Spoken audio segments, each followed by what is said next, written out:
Ladies and gentlemen, we are live. All right.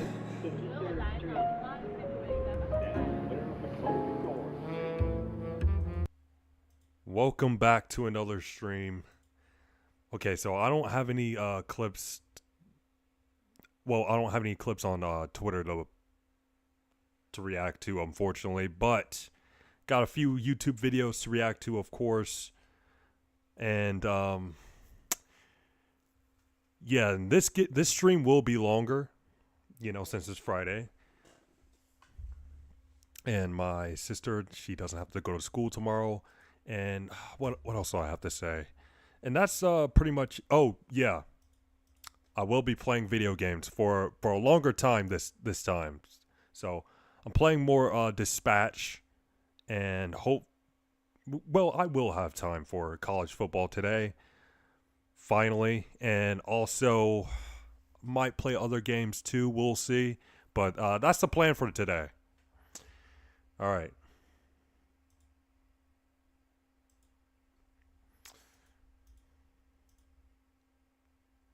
All right, the Indiana situation is crazy. All right, what's going on with Indiana?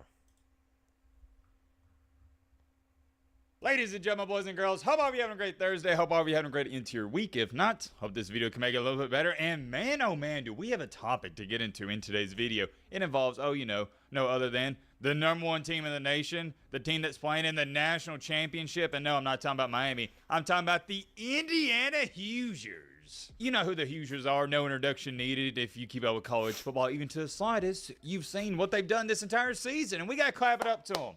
Clap it up. And yes, I'm clapping with my hands, by the way. Keep clapping it up.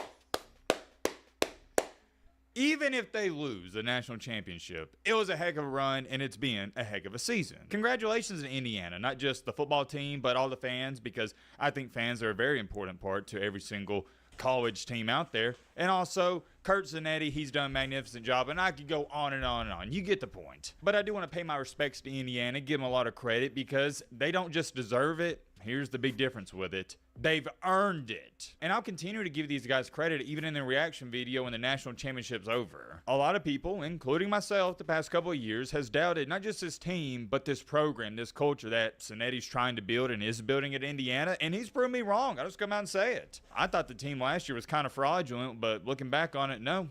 They were the real deal, and so is this year's team. And I didn't think they were going to be as good as they are today, but heading into this year, I was starting to turn a corner, and some Indiana fans, they noticed. They said, well, wait a minute. Matt's actually giving us not a lot of bit, but a little bit of credit, rightfully so. I said it heading into the season, and as the year continued to go on, I continue to harp and preach it to you guys.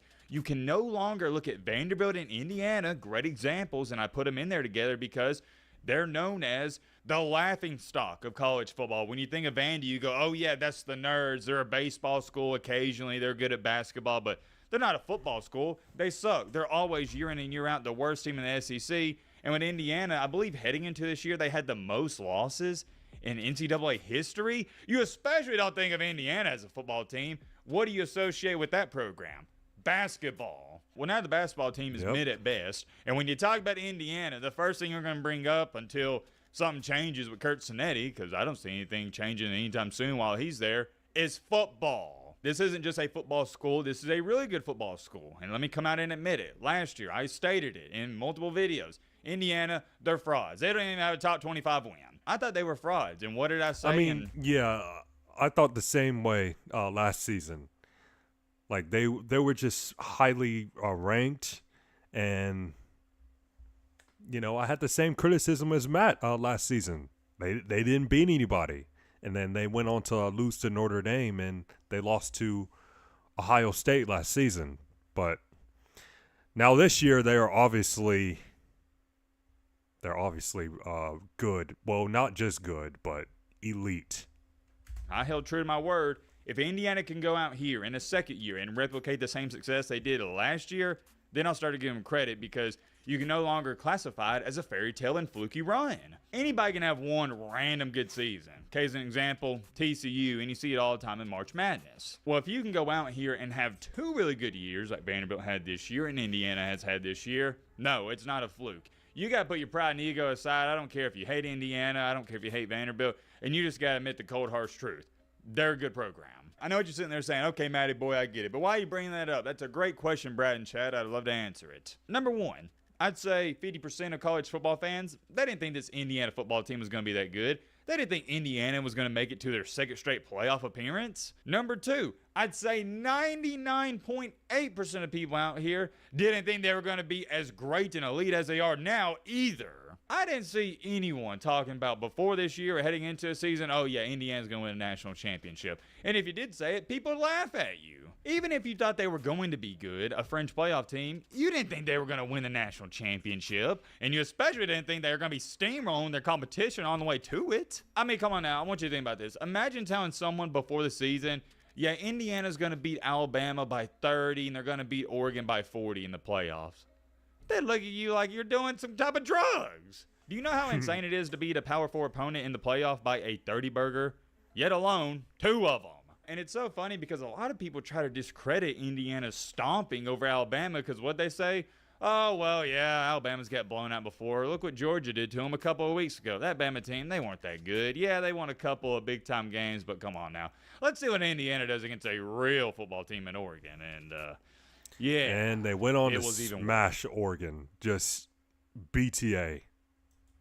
You're going to have some nerd in the comment section say, well, technically, man, Oregon lost by 34 and Alabama lost by 35, so that's a bad argument. Oregon didn't get beat as bad. Shut up, you dork. Anybody that watches games knows the Oregon one was way worse. That one was horrendous. Whew. That was a straight-up butt whooping. And the Alabama game was bad, too, don't get me wrong, but the Oregon one, it was over. As soon as the game started, it was a pick six, and they were up by, what was it, 35 at half? Alabama was only down, I believe, 17 at half and took out their starting quarterback in the second half, and Indiana scored some late touchdowns at the end when the game was already over. In the Oregon game, it was the opposite. Oregon scored a late touchdown at the end and a 2-point conversion when the game was already over. I digress, you get the point. They stomped Oregon worse than they stomped Alabama. So that's when the rest of the college football world was going, Houston, we got a problem.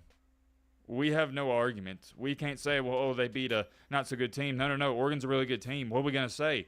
There's nothing you can say, Poindexter. There's nothing at all you can say. There's no argument. There's no rebuttal or anything. You're going to have to come to terms with reality, and I know you don't want to do this, that Indiana is a flat-out monster, and they are what I've been calling a well-oiled machine. There's levels to it in college football, and Indiana's on a completely different level. They're on a completely different planet. Everything I said, it leads me into my next point perfectly. You now have these dorks, these dweebs that back in the white Randy glory days, I would have hung up on the bathroom stall after PE class and spun them around, smacked them around, saying that Indiana is cheating? What are we doing? Okay, yeah, saying something like that, that is some... Yeah, that is hating. That is 100% hating. It is so blasphemous to me. It is so ridiculous. I'm not even showing you the post.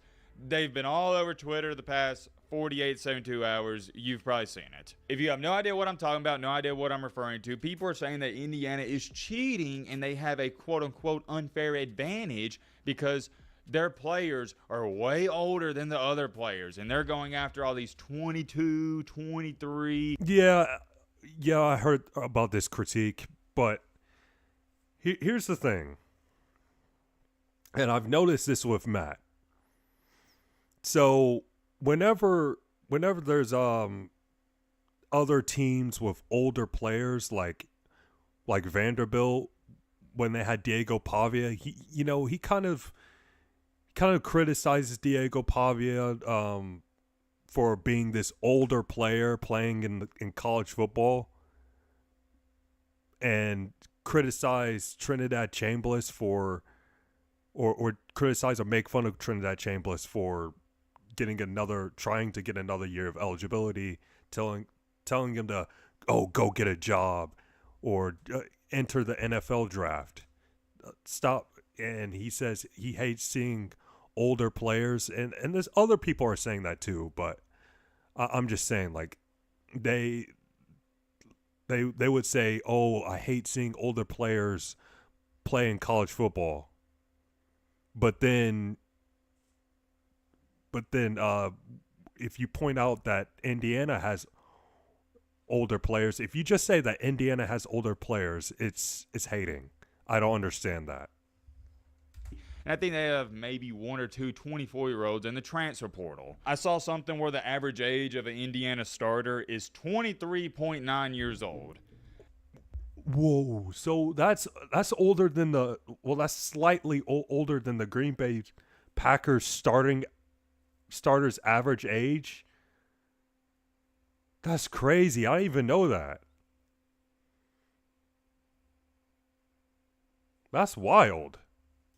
Yeah, I mean, we can all agree that is pretty old to be playing college football. Nobody's disputing that. But here's my question. One, why are we bringing this up? Number two, what does it matter? Okay, I get it. The average age of an Indiana football player is 23 years old, or the average age of the starters, whatever it is, 23 years old. What's your point? Why should I care? You know what's crazy to me? This is a great example. It's a life lesson. People only hate on you and they talk down on you when they have nothing else to say. And I mean, but you do criticize Diego Pavia for being an older player playing in college football. I'm just saying. When you're winning, when you're doing good. Here's my one question. Here's my rebuttal. Why weren't they bringing this up before the Oregon game, before the Alabama game? Week 1. Yeah, and that is weird. Well, like they should have brought that up a long time ago, but when they're winning, now they want to bring it up. So why weren't we bringing it up then?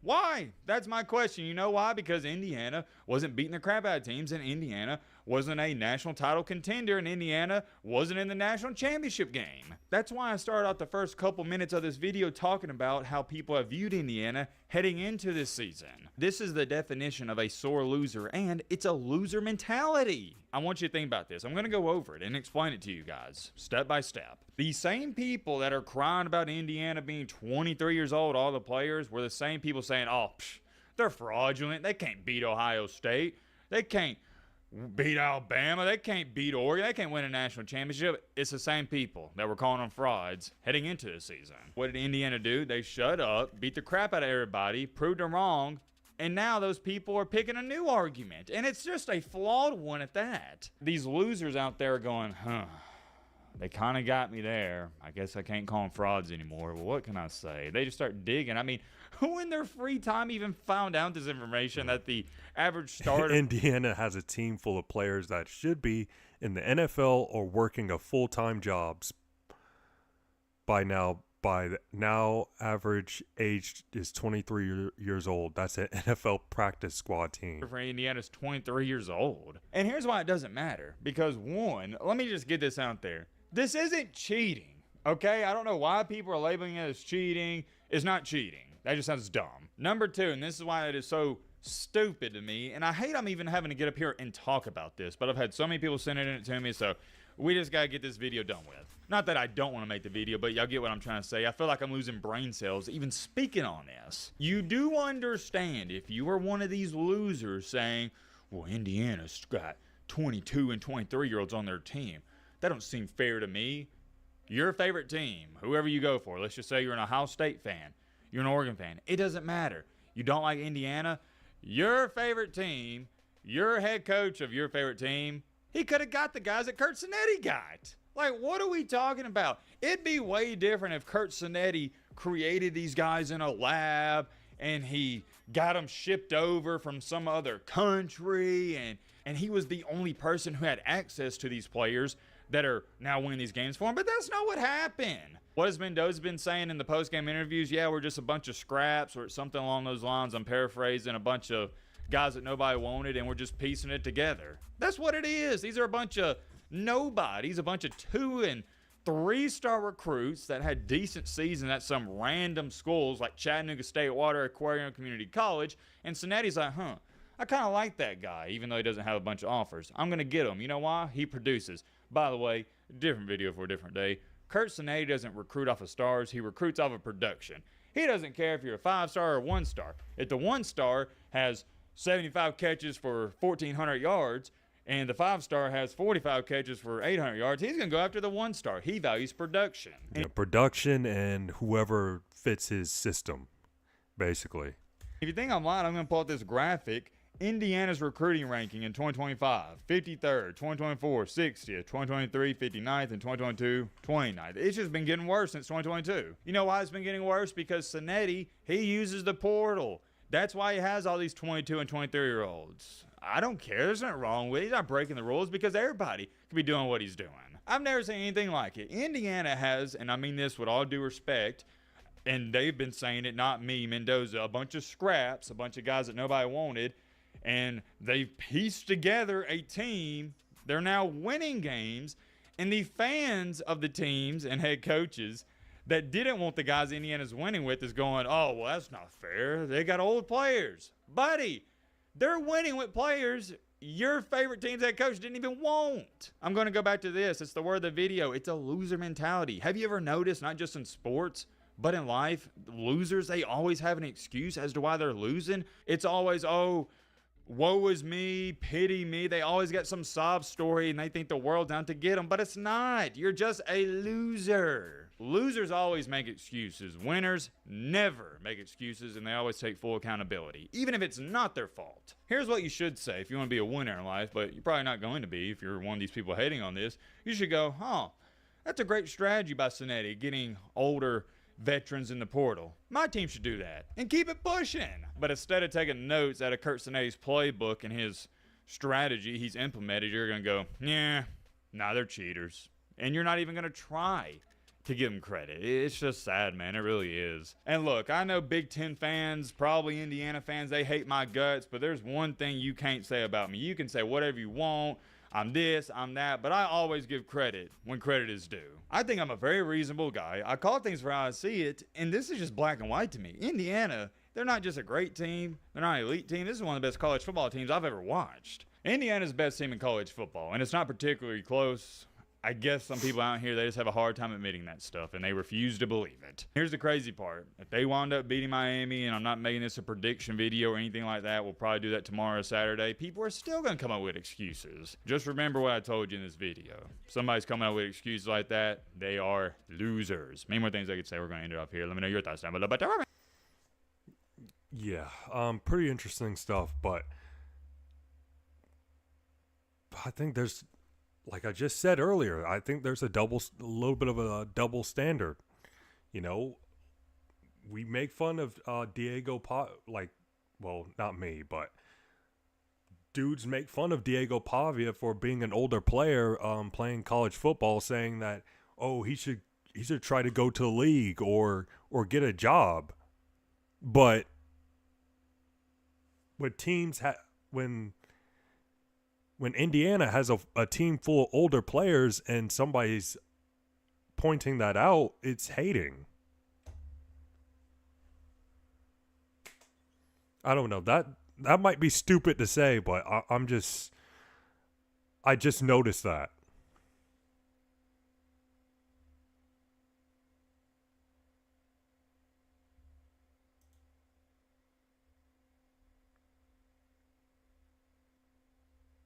See what the comments are saying.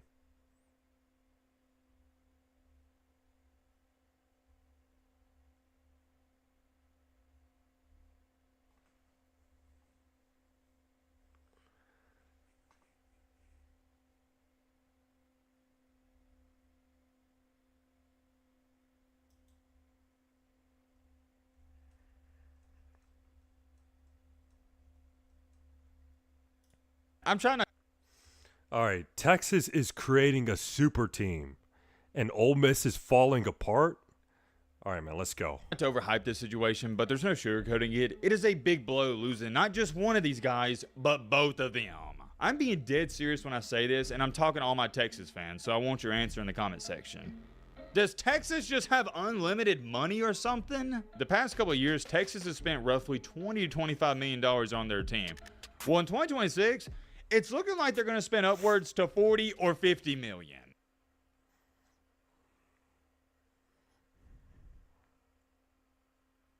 What? Ladies and gentlemen, boys and girls, hope all of you had a great Friday. Hope all of you had a great week. If not, hope this video can make it a little bit better. And man, oh man, we have some really interesting stuff to talk about. I'm so excited to get into this video. One of those topics being the Longhorns, the Sharknado. It's looking like Texas is trying to, and they're attempting to build a super team. What in the world is going on there? But also, we got to talk about Ole Miss. It's looking like they're falling apart. They just had some notable players on defense leave, and that is not what we like to see, especially coming off of a playoff run. Is Ole Miss going to be in trouble without Lane Kiffin? We're going to talk about it. And our other topic we're going to speak on is Oklahoma. They got some news involving their quarterback situation. Also want to say big shout out to Dwayne Fisher on one of the recent videos he's about. Oklahoma starting quarterback John Mateer. John Mateer will return. He has announced that he's returning back to Oklahoma. You've probably noticed I'm not too amped up about this. I'm not really hyping it up because I don't think it's that big of a deal. You can call me a hater. You can call me whatever you want. It doesn't matter to me. I'm calling it for how I see it. I don't think John Mateer is that good of a quarterback. Did you watch him this year? I did. And if you look at his stats and compare it to all other quarterbacks in the nation, he just wasn't that good. On the year, he only had 14 passing touchdowns, had 11 interceptions, and I hate that with a quarterback. I don't want a reckless person back there making 14 touchdowns, 11 interceptions. Like, at the beginning of the season, he looked like a Heisman candidate at the beginning of the season. And then he just didn't look the same. It's wild. 14 touchdowns and 11 interceptions. Decisions, and he is reckless. His total QBR was 65.1. That barely ranks in the top 50. You know where it is on the top 50? Dead last 50th. And that would fly by at Western Kentucky, Chattanooga State Water Aquarium Community College, or a Tennessee Technical Institute. But not Oklahoma. We're talking about a playoff team. It's actually insane that this guy was the quarterback of a playoff team. And not only are we talking about a playoff team, we're talking about Oklahoma. They got a legit case and argument for being QBU. They have, what is it? Baker Mayfield won the Heisman Trophy. A team that's considered QBU with stats like that. They got a quarterback like John Mateer, and this is his stats. Playing for a team that's considered quarterback university. Playoff team. And not only are we talking about a playoff team, we're talking about Oklahoma. They got a legit case and argument for being QBU. They have, what is it? Baker Mayfield won the Heisman Trophy. Kyler Murray won the Heisman Trophy. And Jalen Hurts, he finished second or third that one season. Unless I'm highly mistaken, I believe, didn't Sam Bradford win it in the early 2000s? Bradford. That's way back, though. But when you look at it recently, yeah, it's just subpar. Yeah, they had Caleb Williams too. Who else they had? Spencer Rattler. I know Caleb and Spencer. They didn't stay at the Sooners that long, but I'm still mentioning them. And who else? Trevor Knight, Landry Jones, and I think that's all the quarterbacks I can think of. Quarterback play for Oklahoma, if you get to ask me. He was subpar this entire season. I just don't think it's that great of news for Oklahoma. I don't. I think it's great news for other teams out there because Mateer can single-handedly give Alabama a game or give Texas a game. He can lose you one. I know it seems like I'm knocking him. I just don't like quarterbacks with a lot of downside, and he has a lot of that. However, there is a lot of upside. He can go out there, make some crazy plays, and win you a game by himself. When he's on his stuff, he's crossing his T's, dotting his I's. He's hard to stop. In Oklahoma, they're dang near impossible to beat. But he was rarely on this year. And it's not just the playoff game against Alabama where he struggled in the second half. That LSU game they won, oh my goodness. More people would be talking about that game if they lost. That was horrendous. He's a really good athlete and a really good runner, but you take that away, he makes terrible decisions, and he's not that great of a passer. He's not very accurate. And he may come back next year, have a baller season, have 40 touchdown passes to 5 interceptions, throw for 4,000 yards, have a QBR of 80 or 85. But I'm not going to predict that. And I hope he does have a good season next season, man, because we need these SEC teams to compete with the Big Ten teams. We need to see it. See it happening. Maybe he'll make me eat my words, but let's just say I think he's got a long way to go, and we'll leave it at that. Moving along here to topic numero 2. Ole Miss lost not one, but 2 edge rushers yesterday. not good news, no matter how you spin it. One of those being former 5-star recruit Deshaun Womack, and he was a big contributor for Ole Miss this year. Had 50 tackles, 4.5 sacks, and 1 forced fumble. The other one being Princewell. You should know who he is. He had 9 sacks this year and one of the best overall players on the team. Guy's a monster, about 6'5", 250 pounds. Whoever gets him, you're getting a stud. I'm trying not to overhype this situation, but there's no sugarcoating it. It is a big blow losing not just one of these guys, but both of them. These are good players, really good players. That's tough for Ole Miss. At that, some may Big even loss. say great. And just like that, within the snap of a finger, they're gone. The Pete Golden era is not getting off to a hot start. But, and I do have a really big but, I need to remind you that this was Lane Kiffin's team. If you're an Ole Miss fan, you should low-key expect to see some of these players into the portal because Golden didn't recruit. I mean, technically recruit him, but you get what I'm saying. Golden wasn't the head coach. So some of these guys may be leaving because of that, but also they may be leaving because of just all the other reasons guys are leaving in the big 2026 with the NIL and transfer portal era in full effect. For money or somebody's tampering, what you just never know. His agent, for all we know, could be in his ear saying, hey, buddy, you need to enter the portal. That way you have leverage and you can get all these insane contract offers from Miami, Oregon, Texas, and you can take it back to Ole Miss and say, hey, look, I want to stay here, but you got to match this. They're using their leverage, and I know it's kind of shady and some fans may not like it, but it's business 101. I'm going to be honest with y'all for a quick second. I hope y'all don't mind. This is just how I feel, and I think y'all deserve to know. I love college football just as much as anybody else, if not more. But I'd be lying to y'all if I told y'all I'm not tired of all this transfer portal nonsense going on at this point in time, because I am. I don't know if it's because I cover it all day, every single day, but it is just wearing me out. And let me know in the comment section if it's wearing you out too, just trying to keep up with it. I mean, yeah, it is. It's not easy keeping up with it, but I don't hate the transfer portal. The transfer portal can be exciting. Like, for example, let's say that there's a really good player, but he's playing for a bad team. Like Cam Coleman. And he enters the transfer portal. That's exciting because we really want to see a really good player or a great player play for a great team. And he goes to Texas. So that's a pretty exciting thing to see. And also, the thing that I hate about the transfer portal is seeing a good player, right? That fits the system, is balling out at that team, and he's playing for a good team, and he decides to enter the transfer portal and just joins a different team. I don't like seeing that, me personally. Just seeing a player just join a team for money. If you understand what I'm saying, like just join a team for money, even though that team isn't as good as the team that he previously played for. A few years ago, you didn't see all these players leaving for money. It was rare to see that happen. You'd see 1, 2, maybe 5 to 10 players in an entire offseason that are leaving for money. But now it seems like everybody's doing it and everybody's got an agent. Only a few years ago, only the best players had an agent. But no, even the bums, with all due respect, they have agents. And it's just, oh my gosh, it's just a hot mess. Originally, the only players that enter portal were backups. And now it's just a normal occurrence for starters. Starters, man, entering the portal. I'm 50-50 on that. If it's like if the starter is a elite player on a bad team, then yeah, hit that portal, dude. Enter the portal. But if it's a really good player playing for a really good team entering the transfer portal, you're just like, why?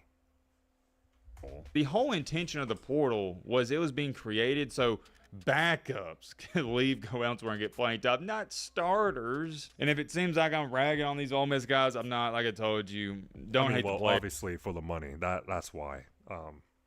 But anyways, let's I'll pause the video. Or hate the game being NIL. I am going to give them the benefit of the doubt, though, because you can't just say these guys are leaving for NIL. Maybe they're leaving because they lost their head coach, and all power to them. I said the same thing with all the Alabama players left when Saban retired. It's just different. For example, Caleb Downs and Julian Sayin, they can like the offensive coordinator, defensive coordinator, and the quarterbacks coach or whoever, DB coach, but you went there because of Saban. Same thing with these Ole Miss guys. So I don't blame them from that standpoint. I'll give them the benefit of the doubt, but yeah, it'll be interesting to see where they end up. Moving along here, though, to topic number 3. Shaking my head. The Longhorns. Do they got that Texas Tech oil money? What are they doing? Or a better way of saying it is, how are they doing this? I don't even understand. Man, like Texas, dude, they are rich. They got money. And Texas Tech as well, obviously, but Texas, they have money. I'm being dead serious when I say this, and I'm talking to all my Texas fans, so I want your answer in the comment section. Does Texas just have unlimited money or something? Number 1, they just spent $5 million on Cam Coleman. They won that bidding war. They then stole an Alabama commit, Hollywood Smothers, because they outbid Bama, because Bama's not going to pay players, and Georgia isn't either. We've already talked plenty about that. They gave Hollywood Smothers $3 to $4 million, so rounding up, we'll just say they're at roughly $10 million and just 2 guys. And now they get another offensive tackle. They're probably giving him $3 to $4 million. For those of you who don't know, offensive tackle is one of the most important positions in not just college football, but NFL as well. So on 3 guys, you're looking at roughly, we'll say, $12, $13 million. But hold on, it gets even better. Jordan Seaton, he's also visiting Texas. The 5-star recruit that's now leaving Colorado. That's another. Yeah, I think he's joining Texas. And I actually hope he joins Texas. Offensive lineman. The past couple of years, Texas has spent roughly $20 to $25 million on their team. Well, in 2026, it's looking like they're going to spend upwards to $40 or $50 million. I saw someone comment this. I may throw it up in the video. They said something along the lines of Texas. Oh, wait, here it is right here. University of Texas is like the Los Angeles Dodgers of college football without the championships, an absolute transfer portal spending spree. It wouldn't surprise me if the team roster is, like I said, $40 million plus. Jordan Seaton, Cam Coleman, etc. Seriously, that's the Longhorns. They are the Dodgers, just without the championships. And I can tell you right now, with Arch Manning coming back, Cam Coleman, Smothers, and they still had great players on this team before they got all these guys out of the portal. And now this guy and potentially Jordan Seaton, it's championship or bust. The last couple years, it was championship or bust, but you really didn't feel that pressure. Next year, oh yeah, they don't win a championship. You're talking about they may fire Sarkisian. I'll put it to you like this. I hope this gives you a better perspective. I feel like there's more pressure next year on Texas to win a championship than Alabama. Even Alabama fans. Yeah, obviously. They have more pressure. There's more pressure on Texas to win the SEC title. For sure, 100%. Like you cannot with that offense, you cannot fail. You can't. And also there is pressure for them to win the Natty. Yeah, so you cannot fail with a offense like that. Rational ones won't tell you, yeah, I expect to win a championship next year. But Texas fans know. They tell you they expect to, and at this point in time, I expect them to because they should. Do I think they will? I mean, we're not going to get into all that. This year's not even over with, 2025, but it's going to be a bad look if they don't. There is no excuse for spending as much money as they have, and the season hasn't even started next year, for you not to win a championship, yet alone make the playoff. Oh my goodness, I can't imagine what's going to happen if they don't make the playoff like they did in this year. That would be shocking. And Sarkisian, he might get fired if they don't make the playoffs. Great news for Arch Manning. I don't know how anyone's going to get pressure on him. He's got, I don't even know what you'd call it. He's got a wall pretty much in front of him, a brick wall. They're protecting the quarterback, which they're doing the right things, but man, this feels like the NFL. Oh, and Arch Manning, he's got to step up next season. He's got to have a big season, and I think he will. NFL teams go after quarterbacks. Once we got our star quarterback, check. Let's go get him a star wide receiver. They did that. They got Cam Coleman, check. All right, let's get him some more skilled players. Let's get him a running back. Hollywood Smothers checked in. Oh, yeah, let's just double make sure that nobody touches him. All right, let's get a couple tackles. And Jordan Seaton and this guy from Wake Forest. Check. Texas is building this team like they're an NFL franchise. And it's a great strategy. I don't blame them. It's not like, oh, I don't blame them. It's what you're supposed to do. As far as I'm concerned, I don't throw this term and phrase out there lightly. I don't know if I've ever said it on the channel. But Texas is looking like a super team. It sort of reminded me when LeBron joined the Heat. It's like, all right, man, you got to win a championship. You got to. You have a super team. You got the big three. And if you're a Texas fan, you got to be grinning ear to ear because you're doing a great job in the offseason. I mean, at this point, it's more like KD joining the Warriors, actually. So funny because everyone's hating on them. And I'll be honest, I just think it's funny. I put it to you like this. Everyone hating on Texas, and if I were a Texas fan... Well, not really, because the Warriors made it to the NBA Finals, and the Texas didn't make the playoffs. So, yeah, so he's kind of... It's more like LeBron joining the Heat, actually. So Matt's right. The only rebuttal I would have, get your money up. It's just plain and as simple as that. Many more things I could say. We're going to end it off here. Let me know your thoughts down below. But that's what you need to do. I'm trying to... You need some money to win. Ooh, Matt uploaded another video. I'll watch that. Excuse me. But I have to take a piss, so I will be right back.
right.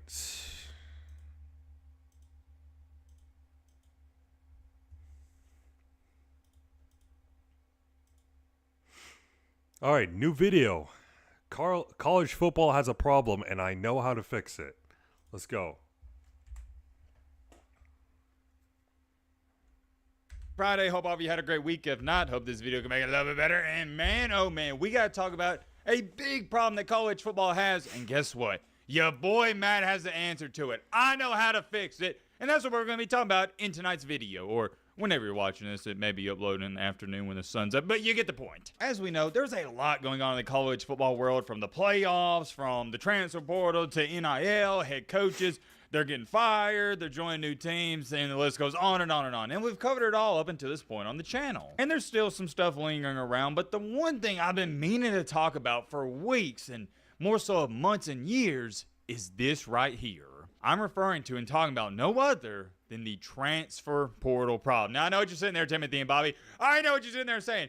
But Matt, we already knew the transfer portal was a problem. No. I'm going to narrow it down because there are a lot of problems with it, but there's one main issue I have. And no, I'm not here to talk about tampering. I'm not here to talk about teams offering kids $4 to $5 million. No, I'm not talking about any of that. For those of you who don't know, the transfer portal closes today. To clarify, January 16th, 2026, when I'm speaking and when this video will be uploaded. And guess how many players enter the portal? The grand total got 10,576 players entered the portal this year.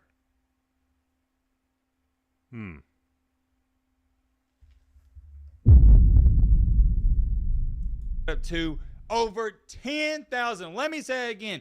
10,000 college football players enter the portal. Yeah, I think it's more than safe to say that is a crap ton of players. The exact number, 10,576. Unreal. It's unbelievable. But here's the bigger issue that we need to be talking about.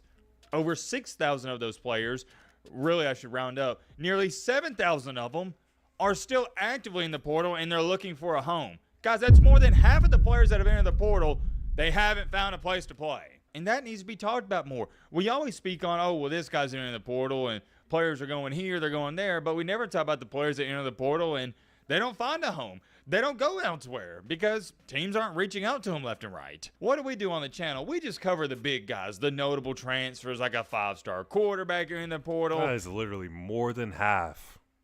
Still looking. Still hasn't joined a team yet. An Ohio State quarterback in the portal, a Texas quarterback or wide receiver running back into the portal, those guys. But that is a very small percentage of these players. A bunch of them are, with all due respect, I hate to call them nobodies, but they're not really, what's a good way of saying it? They're not, I think this is the nicest way, they're not highly sought after recruits or just college football players in general. I'm talking about guys that are playing at Chattanooga State Water Aquarium Community College. They're playing for some D2 schools, low D1 school, players like that. And the harsh reality is they leave their current school thinking all these other teams out there are going to be crawling and chomping at the bit to get them. But come to find out, nobody wants them. Out of these 6,846 players that are looking for a new home, I'd say probably only half of them actively have schools that are trying to get them to come to their school. The other 3,400 of these guys are players that nobody even cares about, and that's the cold, harsh reality and truth. And they probably would have been better off staying at their old school instead of entering the portal trying to go elsewhere. I'm going to divert back to this. What do we talk about on the channel? When a player enters the portal and he decides to go elsewhere, we cover that. When he leaves and when he joins a new team.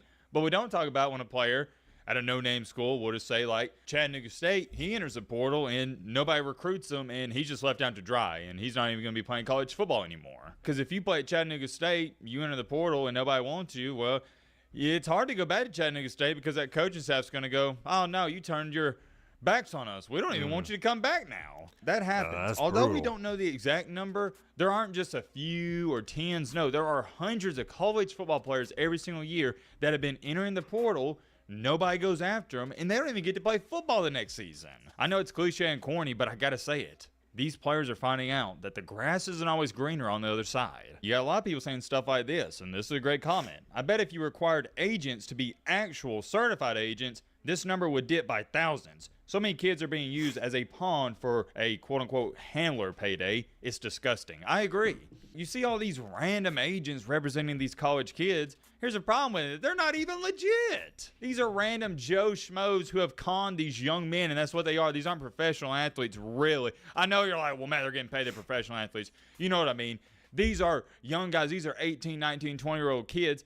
They don't know what they're doing even when they hire an agent. Most of them, number one, have no clue how this world really works. And number two, they have no clue if the agent is screwing them over or not. Here's the other thing I just thought about, and I haven't even brought it up until this point, and I should have, because this is a huge, huge problem and a big talking point. We're just talking about the football side of things. I haven't even spoken about how these kids at these colleges, even if they're sitting a bench, they're on scholarship. They're getting free college. Oh my goodness. Could you imagine going from a full ride, you enter the portal, take a quote unquote chance on yourself, and then nobody offers you, and the school's like, oh, you left, so we're not giving you a scholarship anymore?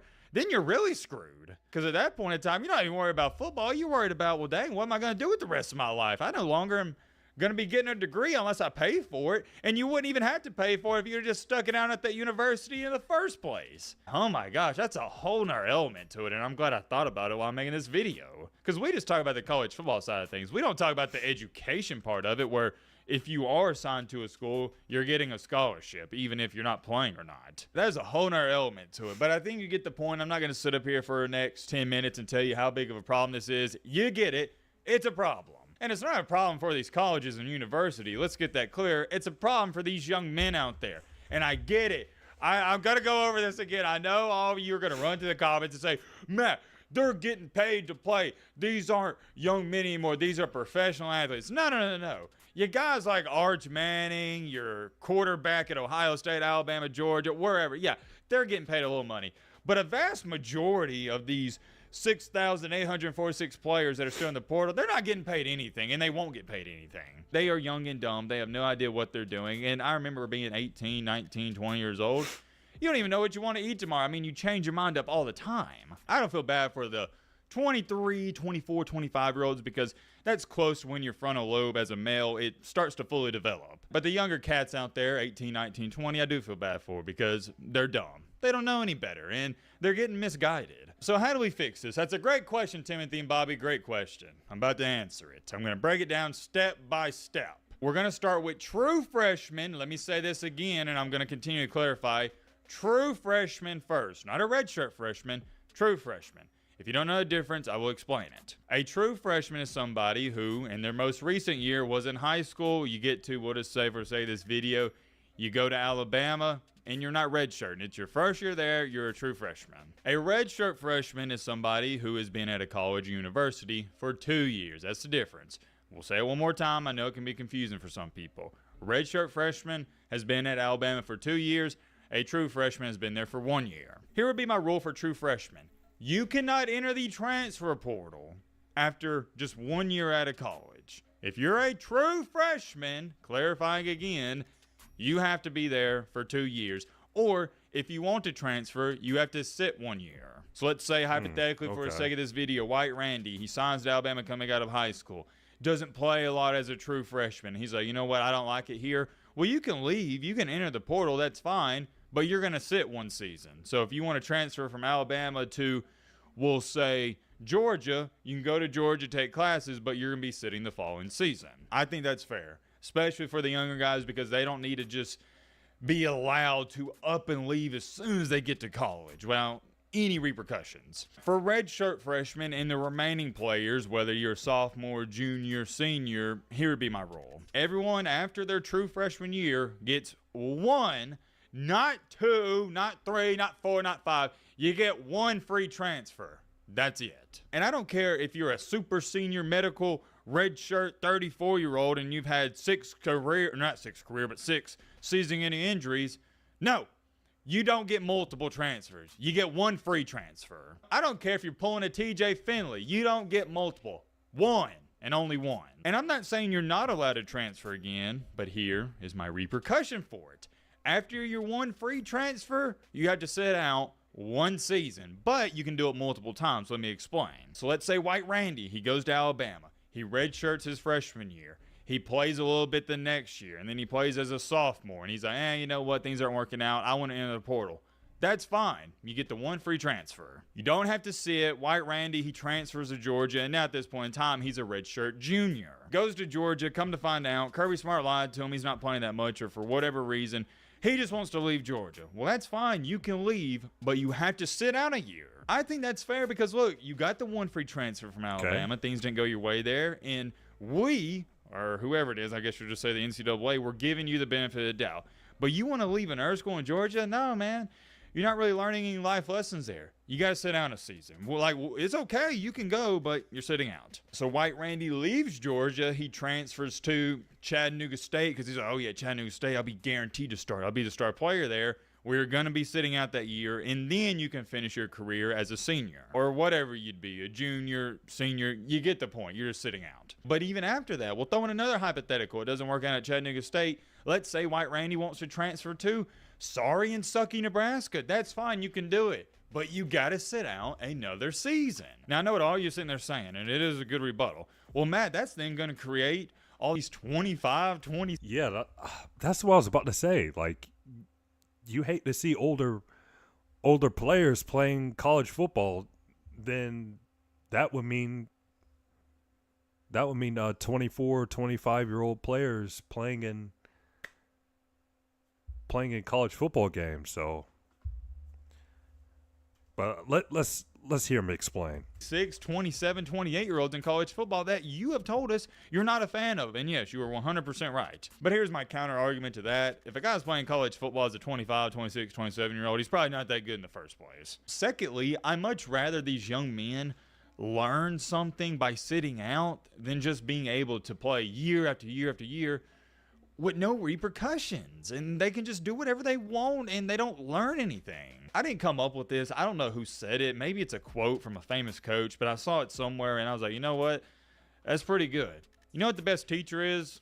The bench. And it really is, if you think about it. Applying that to this situation, I firmly believe if you make a player sit a year in which he's healthy and he knows he could be out there playing, it'll make him learn so much, not just about football, but about life in general. It will also stop all this transfer portal nonsense, and that is the most important part about all of it. Because now at this point in time, it's like, even if things are going your way at Ole Miss, Georgia, Alabama, wherever, you're like, well, I might as well enter the portal, see what some of these schools will offer me. There's just no repercussions, and we got to bring them back because it'll stop all these guys entering the portal. And what I'm proposing to you guys, it would work. There's no ifs, ands, or buts about it because nobody wants to sit down a year. Nobody. If this did get implemented, anytime a player would even consider transferring, the first thing you think of is, well, yeah, I could go there and play, but I'd have to sit down a year. That'd be the first thing they think of. Do y'all remember only about 10 years ago when it was a huge deal when a backup quarterback was leaving, or just any player on the team was like, dang, he's leaving. That's crazy. He's going to have to sit down a year. And that was the whole part of it. The NCAA knew, hey, if we make a player sit down a year, nobody's going to leave. And that's why nobody ever left any team. We got to bring that back. Every time you transfer, to go over this again,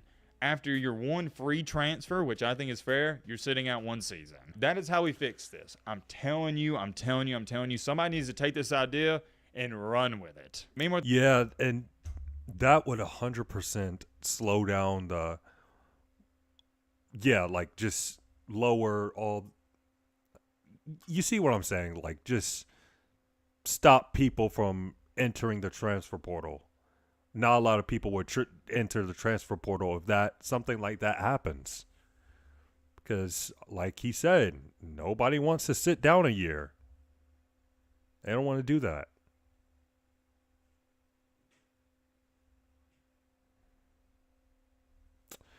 All right.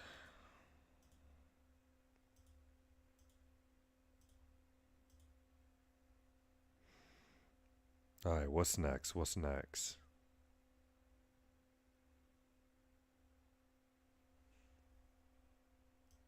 All right, guys.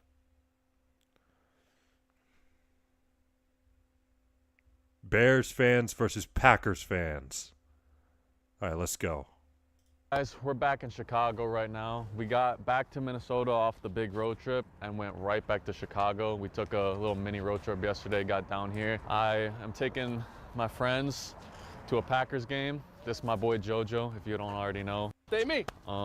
He's a big Packers fan. This is his first Packers game ever, so I surprised him with First tickets. NFL game. First NFL game. NFL game, yeah. They're playing the Bears, obviously, in Chicago, so I don't really care. You know, I'm a huge Vikings fan. I don't care about this game, but I had to do something for the homies, even though they pissed me off. Can we tell them how like the Bears whooped the Vikings? Bro, chill out. Can we talk about how the Packers lost to Joe Flacco? I mean, that's fine. Can we talk about how the Packers lost to Joe Flacco, a 41-year-old quarterback from the retirement home? We're still playoff contenders, though, right? Contenders? I wouldn't say contenders. No. Hey, Yeah, there you go. Thank you. He said fuck the Packers. Who are you, Chuck? He said that right to your face. Keep it pushing, Pipsqueak. At the Airbnb, this guy JoJo was talking so much shit. He's like, if I see a Bears fan, I'm gonna go off. He's like, I'm gonna tell him, I'm gonna slap the hat off of them. How we following Buddy out, bro? We about to get on. Yeah, I'm about to get Yeah, he has no regard for his life, bro. He just walked. He don't give a damn. He just walked with his head down. All the Chicago traffic flying through here. J Money backed right into that traffic. All the viewers are gonna see is the Chicago skyline spinning through the air. All you see is us talking next to you, know J Money flying, bro. Can you say fuck the Packers? Fuck the Packers. Hey, amen. Yeah, come on. Right in the middle of traffic too. This is the perfect place to get a picture. Right in the middle of traffic. Yeah, right in the middle of traffic Next is one. crazy. To take a picture. Bear down, baby. I'm a Bears fan today. Before you start talking your shit, anybody with kids, I'm not going there with kids. Oh, now he's got standards. At the I said Airbnb, that he shit. said, I don't give a fuck if she's I'm an not- old lady. Yeah, I don't that's an I don't adult. care I'm about not doing that kids. shit. Now he's trying to act all holy for the viewers. Nah, fuck the viewers. He's trying. I got morals. I have no morals. I don't care By if the it's end a of Down this video- syndrome motherfucker. He said a Y'all Down remember what syndrome. happened last time we went to I a learned my Packers lesson game last together? time. Oh, it's a Bears fan. It's a Bears fan. Where? We have some common ground. We have some common ground. We gotta start talking shit. Oh. Hi. How you doing? How you doing? Oh, Nice to meet you. Go Bears. Go Bears. Go Bears. Yes, yes sir. You Yeah. have a good day. All right, man.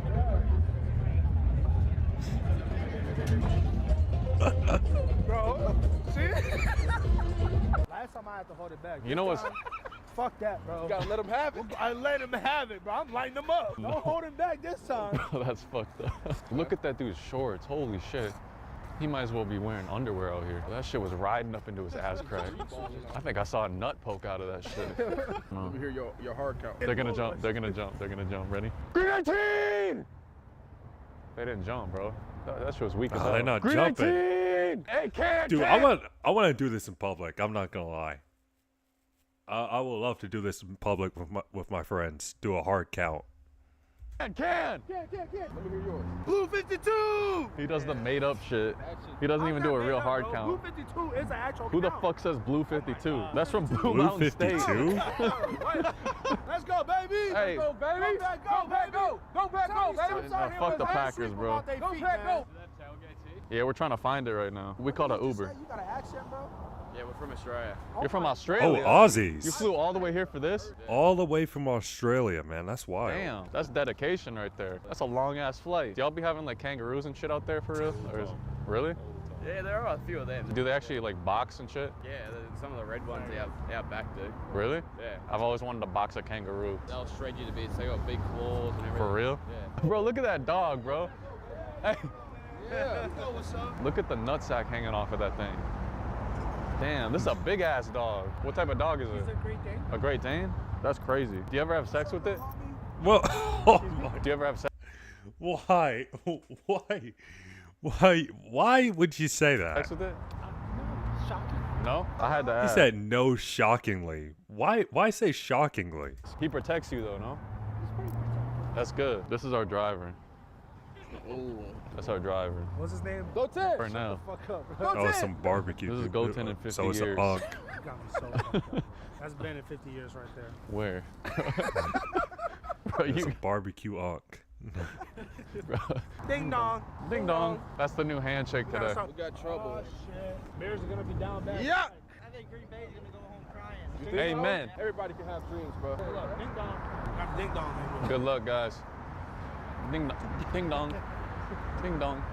Bro, they got the short bus over there. Should we go check out the Bears short bus? Oh, they're trying to kick those empty beer cans through that fucking pylon. I'm about to kick that shit, bro.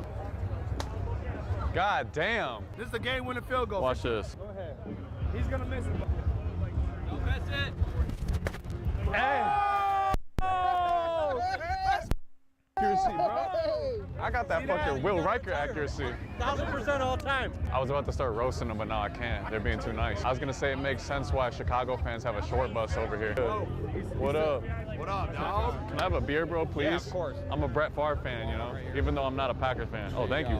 He got it loaded in his pocket already. I'll shotgun, let's do it. You're not shotgunning, bro. I'm finna shotgun. He gonna have to open that bitch though, cause I don't know how to do it. Bro's about to get his white card. Bro, I ain't never shotgunned a fucking If you beer. shotgun this, gotta your finish skin it. is You gonna gotta slowly finish start it, changing nigga. colors. You're gonna go like Michael Jackson, full Michael Jackson if you shotgun this. Fuck it. Watch this. I know how to do this shit, bro. I did go to college.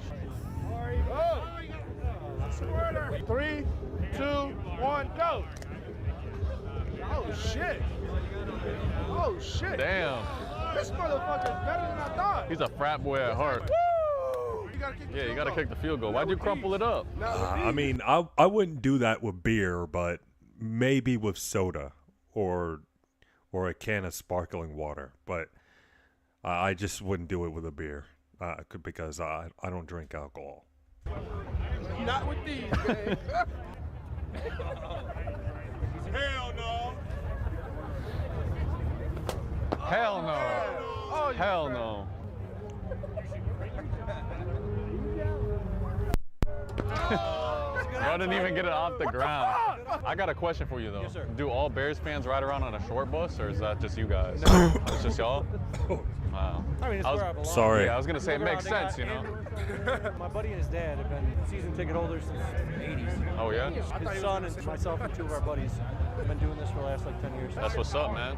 Well, it was great to meet Yeah, you. appreciate you, brother. Take Appreciate care. you, bro. This is for the division today. For real. Hey, how mad do you think he's gonna be when they lose to someone that paints his nails? Pretty fucking mad. I mean, I'd be mad. I'd be pissed. I'm not letting a dude that pays his figure throw 200 yards over us, you know. He's acting like he's on the team or Yeah. something. That's He not said, how- I'm not letting I'm like the he's playing coach. like Bro's I'ma acting. be- I'ma He's be on- acting like I'ma he's be on going the in for side. Micah Parsons I'ma or be on the something. You know you're not his substitute. They're not going to what call you out of the bleachers to come in and just might. rush the quarterback. Go 10, we need you. Hey, coach, quick snap. I'm here, coach. Hey, I'm not a Packers fan. I'm a Bears fan. Watch this bomb. Rodgers. Oh shit. That was the worst throw of all time. Go one-on-one with him, Goten. I bet you he clamps your ass up. Sorry. He's like that one white cornerback or that Yeah, that was a terrible throw, by the way. white safety on the Eagles, Cooper DeJean. This is Cooper DeJean versus Brandon Ayuk. Bro, what the fuck did Brandon? Brandon Ayuk. I mean, he kind of looks like Brandon Ayuk. Isn't Brandon Ayuk from Cameroon? Can you clamp him for me, please? I believe in you, bro. I believe in you. Ding dong. Look at that weak ass move. Look at that weak ass move. He had him slipping. Oh, he overthrew him. You was a dot, a bro. dot? That was a Bro, dot, you bro. threw it over his He was head. supposed to run faster than that. Throw one to me. I'm gonna burn his ass. I'm gonna fly by him. Yeah, Tyreek Hill, bro. I'm playing man press. 318. 318. Say go. Smoked him. Yo, what the fuck? You threw that 30 feet over my head. White 80. White 80, say hut. Oh. Ah! Bro, that was a dot, bro. I'm about to do it in my Jordan. Come on. Watch. He's finally getting his shoes dirty. White 80. White 80, say hut.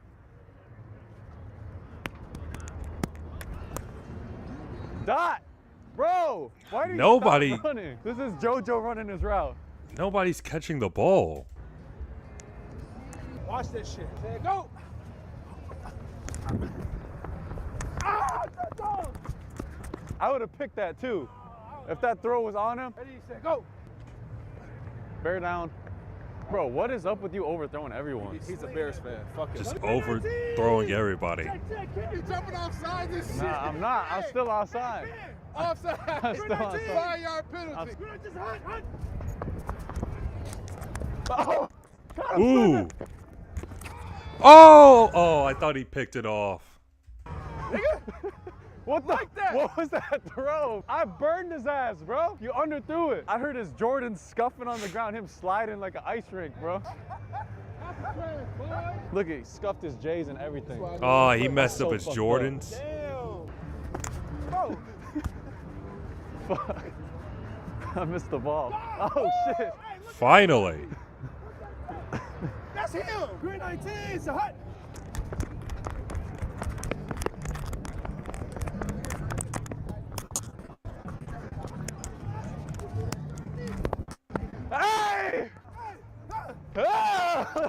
we ending on that one. We're ending on that one. Hey, good job, bro. Good job. We gotta call somebody to see my shoe, bro. Still stressing about your shoe? We ain't no getting that out. But you know what? It's a memory that I got with you. Amen. That's all that matters. That's all that matters. So when I look at this shoe, I'm like, this Yeah. the shoe I locked my boy Low for. When he brought He me didn't my lock up as a stretch. He underthrew me. Oh, he got the cheese grater. He got the cheese grater. I like that hat. That's what they're gonna do to you today. I don't think so. When was the last time you graded the cheese in Soldier Field? It was this year in January we graded. In Soldier Field? No, but we Exactly. graded. Because the last time y'all did that was 2018. Y'all barely won last time. He's talking out of his ass. They about to shred this cheese up I'm not like hearing Swiss. You're in Chicago, bro. I'm telling you, you guys We in Chicago. We run Chicago. Bear down. Ben said, I'm on this side. I'm coming over here. Fuck y'all. Fuck y'all. I'm on this side. I got Bears colors on right now. Your quarterback paints his nails. Jordan Love looks like Elmo. Caleb Williams is Yeah. come on, face your nails. Yeah. I'm going to bend him Hey, over. Jordan. Exactly.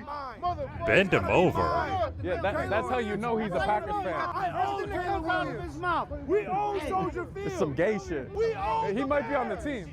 We own the Bears. I play every position. Bears. Bro in the pajamas said you take it from the back. Roma Duze is my bench. He's not even playing today. It's my bench. We got a lot of wide receivers. This guy takes it from the back. He told me. Who gives a fuck? Everybody gives a fuck. You give a Hey, fuck. listen, listen. We're in your mind, Hey, rent free, baby. asked- Oh, is this going to all 5 No, viewers right now? It's two actually, but Oh, yeah, we're writing a love story It's all tonight. good. I give you the benefit We've of the owned you doubt. Five guys is for how generous. long? Hey, you know what? Tide? Are you smoking meth? Man, I'm on this Y'all side. out the fucking room. Amen. Merry Come back Christmas, after the man. game. Merry Christmas. Merry Christmas. You're not even wearing Packers today. You get on the real I'm not a Packers fan. You're a Bears fan? I'm not a Bears fan either. All right, well, then keep it fucking moving then. I'm just kidding. I'm an undercover Bears fan. Yeah. That's why I got Bears colors on. That's not Bears color? Yes, it is, bro. You blind? We own you guys, bro. Barely. I'll give you an early Christmas present, trust me. What's the early Christmas present you're gonna give us? That's fine, bro. Like, you know. An ass whooping? Yeah. For what? I didn't The say Bears. anything. I'm just saying the Bears and us. you know? Oh, okay. Yeah, bro, you know, they don't forget Chicago. We own Chicago. We own the Bears, Okay, bro. brother. Who's the first place, motherfucker? Huh? Who's the first place? After last week. I don't give a Yeah, fuck. yeah, you Let's tell talk him, about Pops. today. You tell him, Listen, Pops. shut the fuck Who's up. in We're first playing place? for first Who's place. in first place? I'm We on are Pop in side first now. place. What do You are mean? playing for We're You're- playing for you're- first place today. There's no fucking, bro, we're tied. We're in first place. Okay, so skip a year. She said we're tied up in first place. Y'all Get got the fuck first out place of here. because we He don't lost know. to the He don't Denver know. Broncos. He don't know what he's talking Yes. about. But we I'm beat y'all. instigating Guess who's today. First place how many years? It don't matter. It don't matter. It You don't know what it matter. is? Y'all got Today. first place and now y'all Today, riding bro. first place dick. Yeah. I don't first place today, last place tomorrow. I'm not drunk. You Bro. ain't talking to me right now. Cause that little jacket you got on, Broke is fighting words. I know. it's okay. Oh shit. She called you a fat ass. It's okay. That's what they do in Wisconsin. It's They okay. drink and They drink and eat cheese curds, you know? No. I tell you this. that's I it, tell you bro. this, Wisconsin, it's friendly shit talking, bro. I'm You just gotta saying, bro. understand, bro. I got you, It's bro. friendly shit Ding talking. dong. This rivalry right here will last forever. And guess what? We'll be on y'all forever. You guys gonna come here, you're gonna end up sucking dick. I agree, but some guys like sucking dick, you know? Once you get this guy going, like, See me in the woods about on the bear, Packers? Help the bear! last time we took him to a Packers game in San Francisco, the playoff game, he had to watch the rest of the game from San Francisco jail. Remember that? That's how Remember big that? of a fan I am. All right, guys, if you like fantasy sports, you have to. We do not care. This jacket, you know. I'm a Bears fan, but I respect the fuck out of you. Thank you, man. I respect you too. I am a Vikings fan, yeah. Jordan Love looks like Elmo, doesn't he? No. Like, look at him. Take one look at him. He looks like Elmo came to life. I'll stay out of this conversation. Yeah, My thank quarterback you. paints his nails, bro. Yeah, thank you. You stay on that side. I'll you stay know. over here, bro. He said All right, bro. Good to meet you. Appreciate you. Ding dong. Yeah, come on. Yeah, come on. We got all the ops in one photo right here. Jordan Love looks like Elmo. All right, bro. Thank you. Yeah, good to meet you guys. I like the way you eat that glizzy, sir. What's that? I like the way you eat that glizzy. Maybe you could eat me like that sometime, you know? While we're painting our nails, you know? Because y'all support a quarterback that paints his nails. Why you had to say all that? My brother took a picture of the last game. That's some lady, kind of cute looking. Ooh. He goes to Caleb's mom. Oh, yeah, I got a Shit. picture. You like black girls? Pardon me? You like black girls? You know, I don't know how black she is, honestly. You like him like my skin tone? Yeah, hell yeah, I don't give a shit. Type Yeah. shit, bro. As long as That's you're what's not an up. asshole, That's I don't what's care. up. I don't judge You like people him by as little color. chocolate. Yeah. I like my Pops don't discriminate. Ding dong. I just go by if someone's an asshole, I don't care what color. Yeah. I don't care if they're eating They're ass. still an asshole. Yeah. The number one people I hate is white trash. I love that Or shit. I hillbilly white trash. I hate them for one reason. First of all, they got it made. They're white. Then Yeah. they still What? still screw up. And they fuck their It's like, cousins too. I don't support anyone that fucks their cousin, you know? Have you ever showered with your cousin? Don't before? joke with this guy because he showers with his cousins. Yeah, see? He showered with his cousins. For real? Oh, back in freshman year. Oh, back in freshman Y'all are year. some freaks, I ain't the bro. only one. Y'all are some I'm freaks, saying, bro. If you saw my I'm just cousin, saying. That's you anyone. Hey, hey, was if you saw my cousin, Said she was Hey, hot. what the My goodness. fuck? I shower with my cousin too, man. Bro, I just Pops don't need to shower with chill. my sisters. Okay, still I don't shower know with your about- sister? I don't know about that. I Crazy. have 6 sisters, so I could have chose from any one. Yeah. You got 6 options. And all that crap about inbreeding, that's not true. No? No, they just wanted people not to go fuck their family. Yeah. And they said you would turn out retarded. But you think That's that not true. you think that's a good thing, no? You That- ever tried it? How old are you? 68. Do you still get it on? Oh yeah. so we got something to look You forward got to. something that to look at. That's your I girl? have- I have other trophy wives. So. Oh, okay. So that's a Other side chick. trophies or How you wives. feel about that though? She's a Packer fan. It's okay because she's not a libtard. So Hey. my real girlfriend's a libtard. That's real? the worst thing in the world. Hey, Pops, on the Real low, close. She's you, worse you than got a me. beer for me by chance? Yeah. I ran out. Dig into any one of those. I could take one out of the cooler? Yeah. Oh, thank you, Pops. Thank you so much. You need hand warmers? Yeah, sure. here. Thank you, bro. People here are too nice, bro. Sweet ass Bears fans giving up fucking. Hey, In San Francisco, somebody would have already tried to hurt us already. I'm just hoping for a good ass game, bro. Yeah. This is my first NFL game, so I'm just hoping For real? a good It's game. his too. Well, I'm just This is hoping not for a going to be like the high-scoring game. 49ers game, okay? holy shit. This was full when we started, though. This is all him. This might be like the 49ers game. I'm going to have to bail you out of Chirac County Jail tonight. I got your number memorized now. We're going to have some real gangbangers in there having their think way about with this. you. Get a bag real quick. Whoever makes the least has to take a shot. Oh! That's got to count. That's got to count for 3. that's 3. He fucked me up, bro. He moved that shit off to the side. He don't want them burgers flying. Oh my god. I got 3 though. Brick. All right, that's 1. Damn. Oh. Okay, he got 1. Let's go, baby. Let's go. Yeah, he Get won. that shot for me. Bro, I think this dude's lying about his identity, bro. He was a white frat boy in his past life. He knows how to shotgun. He knows how to throw bags. I'm not calling you JoJo anymore. What you gonna call I'm me? calling you Joshua. No, Jacob. Jacob. Cheers. But Caleb Williams is the quarterback. Listen to him arguing in the background, bro. This guy. Yeah, man. You kind of look like me. You loaf, bro? Wolf fan. Oh, I play for the Vikings. plays for the Vikings. I'm the punt returner. Yeah. I'm the Punt punt returner. Punt returner. Oh, nice to meet you, man. Nice to meet you. Chicago? No, I'm from Minnesota. We're just here because our season's over, you know, so we're here just watching the game. They call him 9, right? Yeah. He knew you right away. Yeah. NFC North, you know, everybody knows all the players, you know. You know how it is. Good to see you guys. Yeah. Punter for the Vikings. I'm the punt returner. I said punt I returner. said punter. The dad was like, oh, really? Oh, my God. They're going to look it up. They're going to see Like, you Miles gotta Price. fuck- If they look up the punt returner for the Vikings, that's who they're going to see. Miles That's who Price. they're going to see. They're going to be like, oh, he looks different in the picture. He fucking changed colors in the winter or what? Hey, bro. I love you, bro. I love you too, bro. I appreciate you for having me. You know, Of course, get this of course. experience. I just realized something. Both games I've took you to, they've lost. So you might be You like might be the you might be the fucking curse. bad luck, though. But look, Bro, I'm you might good. be the I'm curse. good now. I brought him to the I game mean, at he was the curse because the Bears beat the Packers. Lambeau against the Vikings. No, they I lost. think strategically- I brought him to the I think 49ers strategically, playoff game. They He be lost. plotting on that shit, bro. I'm not plotting on anything. Strategically I think plotting, you're the bro. bad luck. Nah, you be plotting, bro. How could I plot? I can't control the game. What is that? How much? $5. That's robbery. I'll don't find nothing $5. I'll give you $1. Wait, he charged you $5 for that? For that necklace? I don't know if that's worth $5. $2. Okay, $1.50. Hey, cheese grater. Yeah, that's $1 at best. Boys up, sir. Hell yeah, boys. One more? Who is that? Who? George McCaskey. He's the owner of the Bears. Who? Yeah. Where? Old dude right there, white hair. No, he's the not. owner. Yes, he is, bro. Is he for real? He's not the real owner. Wait, what did he say his name was? I don't know, but he Let ain't me the look. real I'm gonna owner. look it up. I'm gonna fact check this shit. Bro, that is him. Wow, the owner. Thank you for That is him, bro. That is him. What you mean? Yeah, I'm enjoying the game. We own you guys though. What happened? What happened? Oh, this security? Bears are down bad. This is security?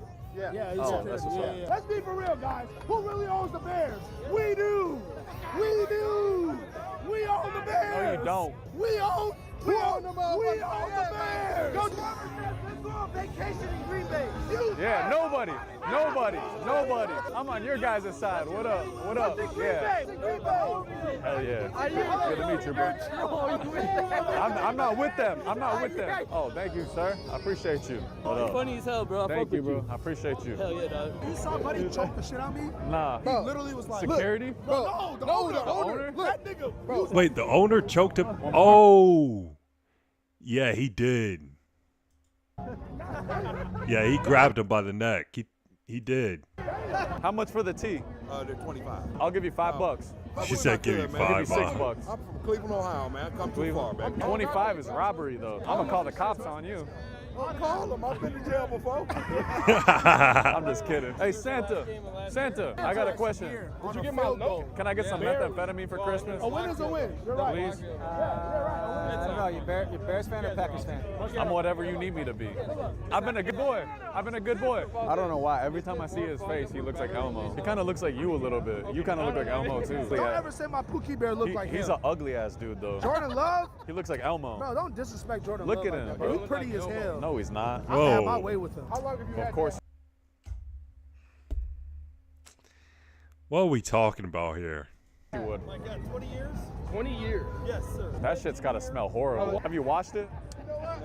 No? It's gotta smell like shit. No, by he's now, never huh? washed it. 20 years? Oh shit. Can I put that on? My scalp is clean. Can I put it on? Yeah, I'm a Bears fan. I got black and orange. Don't help me. That's a black shirt. Thank you, sir. Bear down, baby. Fuck these guys. Bear down. Caleb Williams got to rip your ass apart tonight. Hurt. We about to knock the fingernail polish off his ass tonight, literally. Damn, this nigga poured. No, you good. But damn. That's a big ass shot. That's the one that ends him up in jail tonight. Bro That's won't the be ticket locked to up. Chicago jail Bro tonight won't be for locked him. up. Cheers, Good gentlemen. luck tonight, boys. It's all May fun the and best games and team shit win. talking, man. Go Pack, go. Hell yeah. I might take a Bears fan down. I'm the punt returner for the Vikings. Yeah. Really? Yeah. See what I'm talking I know. I'm just here to watch. You know, here to watch. That's awesome. Yeah. Did you play with Chad Beebe? I did. Yeah. Yeah. That's my guy. I coached yeah. him in football in Yorkville. For real? Yeah. For real? Yeah, when he was a little guy. Hell yeah. He used to run all He's over. still a little guy. Do you still have to play? He's never been eliminated? Yeah. I'm like more on the practice squad though. I'm like the third string. Miles Price took my spot. He's a bitch though. I don't fuck with him. You know. What's your 40? Like a 4-4. Really? Yeah. 4-4. Okay. That's bro, now you're doing too much, bro. You just disrespected these gentlemen. They were so nice to you. They gave you an Applejack and you did that in their face. I just noticed you're wearing like waste management colors. What's up with that? Waste management? Yeah, it looks like when I eat spinach and take a shit after. You know? That's what that looks like. You know. Bears don't eat cheese. That's all it does. Amen. And if a I bear- like that. if I a like bear that. did- Nice to meet you, gentlemen. I appreciate you guys. Appreciate you guys. Good luck tonight, boys. What if I just bust my shit? Oh. Nigga, go Pat, go. Bro, you got agility for a big guy. Man, he's yeah, what he said. And he can move for a big guy. Crazy.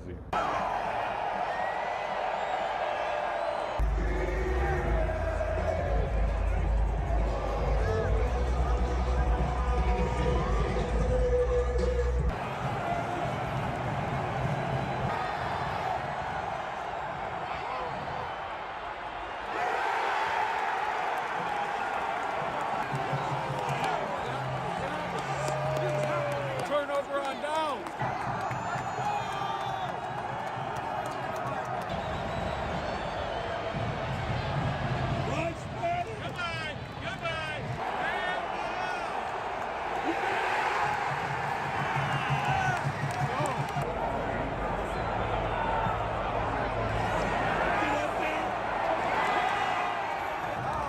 They just recovered an onside kick. Lockdown team. We're locking down the team.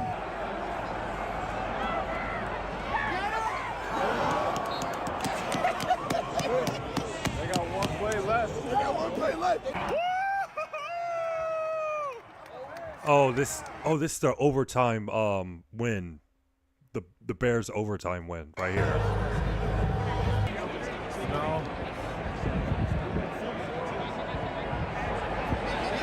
This Caleb Williams, I think he's about to throw it to DJ Moore for the win.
Y'all can't believe that. Y'all thought that shit was a lock for sure. I'm gonna piss on this one. Oh, bro. They were in that bitch celebrating with like 8 minutes left in the fourth quarter. They were celebrating and shit. We was overexcited. I'm moving so swell, yeah. Came out the bottom, you wishing them well. I'm giving them hell.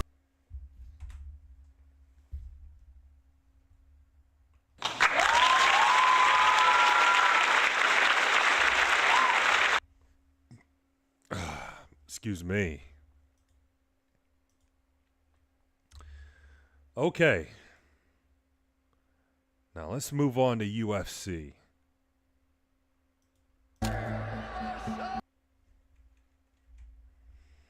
The UFC chooses its champions, not the best fighters. Let's check it out. At the start of the year, Peyton Talbot lost his undefeated record to a guy named Raoni Barcelos. By the end of that same year, Peyton was in the cage with former champion Henry Cejudo. To be retiring Henry Cejudo right now is insane. Well, Raoni, who has won every fight since, has yet to smell a ranked matchup. Same year, same division, opposite trajectories. One guy loses and gets rewarded. The other guy wins and gets ignored. That's not just strange. That's a pattern. And once you see that pattern, it becomes impossible to ignore how the UFC actually decides who gets opportunities. The Fighting Business is one of my favorite new channels going right now. Thank you to the Fighting Business. Absolutely amazing. There's something about the way the UFC operates that bothers me more and more the longer I watch this sport, because mixed martial arts is a sport, or at least it's supposed to be. In a real sport, wins matter. Rankings matter. Performance matters. Your relationship with the league, the commissioner, or the company shouldn't change the opportunities you get. I'm gonna give you an example. If Stephen Curry had a bad relationship with Adam Silver, you wouldn't suddenly see the Warriors punished with worse schedules or stricter rules for them. If a team keeps winning, the league has no choice but to respect it. That's how sports work. But in the UFC, that line gets blurred constantly. And instead of fighters being rewarded strictly for winning fights, we're watching careers shaped by relationships, trust, and how useful someone is to the promotion. Arman Tsarukyan, obviously the odd man out now. We expect Ilya to be unifying against the interim title. Make a long runway for his title. I wouldn't say that he's the odd man out. You know, he had an opportunity, and you guys know how that played out, and he's gonna have to work his way back. I don't give a shit what the number says. The clearest way to see the problem is to look at the fighters who do everything right and still struggle to move forward. I mean, you could argue that Arman Tsarukyan, he should be fighting for the title, but ever since that he pulled out in the last minute against Islam, Dana just dislikes this guy, and he has pissed off Dana White. Golovkin is the best example. He got called on short notice for his UFC debut against Islam Makhachev, a fight he was supposed to lose, and he went out there and gave Makhachev one of his toughest fights to this day. He is 10-1 since that fight, with his only loss a controversial decision to Gamrot. 10-1. Just think about that for a second. That is near perfection for 6 years straight. He's beaten Favola, Dariush, Charles Oliveira, and more recently Dan Hooker, but for some reason, he's out here defending his #1 contender spot while Paddy and Justin are fighting for the interim belt. I haven't talked to anybody from UFC. My manager told me because of this, because of that, you're not getting the title fight. So is that fair in your opinion? I mean, for them it's fair, but for me, I want to be a champion as soon as possible. How does that make any sense? Can someone explain this to me? Now, zoom out, because Arman isn't alone. Magomed Ankalaev was unbeaten for 13 fights, undefeated for almost 8 years, and somehow Jiří Procházka got back-to-back title shots before him. Listen, Jiří's one of my favorite fighters, but how does that make any sense? Merab Dvalishvili ran through the bantamweight division, undefeated for 6 straight years. Bro was beating the #1 contenders for almost 2 years straight, and when Aljo lost the belt, who gets the title shot? Not Merab. Marlon Vera, a guy who was 1-1 in his last 2 fights. Well, never mind. Had just gotten dominated by Corey Sandhagen. He jumps a 10-fight win streak. Again, how does that make any sense? Bilal Muhammad was on a 9-fight winning streak before 2-2 in his last 4. Colby Covington snatched the opportunity away from him. Movsar Evloev is undefeated, dominated practically everyone in the UFC, and gets jumped by Diego Lopez, who is getting mind-blowing that Movsar Evloev didn't get a title shot. That's just crazy to me. Like, imagine you're undefeated. Like, you beaten pretty much everybody that the UFC has given to you. I mean, yeah, beaten everybody that's been put in front of you, and you still not get a title shot. And Diego Lopez gets the title shot instead. A guy who has lost to Volk like 8 months ago. A second title shot in a span of 9 months. I can't make this shit up. Because this is absolutely fucking insane. Lopez just lost to Volk in Volk's last defense. Few people who were a little bit surprised you were the one getting the title shot against Alex Volkanovski. What do you have to say to those critics, and how excited are you to get this opportunity from the UFC? Stop crying. Could I just ask what your reaction was when you found out it was going to be once again Diego, the guy you beat in your last fight back in April? Are we that surprised? But for me, again, I'm a big believer in rankings and earning your shot and all that sort of stuff. But in this day and age, in this business, in this company, we know that taking your opportunities, going out there, having exciting fights, we know you're going to be rewarded. We actually know this. These fighters aren't boring because they lack skill. They're boring because they treat MMA like a sport. They show up, they fight, they win. But isn't that exactly what they're supposed to do? I guess for the UFC, that's not enough. What's next for Bilal? Where's Hunter? Who's Bilal? Because the UFC doesn't just reward winning. It rewards alignment, how easy you are to work with, how often you say yes, whether you help the company when they need your help. That's where the relationship starts to outweigh merit. And this is where I think the UFC crosses a line. Because once fighters realize this, the sport changes. Now, it's not just about being the best fighter, it's about being the best employee. Bo Nickel is often used as an example of smart matchmaking. Bo Nickel versus Grundage got moved to the main card of 300, and this made some waves. Bo Nickel, why are you on the main card of UFC 300? Why have the UFC done this? We're all confused. Everyone's asking the same question. And yes, his path is controlled. But the difference is this. The UFC trusts him. The Penn State standout was introduced to UFC fans via the Contender Series, but it's his impressive debut at UFC 285 that confirmed his status as a bright prospect in the middleweight division. They believe in the long-term plan. That trust gives him patience. Most fighters never get that. If you are not trusted, one loss sets you back years. If you are trusted, mistakes are forgiven. When Peyton Talbot lost his undefeated record to Raoni Barcelos, you would assume, based on meritocracy, based on the sport's integrity, and based on fairness, that Barcelos would get a shot at a ranked opponent while Talbot would have to work his way back. What if I tell you the exact opposite happened? I guess life ain't fair, and the UFC ain't either. And that is exactly where the importance of the relationship with the UFC lies. Here's the thing that needs to be made very clear. This isn't about fighters being smart. This isn't about fighters figuring out the game. And it's definitely not about fighters earning special treatment through behavior. The UFC still decides who they want to push. They decide who they believe in. They decide who they think has upside. They decide who they want to invest in. And once that decision is made, everything else follows. Now, Colby Covington is one of the few examples where a fighter did change how the UFC perceived him. He built a persona, he became controversial, he made himself harder to ignore. Take it slow. Hey, Marty, is your daddy the jailbird coming on Saturday night? Hey, you still got your Obama phone? You still got your Obama phone? I had an Obama phone. Yeah, you fucking did, you lying-ass piece of shit. That part matters. I knew I needed to make a change. I could tell that, you know, I was already on my 3rd UFC contract, and they weren't ever upping my contract. Like, they were just saying, oh, you're just gonna go up, you know, to this contract. There's no negotiation period. You're just gonna take what we give you because we don't like you. You're not a character. None of the fans care about your fighting style. No one cares about your personality. So I knew I had to make a change. I had to do something that was gonna get the fans involved, make it a circus, you know, because this is the circus business, you know. So I knew I had to make a change, and I had to do something drastic that was going to get the fans and everybody hyped up, and that's what I did. Whether you hate me or love me, you're going to tune in to watch me. But here's the key thing people miss. Colby couldn't promote himself without the UFC letting him. He didn't give himself the mic, he didn't book himself into main events. The UFC saw the change and decided it was useful to them.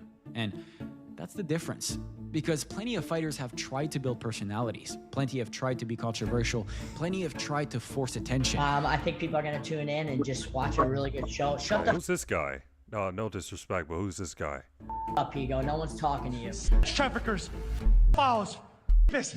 Hell, you can even throw the transgenders in there. Line them all up, and one by one, I give them a good old American beatdown inside the octagon to show the world that there's consequences for these types of behaviors in America. If the UFC doesn't like the fighter, doesn't trust him, or doesn't see long-term value, that behavior gets ignored or silenced. Colby didn't magically gain leverage on his own. The UFC chose to reward it. And once they did, the opportunities came. In July of 2022, Sean O'Malley, who was ranked number 13 at the time, was booked against number 9 ranked Pedro Munoz. O'Malley eye-poked Munoz knuckle deep. Oh, there it is, there it is. Yeah. There it is. Looks worse on that angle. Yeah. Munoz can't fight. Fight ends in a no contest. No win, no loss. And somehow, 3 months later, Sean O'Malley is matched up against the number 1 bantamweight in the world, Petr Yan. Think about that. A fighter commits a foul. The fight is ruled a no contest. And that fighter gets rewarded with the highest ranked matchup in the division, one that only exists because the UFC wanted it to. It was a close fight. I mean, he can't say he was winning the fight because he checked the kick. Like, bro, shut up. Just stop, please. Like, it's the same story of the Cheeto fight. Oh, I was piecing him up. He couldn't do anything. He kind of has the same spiel every single time.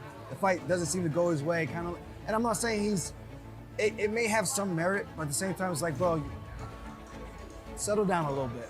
Meanwhile, Pedro Munoz, the guy who got fouled, he gets nothing. He came up to me like, I didn't mean to poke you in the eye.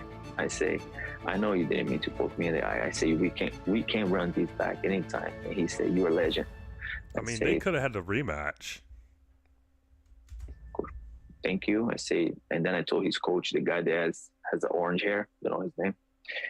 And he was very nice to me. And he says, let's run this back. I said, let's run this back. So how exactly is that merit-based? How's that fair? How does that represent a sport? Well, it doesn't. It reflects a promotion making a choice. The UFC wanted to push Sean O'Malley, so they did. The rankings didn't matter, the results didn't matter, the optics didn't matter. Only the decision did. Paddy Pimblett didn't design his path either. From the start, and to be fair, you know, as a Sean O'Malley fan, I'm actually... I know it wasn't fair. It wasn't fair that Sean O'Malley got a top contender fight, even though he didn't beat Pedro Munoz. But if none of if it wasn't a no contest, then he may not be. He probably wouldn't have won the title. So I'm just saying. He probably would have found a way to win the title.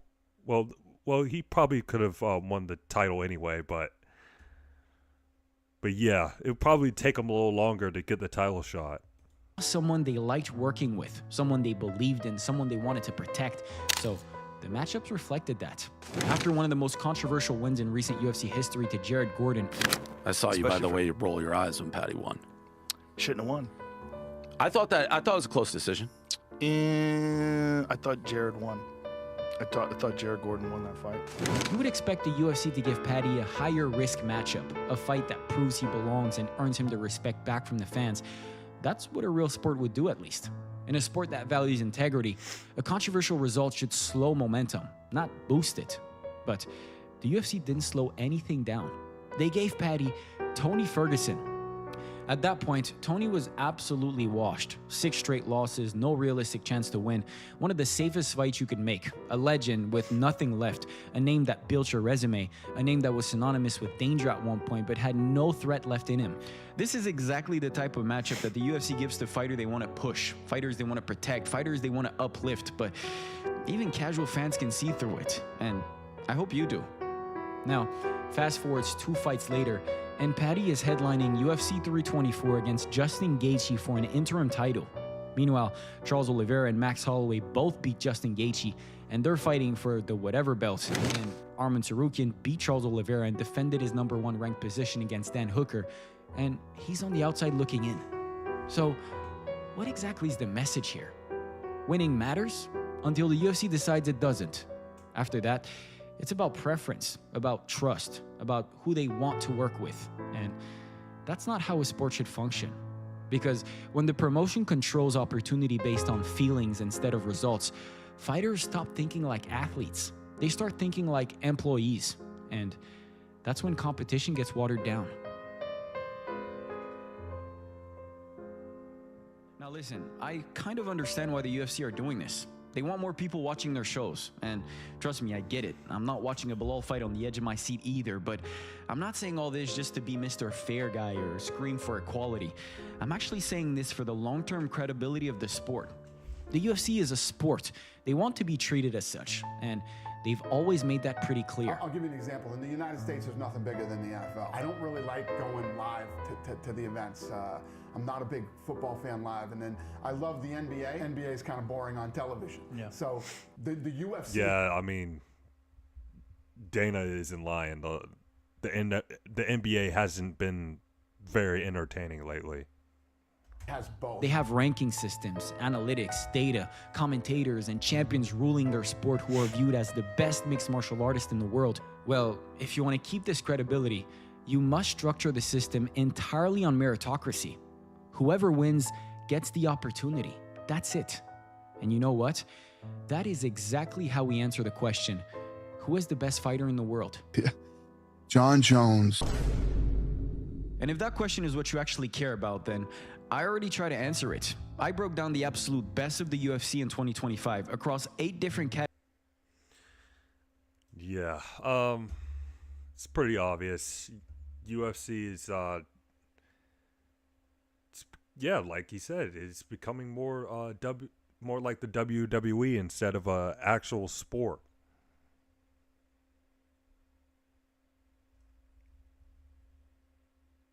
How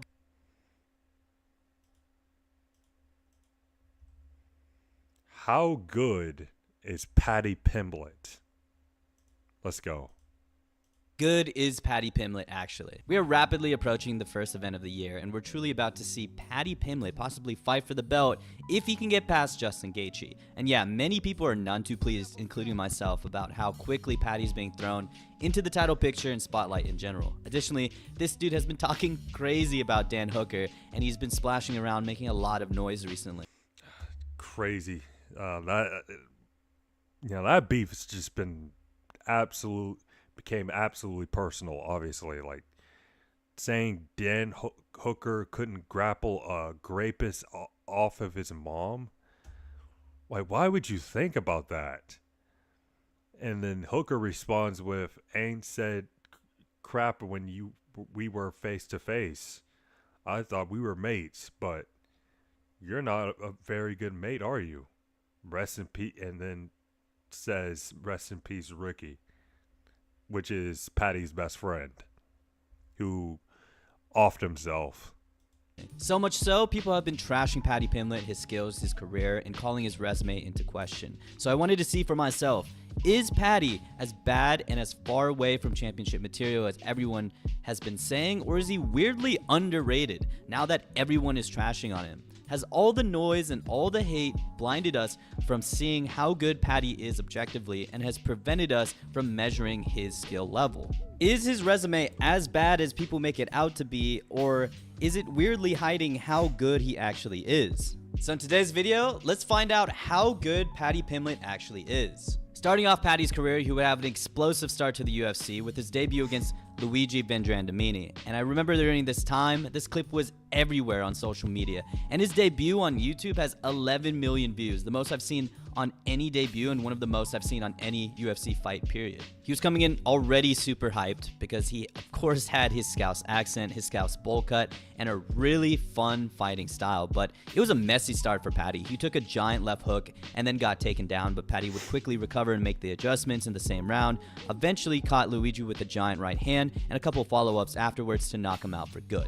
Paddy's second fight was against Kazula Vargas on home turf in London, and again, he would have a bad start as he got caught with a right hand in an early blitz from Vargas, would shoot, get stuffed, and end up on bottom. But Paddy would get his get back by getting back up, getting his own takedown, which quickly led to Paddy getting his back and securing a rear naked in the first. Paddy's third fight was against Jordan Levitt, and again, not the best start for Paddy as Levitt came in with the offensive wrestling and forward pressure and started to take down Paddy multiple times. Second round, Levitt tried to continue that success, but in a takedown attempt, Paddy used this kind of like ninja choke, Darce choke with the head and arm, which led to Paddy taking the back quickly and securing the rear naked even quicker.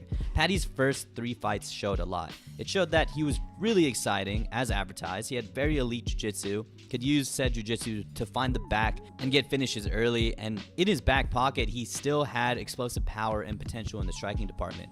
But what these 3 fights also showed was Paddy's lack of striking awareness and his tendency to keep his chin high in the pocket without the reaction time or head movement to prevent what was coming. He had to survive a lot of early adversity, but granted, he always quickly made the adjustment and got the finish. And if you think he can make the adjustment, come next week, I got a word from my sponsor. The UFC drought is finally almost over. Towards the end of January, we do not care.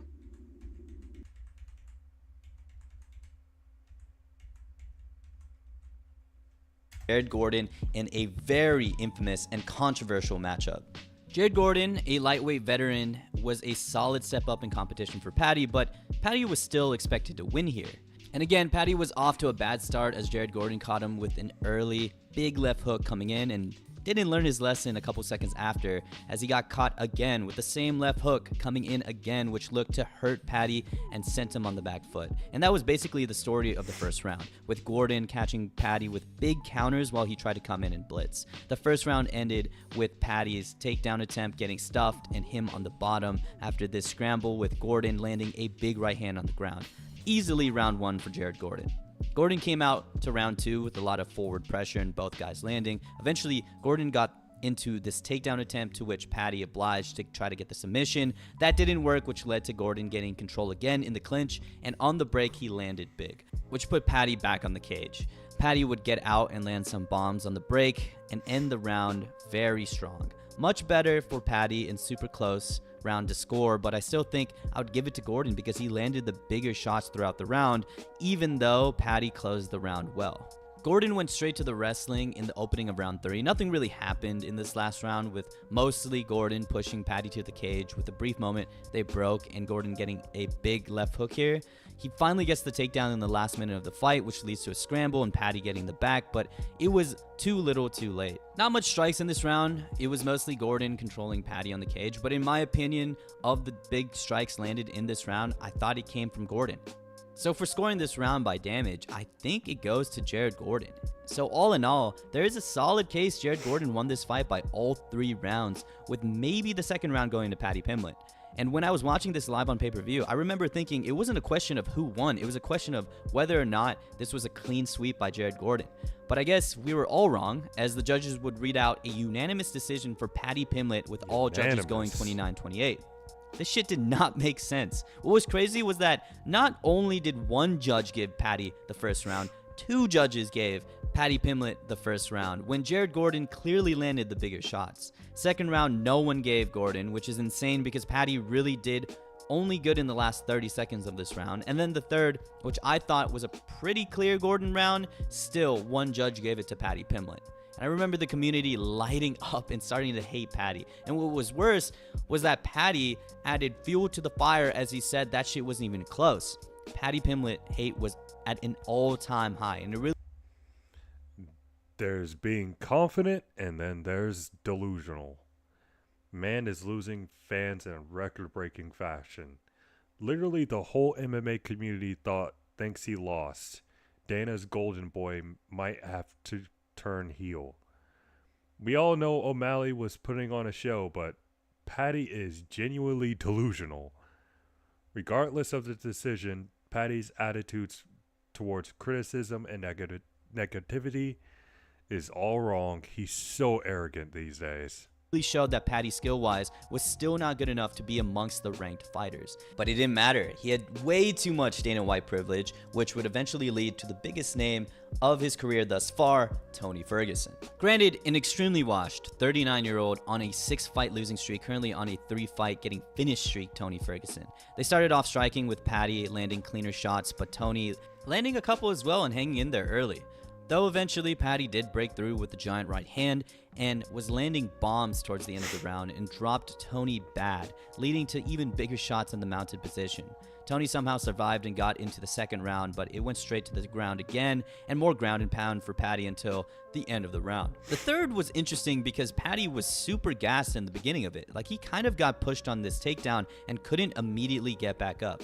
He still found the last burst of energy to get this takedown and pretty much lay here until he got the decision win, but I have mixed feelings with this performance. It was a solid bounce back win from his last performance against Jared Gordon, as he showed his striking improvements and power, but again, this was a 30... Hey, listen, I'm sorry that I'm yawning a lot.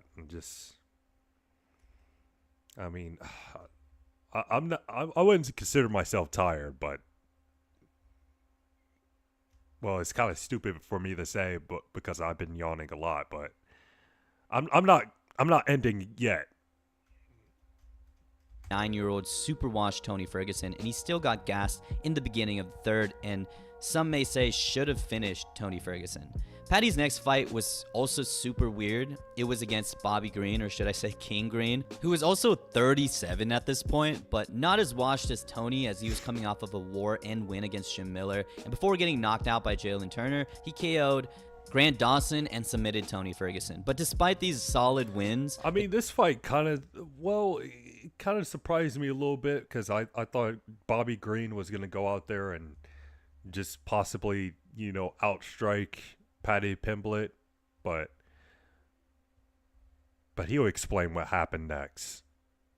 King would blunder bad by practically giving Paddy his neck on this takedown, and leading to the guillotine attempt, which Paddy would transition to a triangle and a good night's sleep for the King.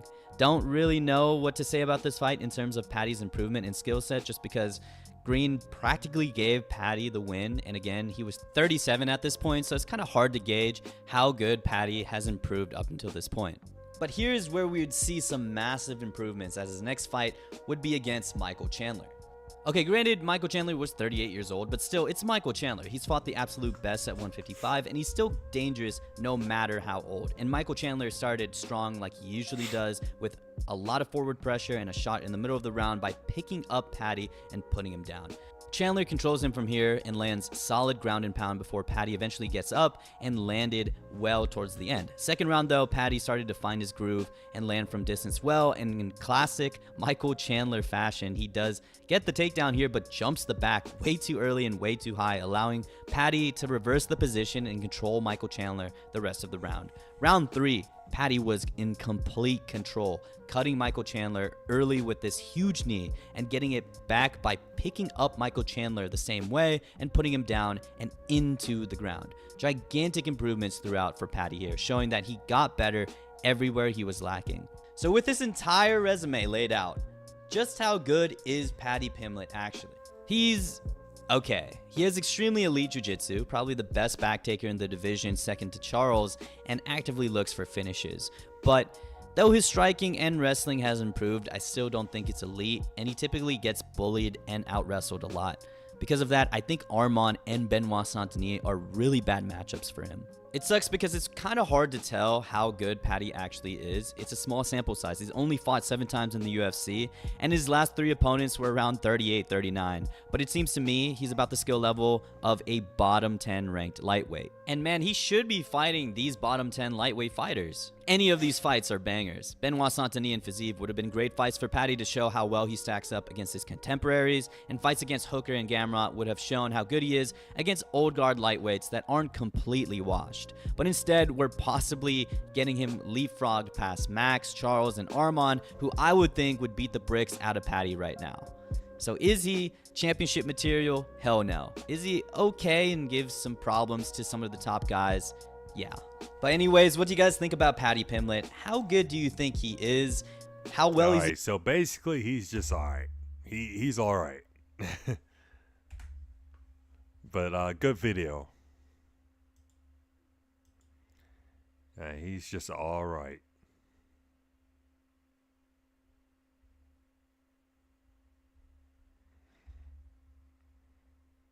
All right. I'll be right back.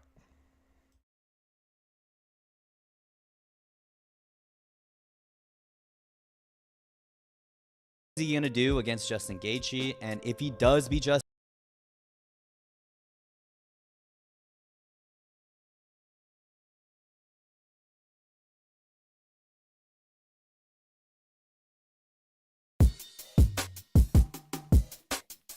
She look cute, this shit.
All right. Probably like 1 or 2 more videos. And a lot of. All right.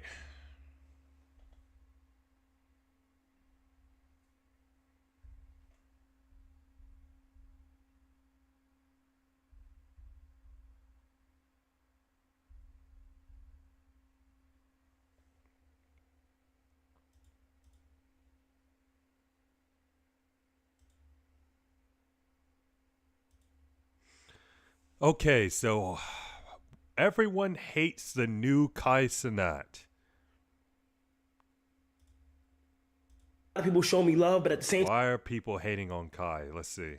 a lot of people thought I was crazy. A lot of people think that it's not possible. A lot of people being like, yeah, okay, because I'm a creator. So Kai Cenat announced that he quit content creation, and it's kind of funny to me because literally no one's taking him serious at all. Watching all of these people making fun of Kai Cenat for being performative is absolutely hilarious to me because that is true. And it's been a weird couple of days on the internet because for some reason I'm seeing a ton of people clown Kai Cenat for trying to improve and change himself outside of just content on a personal level, and yet people are making entire think pieces, writing out entire twit-longers about why this is all performative, why this is all fake, and why Kai is someone that should not be inspired to be like. But I want to dive into a lot of the stuff people have been saying and even where this self-improvement journey is coming from in Kai Cenat's part. You know, in order to do that though, we have to start from the very beginning with who even know any of these people in case you're unaware. For the past year, I've had dreams besides streaming to achieve and to pursue. I have dreams one day to become a fashion designer and start my own clothing brand. Kai Cenat is someone that doesn't need any real introduction. He is one of the most prolific streamers slash content creators known to man at this point, and has recently stepped away from streaming as a whole after ending his Mafia-thon 3, going on to pursue other goals and basically being MIA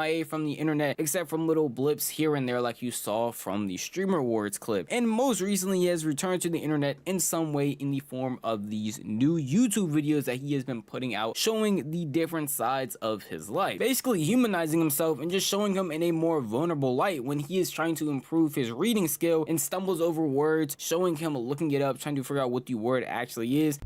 Spontaneity. How do I pronounce that? Oftentimes when I don't know what a word is pronounced, I get to look at how it's pronounced and what it even means. Spontaneity. Spontaneity. The condition of being spontaneous. Spontaneity. Spontaneity. Spontaneity.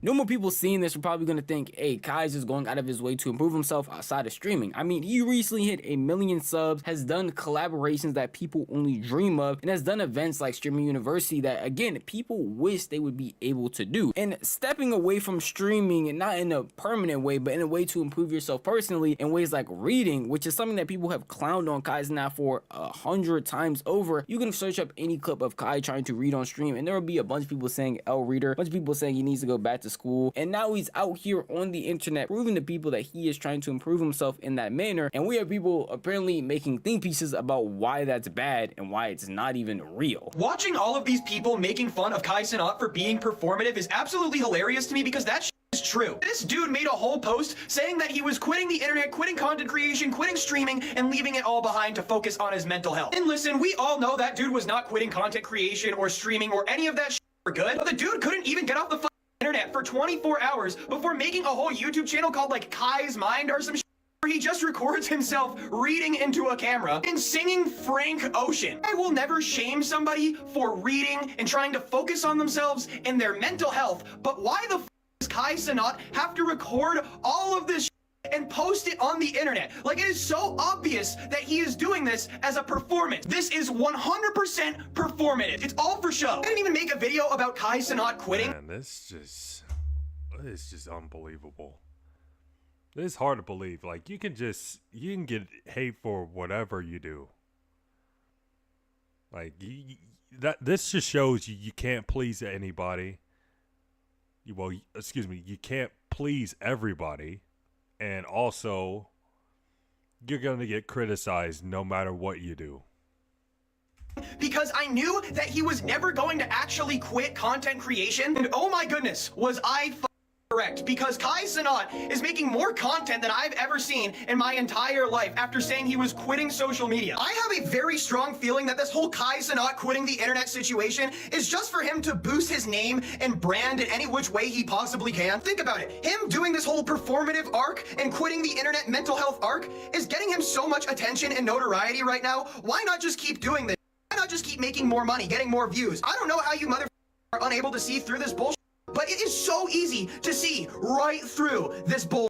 Several things wrong with his videos and points that he brings up that are shared throughout a bunch of people in these communities. One being the fact that he posted a video titled "I Quit," which a lot of people at first glance would take that as him quitting streaming or him quitting content creation in some way. But if you actually sat down and watched the video, or even nowadays just went on TikTok and looked at any of the clips, you would know that he wasn't talking about quitting content creation in any way, shape, or form. He was actually talking about quitting overthinking and quitting doubting himself, which at no point in time even mentioned him taking a break or stepping back from content creation. Actually showed the otherwise. In multiple other clips, you can even see him talking to people like Chris next door, talking about he would never give up streaming because that's one of his passions. Bro, streaming, like, I would never stop it. I would never stop streaming though. But you gotta have time for you, bro. You know, because we gonna get caught up in the screens, the 2 monitors, the chat, all that. But when do you have time for Chris? When do you have time to make true art? Music is not a joke. Even the YouTube. Yeah, and like, you don't gotta drop often. You can drop when you want, but just know behind the scenes and when you about to drop is you cooking though. You can't be stagnant. So one of his points and the shared point that he had about Kai quitting content creation or quitting streaming is just a blatant lie and not even true. And the other part of it being that he would never rag or talk bad about somebody that's genuinely trying to improve themselves when it comes to this reading in specific. And a lot of other people say the same thing. The issue they only have with Kai is that he is doing it in a performative way, which is funny that his entire life has been performative, and a lot of you are probably performative in your own lives without there being a camera. Yet when Kai Cenat does it, it's an issue. And he even spoke on the real reason as to why he wants to read more or improve his speech, and it's a genuine reason to just articulate himself better. And so when he has conversations about the stuff that he's doing moving forward, he is able to do so in a professional and more high quality type of manner. Honestly, the reason why I started reading was because I didn't like the way I spoke. To be honest, I wanted to articulate myself better, and I noticed when I got into arguments and I had to get a point across,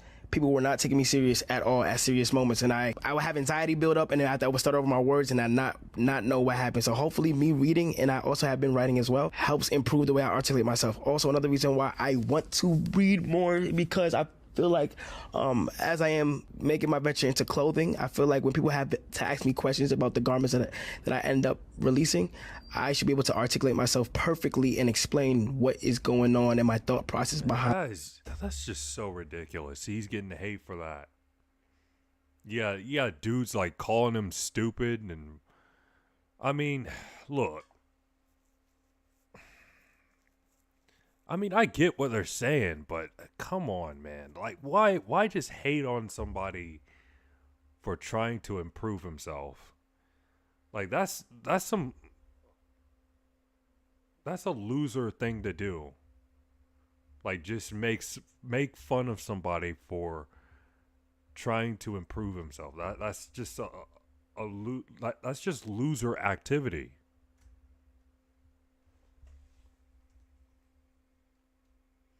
And also, if I was Kai, I probably wouldn't record myself reading books, but that's just me.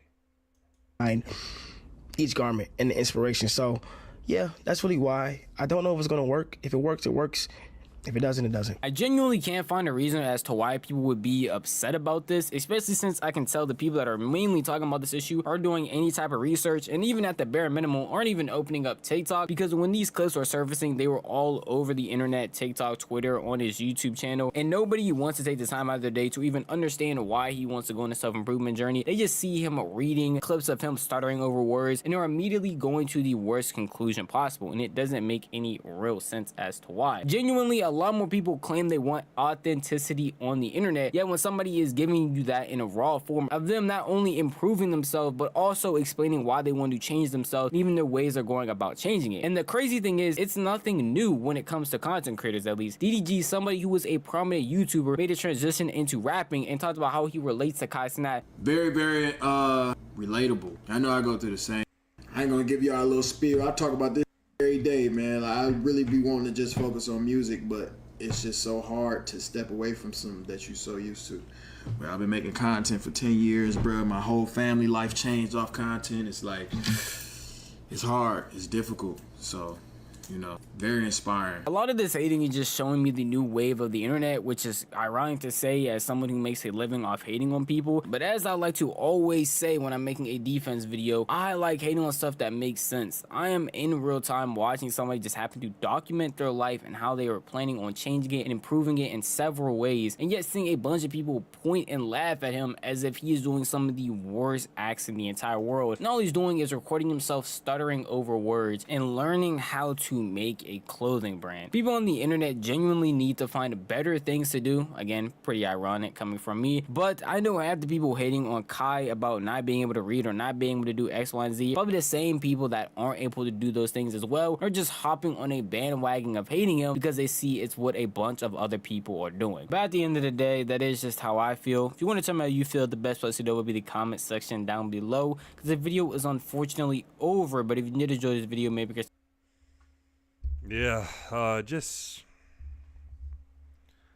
some weird people in this world, man.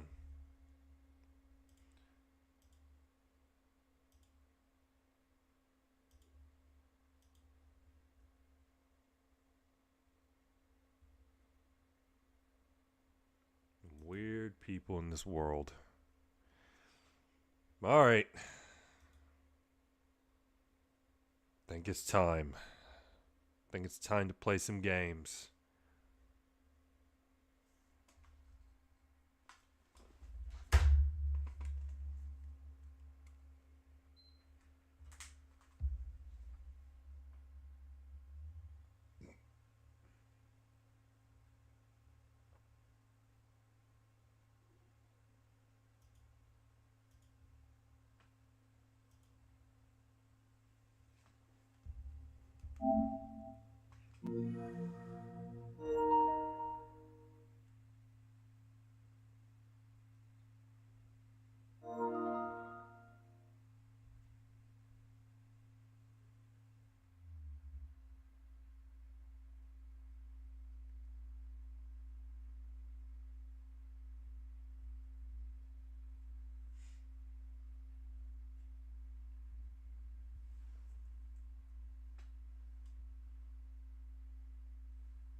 All right, let's get back on Dispatch.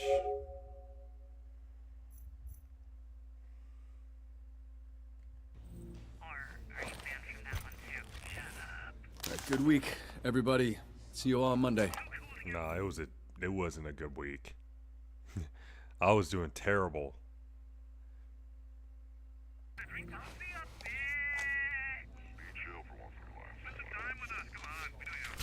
I mean, the Sardines of Villain Bar, not sure I'd fit in. Just go dress like that. Everyone will just think you're a pervert. Yeah, all right. Let's fucking go, literally. And I am also excited, Robert. I can hear your heartbeat. Sound like a fart on a car seat. And I can read your mind. You wanna fall in love and eat pizza all the time. Why are you out here? Too damn big. Well, you want a drink? Sure. You want two? Sure. Hey, creep. Creep? I don't know you, and I don't like not knowing people. Well, you won't like knowing him. He's the biggest perv west of the LA River. And he's with us. She's joking. I'm not my business. But if you do go jerking off in the bathroom, you make it my business. That's, I don't want to be in that business. What?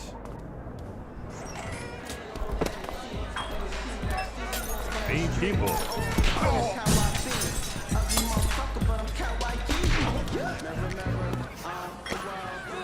Don't say nothing at all. I look good, feel better. I gotta ask, just for the record, how I look? I look good. Would you wanna fuck me if you could? How I look? I look bad. I be the best look. Buy me a drink. Is this for all the strings you had to pull to get me in here? Catch on quick. I'll grab us a table. 2 fancy whiskeys, please. Make it 3. 4. Make it 5. 5 fancy whiskeys? No, 9 shitty whiskeys. Good lad. We should have invited him earlier. We thought he was a fucking knock. He never said that. Said he reminded me of my ex and he's that buzzkill ass energy. Earlier? How long have you been going out like this? Since day one. Don't act surprised. You were the bad guy until... Wait, when did we decide he wasn't the bad guy? Tuesday. Cheers. Excuse me.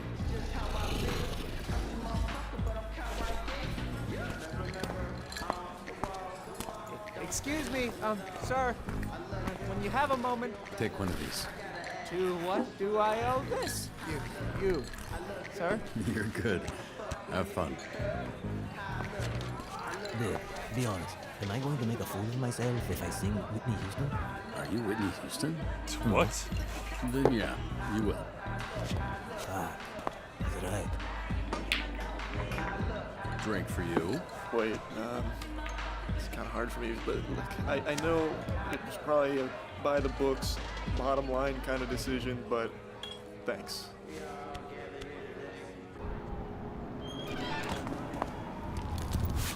You can't have that outside. Fine.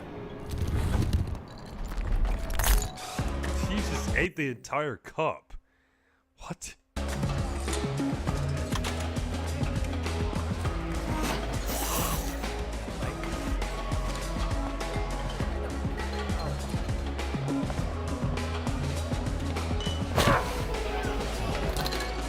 Okay, all drinking, having a good time. Everyone thinks I'm a narc. They can still smell the hero on you. You're the enemy. I bought them drinks. What else do they want? You can buy them drinks. You can make sure they don't get fired. You can line them up and blow them one by one, but they're still gonna think you might be the hero that fucked up their life. People don't think about much when I blow 'em. But I hear what you're saying. I'd argue they fucked up their own lives being criminals. See, that's narc shit. Just tell them who you are. What are the odds that you busted any of them anyway?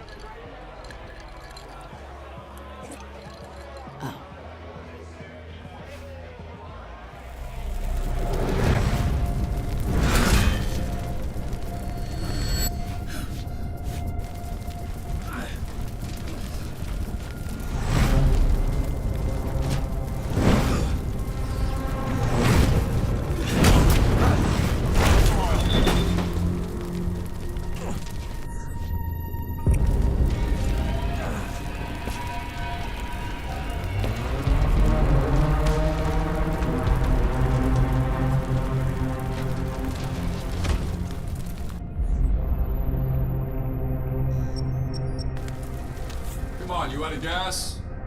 Disappointing.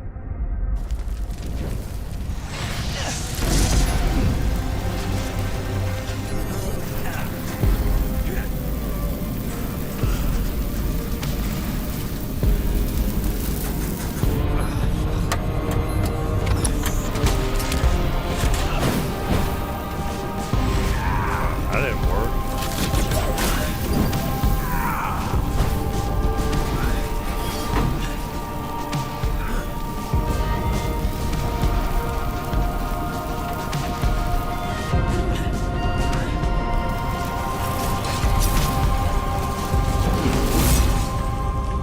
Ooh, he cut his fingers I'm off. a bitch. My name's Robert. Such a bitch whose name is Robert. I'm a bitch. I'm a Wow, so that's how he lost his fingers. I'm such a fucking bitch. I have no hopes. I have no dreams. And a tiny little thing, and it doesn't even function anyway. Because I never got this function. So protect me as I am. I thought he lost to working in a deli or something.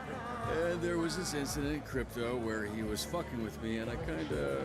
I've been dealing with that whistly ass tooth because of you.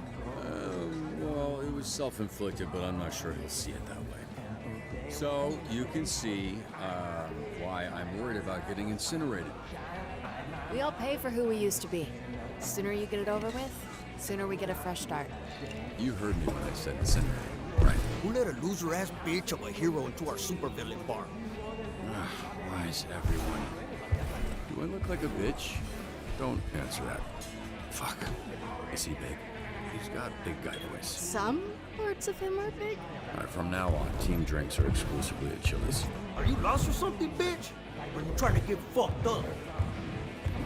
A lot of bars around here, fool. Why'd you pick this one? You got a death wish on me? Let's give him a drink. Hey, bud, let me buy you a drink. No one's talking to you, fucking what?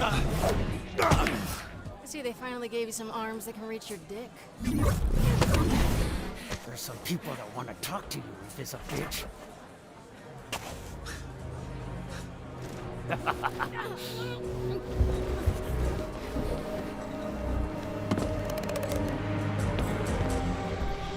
Ooh.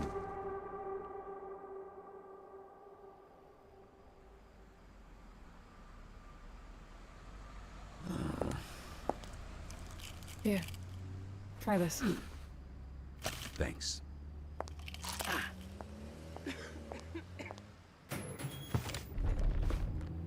Is the can I spends reporting expensible? Can I get my money back paid, please?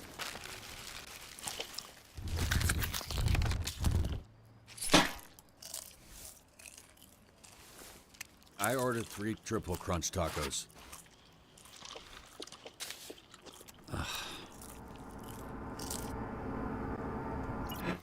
Oh, motherfucker! Whoa!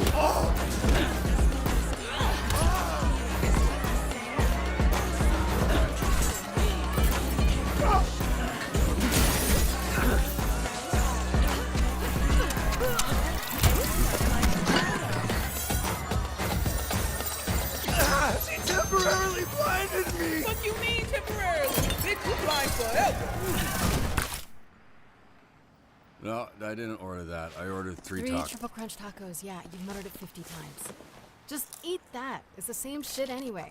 Literally everything at this place is just a remix of the same I 5. mean, but that's not what he ordered, though.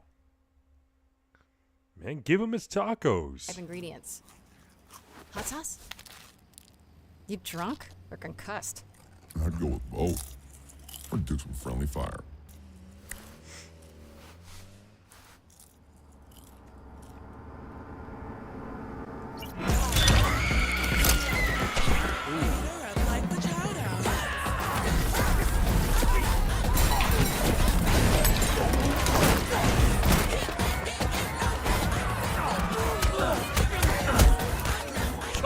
Sorry, boy.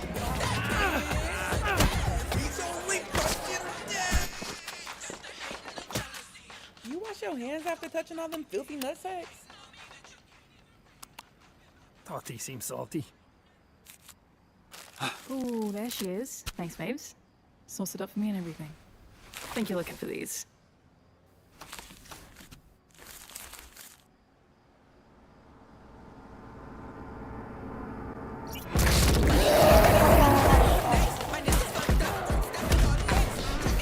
Bit his finger off.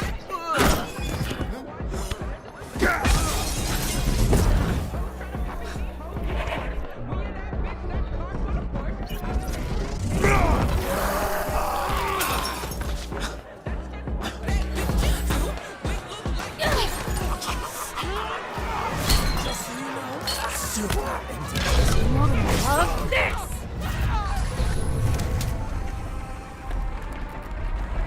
Yeah, he has to go in now.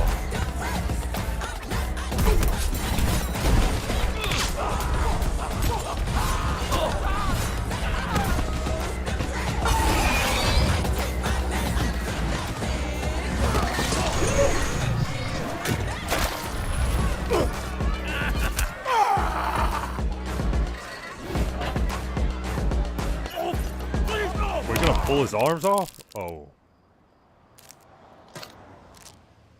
Both arms? Y'all are fucked up. Weird thing is how easy it was. This churro isn't as soft as his noodle arms. Maybe give us a heads up next time you want to start a fight. I want another drink. You're heroes now. Heroes don't start fights. You finish them. Well, not many finish fights against the Red Ring. Yeah, how do you have beef with them, Mr. Dispatcher? Yeah, we know this Robert guy is a front. Who are you? Really?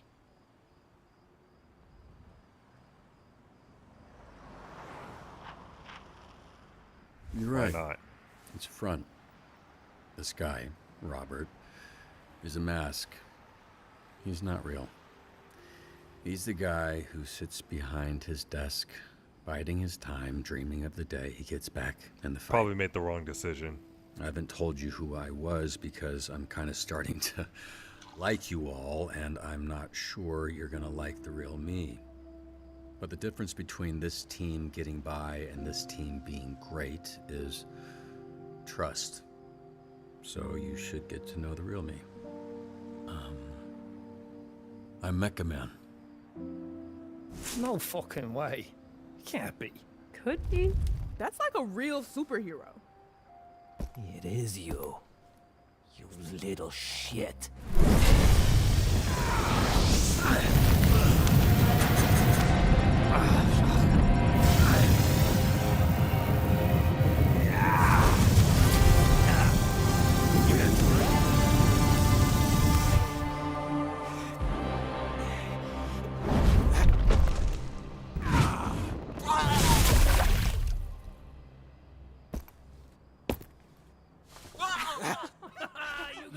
Just a bit of water, dude. Come on. Wow.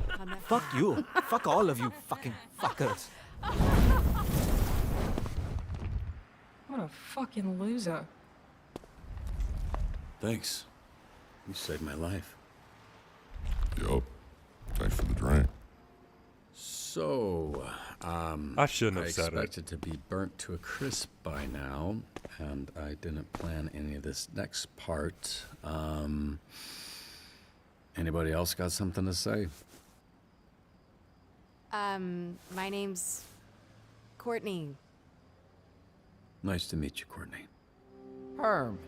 Sometimes Herman or Hermie, but my grandma calls me Herm, so Herm. My name's Victor, because I'm a fucking winner. I'm Alice. Bruno. Malevola. Your last name's Gibb?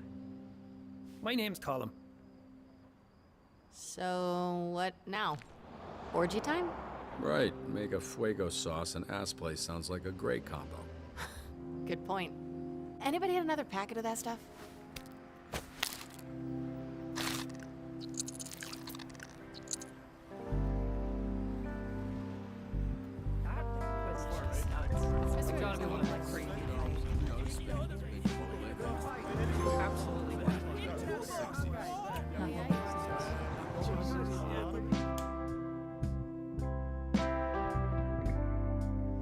Alright, that's it for that episode.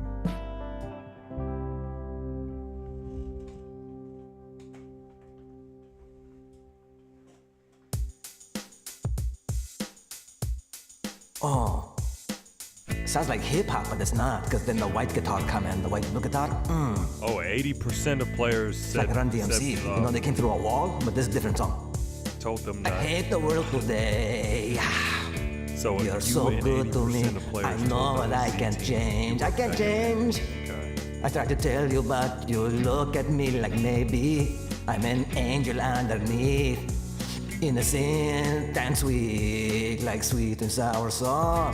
Yesterday I cried. This is the lady in the song, not me. You must have been relieved to see the softer side. So soft. I back up. Sing for me. I can understand. Alright, next episode. Why did I make that decision to keep it professional? I hate that I made that decision with Blonde Blazer. Stupid.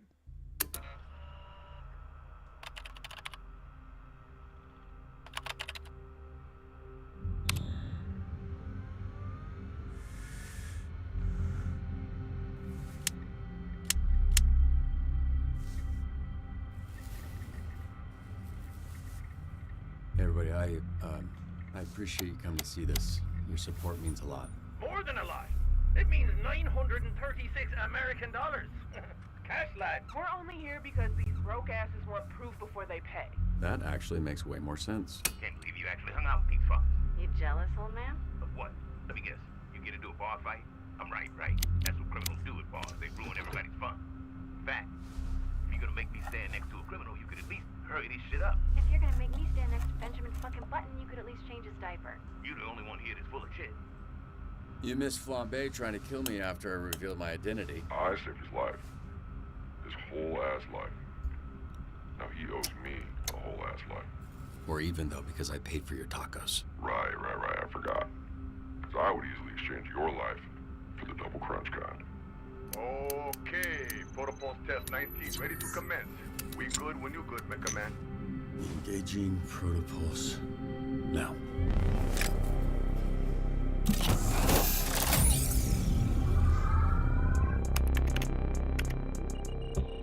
All readings super stable. Here we go. Time to make your grand re-entrance. All right, ready for launch. Roger that.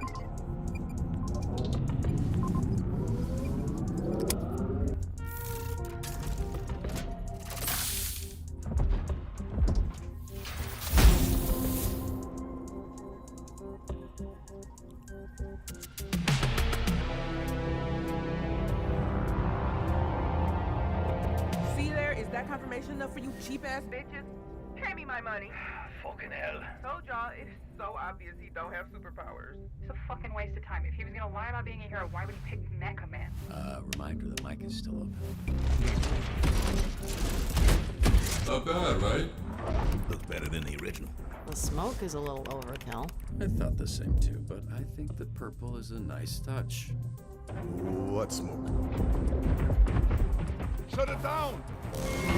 Oh, not good. It's not ready yet.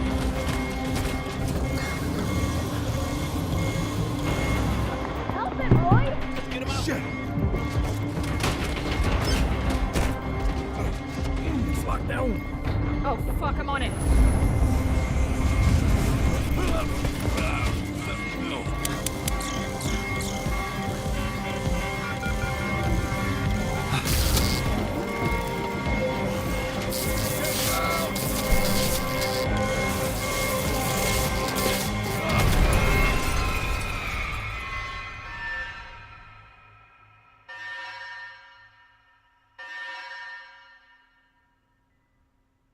Man, what a start to the episode.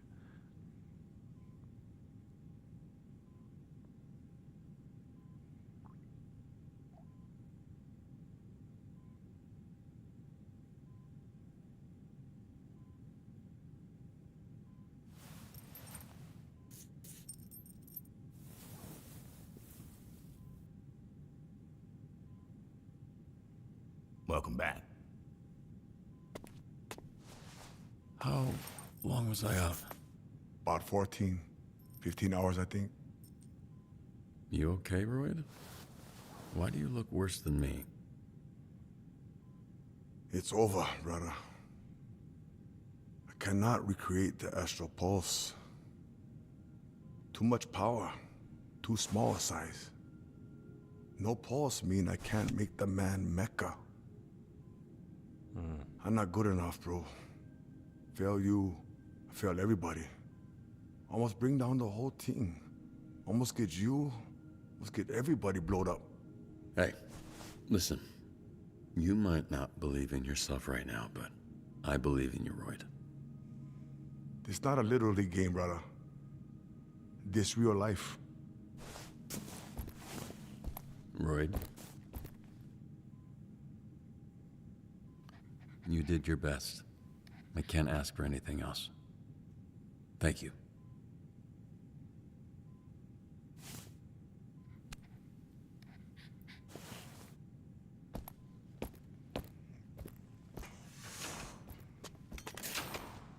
I heard that big bastard crying in the bathroom. Makes it hard to shit when somebody's doing that next to you, you know? Pretty distracting, yeah. Everyone else okay? And busy gal? Fine. One thing she's good at is disappearing when people get hurt.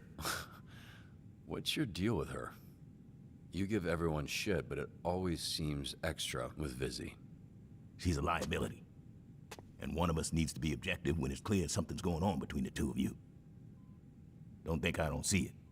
It's all over your stupid face. You like her. So I got a hater for the both of us. You're reading it wrong. We work together, Chase. Our relationship is strictly professional. Nothing more than that. Look, just be careful, kid. Some people, they're black holes. You reach out to help them and they just suck you in and do whatever the fuck black holes do. I don't know. They fuck you up. Your new look screams I know some science shit, so I was with you the whole way. No, come on, take the day off. No, really. I'm fine. All I've got to do is sit at a desk. Desk work doesn't land you in the infirmary. Think about that. I'll mull it over.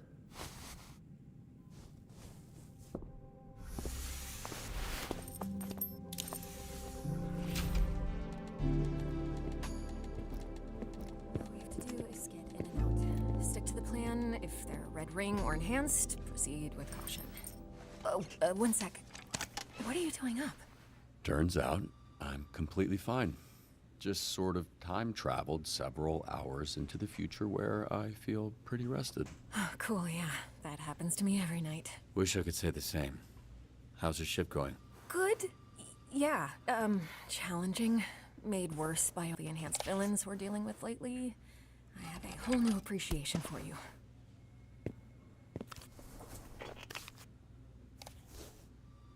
I'm sorry about the pulse. Give us some time. Royd's a little down, but I'm sure we can come up with alternate power sources. Hey, really looking forward to tonight. Perfect timing. Yeah, same. Wait, what are you... What's she talking about?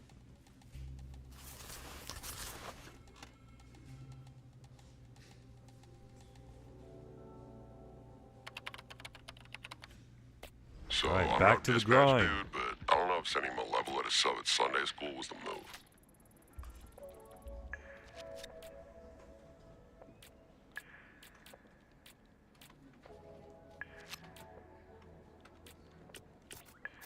I need someone to wait in line for this really cool game that I'm old enough to play, and my parents said it was okay to call SDN.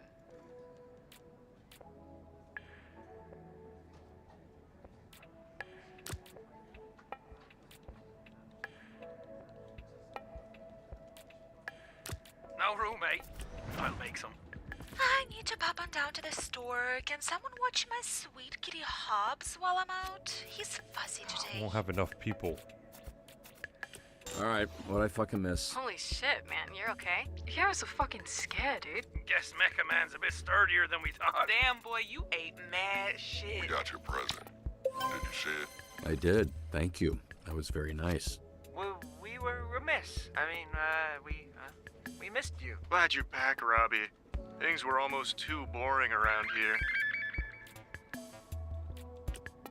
Hello? Yes, it's that time of month again. Send your finest over to clean my abode.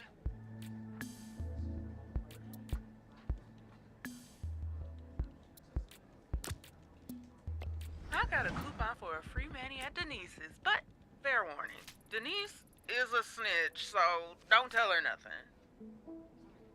Medium? No thanks.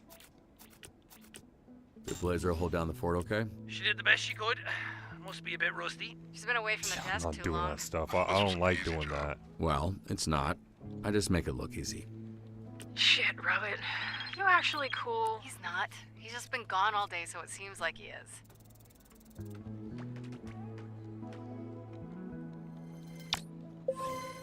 I guess you got it done. So, There's some dude dressed as Phenomenon Man picking fights with randos outside the convention center. It's weird. Can you make it yeah? stop?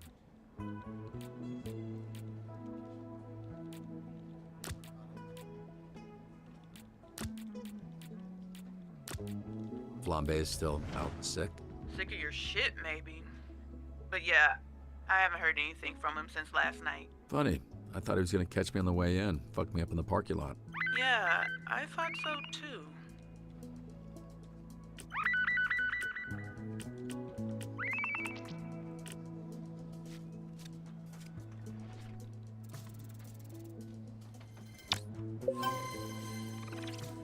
You never have too many soft skills. Half man, half bat, all freak.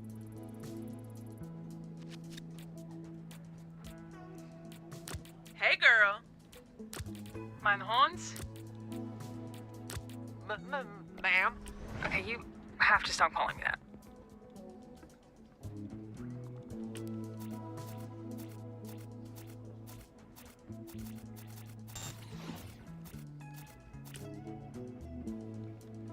Whoa, did you guys hear Vanderstank and his wife got divorced? Sure did.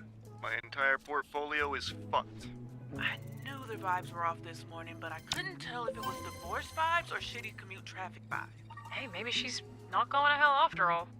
Marrying someone can send you to hell. Yeah, but only if you marry a billionaire. What?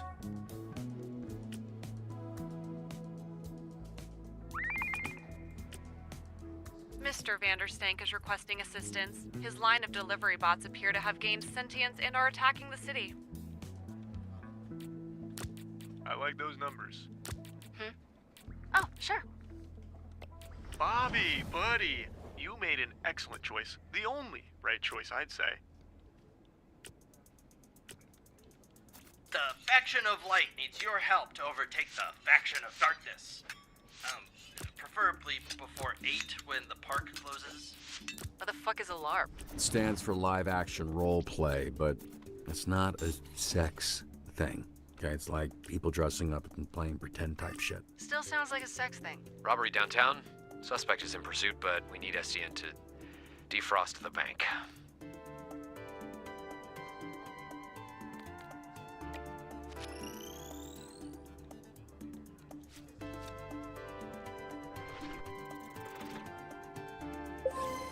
That's the gravy, baby.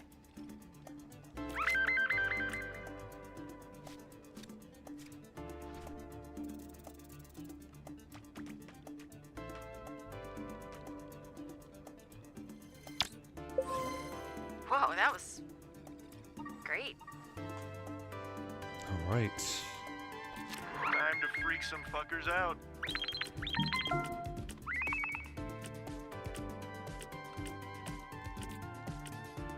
There's some activity down in the sewers. My tenants are getting uneasy. Can you folks look into it? We don't have enough people Listen, for that. Bring your kid to work day, and I thought he could try using the forklift. Blessed to be busy. Size don't matter. Excuse me. All right. Vanderstank wants them destroyed, but I think there's a way to reprogram them. New me? Fucking rocks. I'll handle it. Been to the cliffside once. Didn't work out.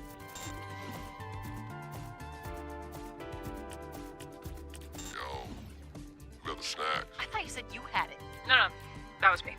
Night, everyone. Ugh, I'm pretty fucking beat. I'll see your dumbasses in the morning. I've got the booze. Folks down for a carpool? I got room. I'm good. I'll fly over in a bit. I would like a ride. I'll bring extra towels.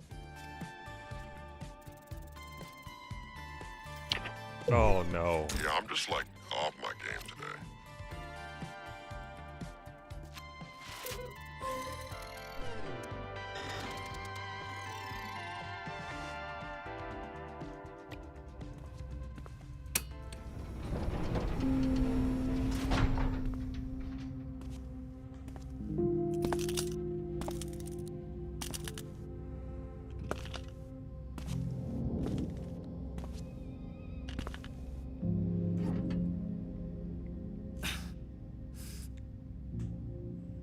Getting cuts again? You know, it feels like for the first time in a long time, I can see a life without Mecha Man. You know, which I'm sure you would appreciate. been nice that we get to spend more time together, right? Teaching people to be heroes, guiding them. It's not nothing, but I don't think I can sit on the sidelines. I worked hard to get good at being Mecha Man. I don't know that I want to just walk away from that. But just when I feel like I got a handle on it, got it figured out, I think about Chase and my dad and Shroud, then I get all fucked up. You know what I'm saying, Beef? You know what I mean? Oh, he farted. Yeah, exactly. See, this is why I appreciate her talks.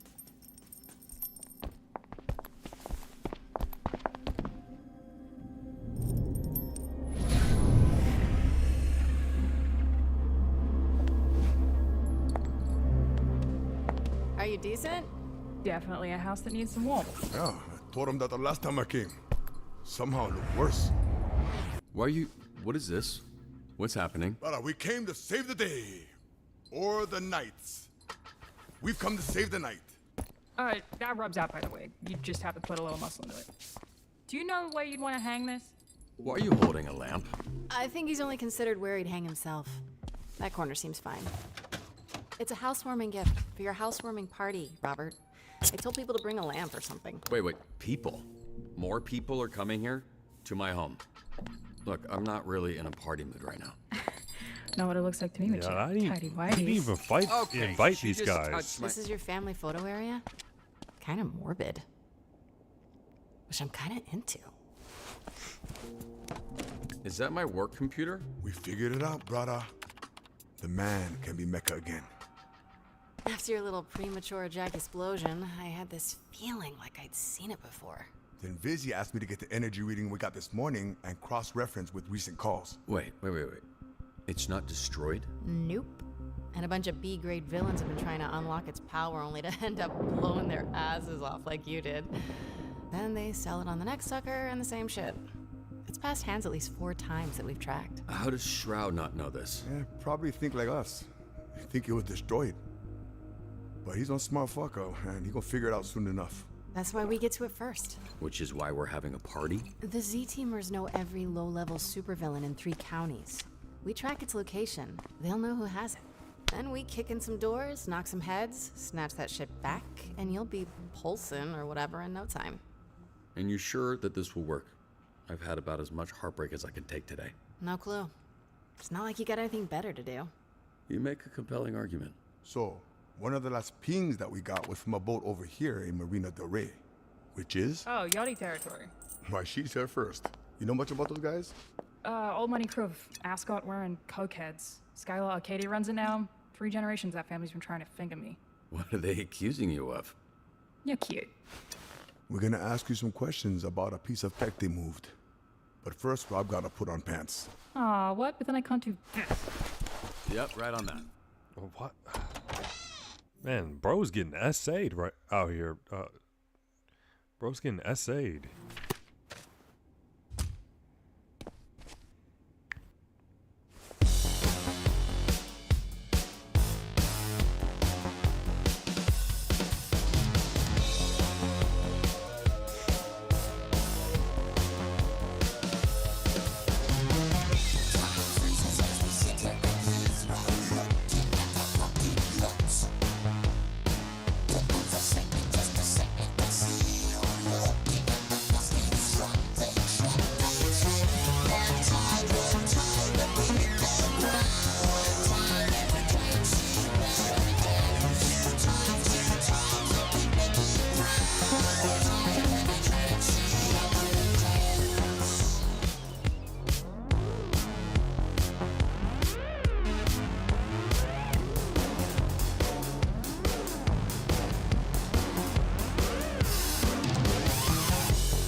You know, I hope this isn't copyright.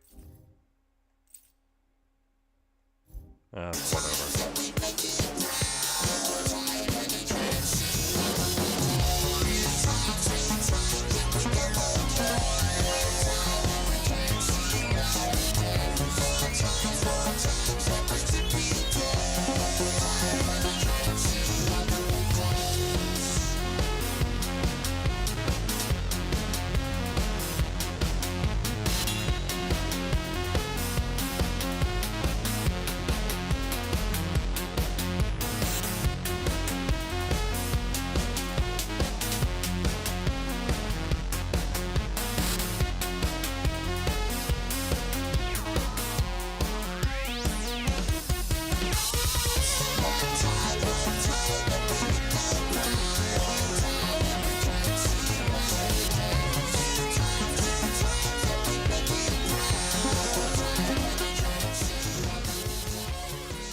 Alright, what's going on?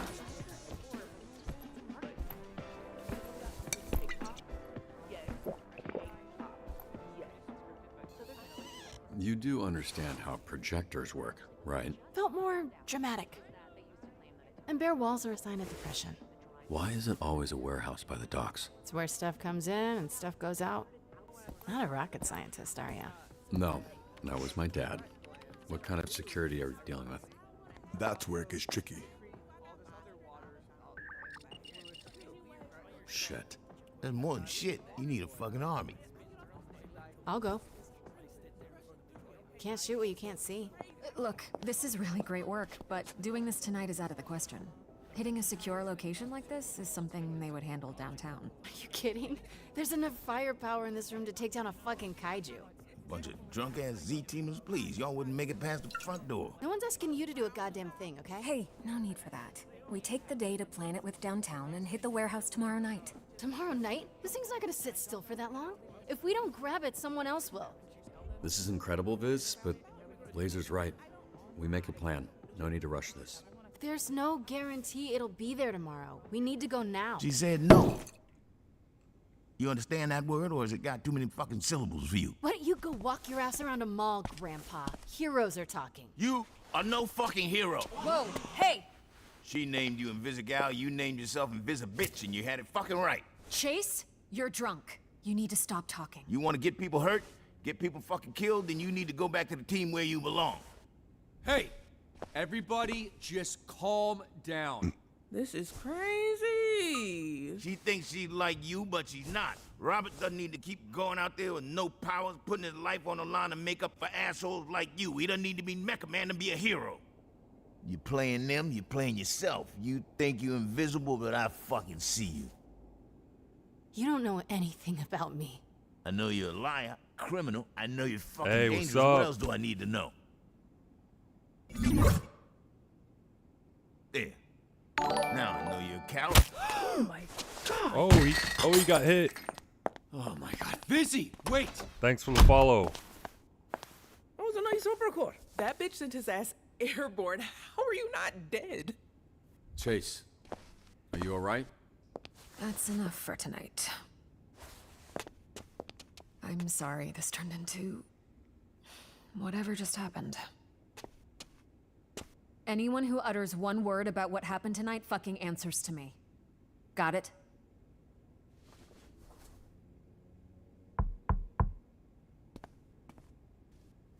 Visigal. Oh, big shot. Yeah, so I might have to do that once a month or so as a release of my hatred for you. But perhaps with some time, you'll be less of a bitch to me. Yeah, we'll see. Happy housewarming, bitch. Your place fucking sucks.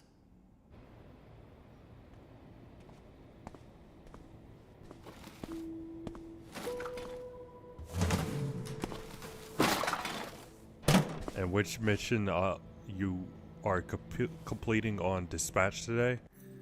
I'm on episode 6 right now. Oh, I didn't mean to press the button, but yeah, we're trying to get my Mecha Man suit back.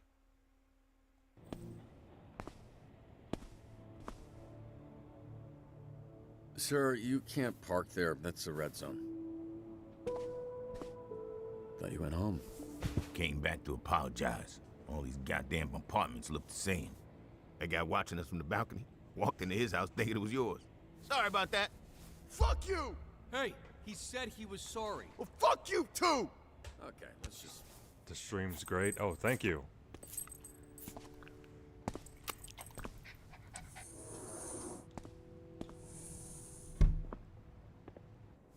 You sure this ain't vodka? She told you? Made quite a first impression. Didn't know you were into spitting in people's mouths. Kinky shit. It's that internet somehow made sex born. Okay, now you sound how you look. Another thing I can't do anymore. Fuck. Maybe it's why I say the word so much. Sorry, Chase. Which game is your favorite game? I got a excuse me. I got multiple favorite games. I can't pick like one, because there's other games that I do enjoy. I had a pretty good run. You ever think about why we do what we do? Help people. Put it all on the line for someone who won't ever know your name, won't send you a thank you card, won't be at your bedside when you get hurt. Honestly, I don't know. Just makes me feel good, I guess. You ever worry that a bunch of former villains actually get that same juice from the opposite, from hurting people? That first week, Izzy was gonna walk off the team. You know, she's feeling low, talking about how she would... Do I stream every day or only sometimes? I try to stream every day, but I don't stream every day, but I try to. If that makes sense. I just stream whenever I have the time. Was born with powers that always meant she'd end up as a villain. Like he was fated. So, obviously, I gave her the pep talk, you know. Like, that's all bullshit. You make up your own fate, yada yada. I don't even remember what I said, but I do remember thinking, oh, fuck. Yeah, that must have been hard. Like, if I didn't have you, you know, and my dad, where would I have ended up? You were always good. That was always in you. It's what makes us different from a thief like her. And what else is going on besides the stream? Work. Well, my job, and also I have to. I'm not the only guy who lives in this house. Like I live with my family, so I have to wait on my sister to finish her homework, and then if I have enough time, then I'll stream. Oh, come on. You've stolen things too. What? You racist motherfucker. I never stole a fucking thing in my entire fucking life. Chase, you've literally stolen things from me. Oh yeah, but that doesn't count. That was for somebody else. What, you quietly contemplating? He said, that's funny. Yeah, I guess I hadn't considered. He said where I'm from? I'm from South Carolina. But I think the answers are out there if you just listen to the wind. And farts. I see why you and Beef get along. Oh, where's my guy? Oh, I'm sorry, my poor boy. That's it. There's my boy. There's my good boy. Who's a good boy? Beef is.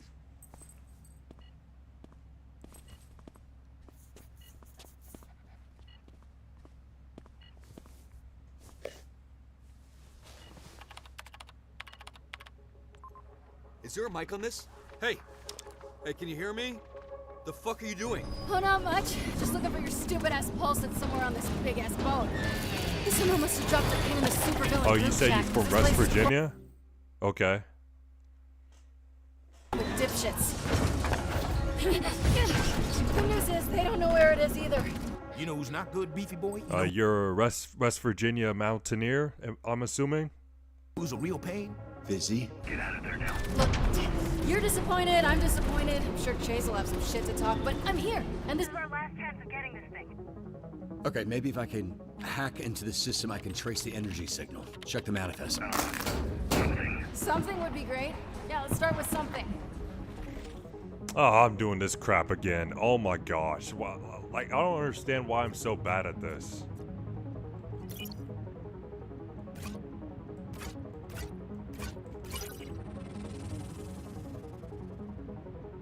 Out of range. Shit, I need the password. How did I get the password? Match frequency.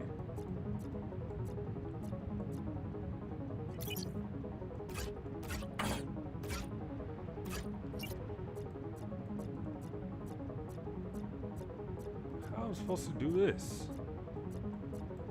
Okay, the key up, right. Up, right.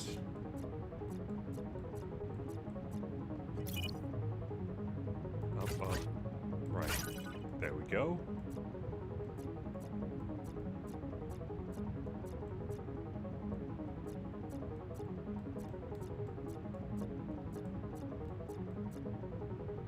Hey, I'm getting a huge energy reading coming from the captain's quarters. Right, and I'm supposed to know where that is? See that tower? The biggest one. It's at the top. Oh, perfect. So you want me to cross I this am active really enjoying battlefield? your stream. Oh, thank I you. didn't want you to do any of this shit. I get it, okay. Jesus. Keep your eyes peeled for Visibit. Looks like she might know something we don't. Might know something we don't. Shit, they're onto me. Oh, hey, there's a door to your left. Fuck, it's locked. Feel free to take your time. Just catching up with some old friends. Oh man, there's a timer. Okay. Oh, I better hurry up. Oh my goodness. Almost got it. Oh man. How did I get there?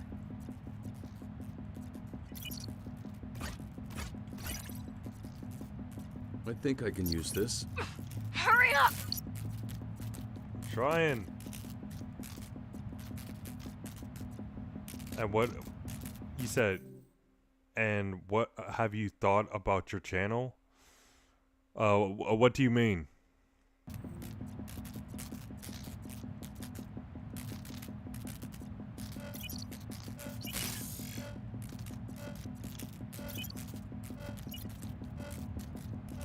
I'm gonna run out of time.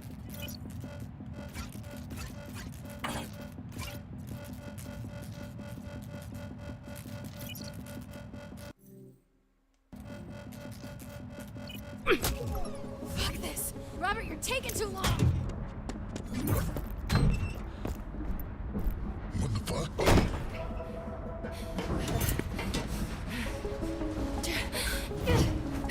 This fucking guy. Okay, hey, Izzy, lead him towards that speaker tower. I've got an idea. Better be a good one.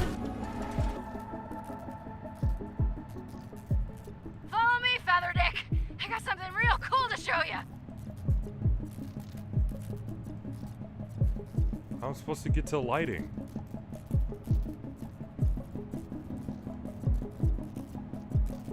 Dude, oh my gosh. Dude, I don't know what to do. I'm clueless. At the tower. Do your thing. Working on it. Work faster. Alright, I'm trying.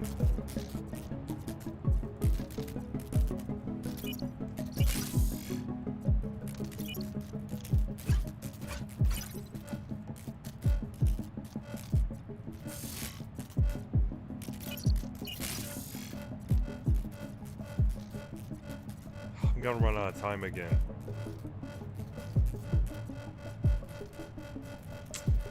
Why do I struggle with this, dude? Hold on, I've almost got it. Almost isn't good enough. Let's see you get up from that, you turkey neck motherfucker. Busy, look out, behind you.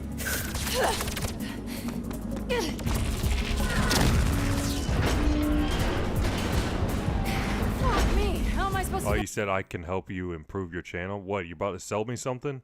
get around that? Look, hey, just worry about not dying. I'll find you a way around. Huh?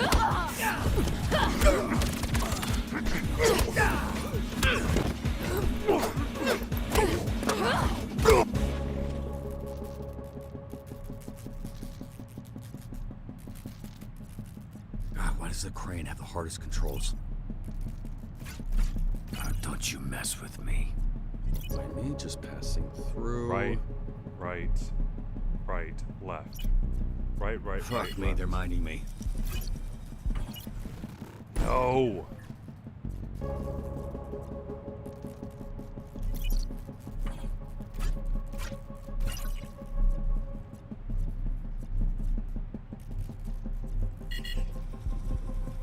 Oh.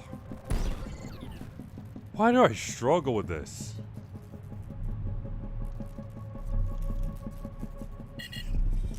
I'll probably add you later. I can't right now.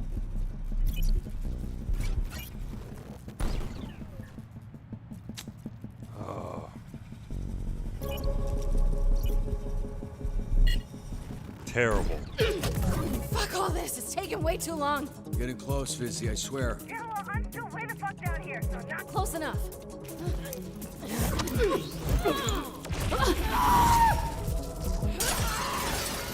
The captain's quarters should be right in front of you.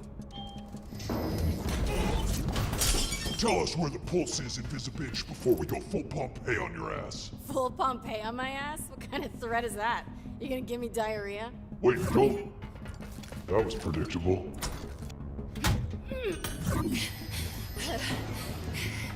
Where the fuck is this thing? Because that's not gonna hold him for long. It's in the safe. The safe? I don't know how to open a fucking safe. Alright, let me see what I can do. I'd say this was excessive, but Just hurry up! They're almost through the door.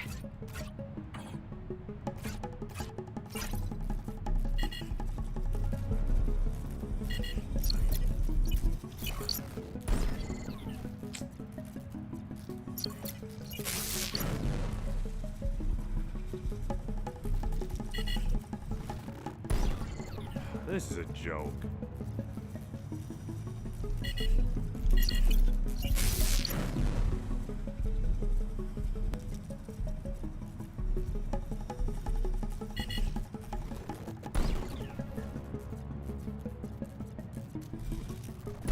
Safe's open. Good job, Bob. wait, what? I didn't even. Well, apparently you did something because it's wide open. Whatever. Job done. Take the win. Is it in there? I don't know. Does it look like a little Chloe butt plug? You know what? I guess it does. Okay. Follow you on Instagram. Please follow Why me did back. stop? Alright. Maybe after the stream. Holy shit. Are they? Robert, what's going on? I'm here. Just hang on. Trying to get the camera back online. I see you. You're good. Just take one step at a time.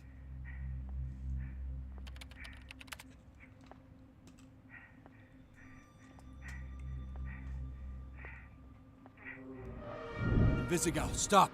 Shroud, behind you! No.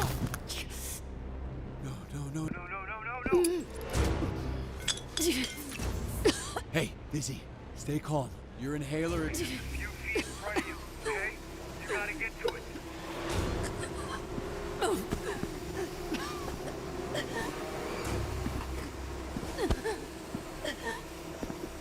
She might be cooked. Oh yeah, she is cooked. Hey, Busy, he's just gonna keep fucking with you, but you don't give up, okay?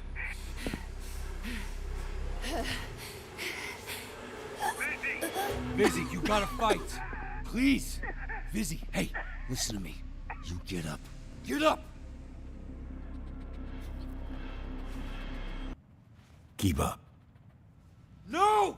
What? Wow. Wait, you might forget. after the stream, so do it. Please do it now. All right. I mean, all right, I guess. All right, there you go. Followed you on Instagram.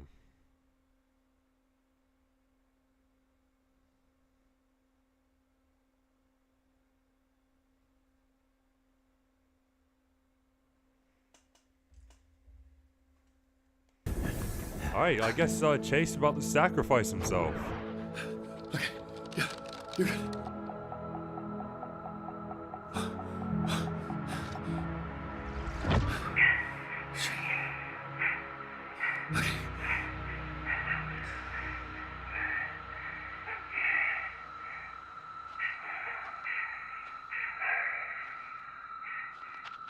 Nah, too much for him.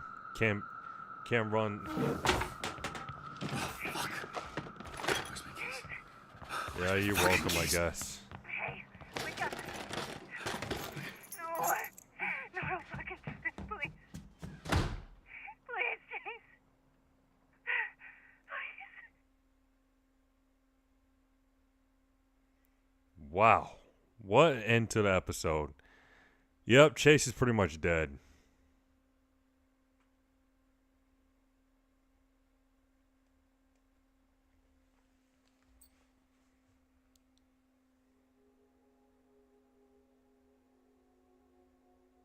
I can show some ideas for your channel. Okay.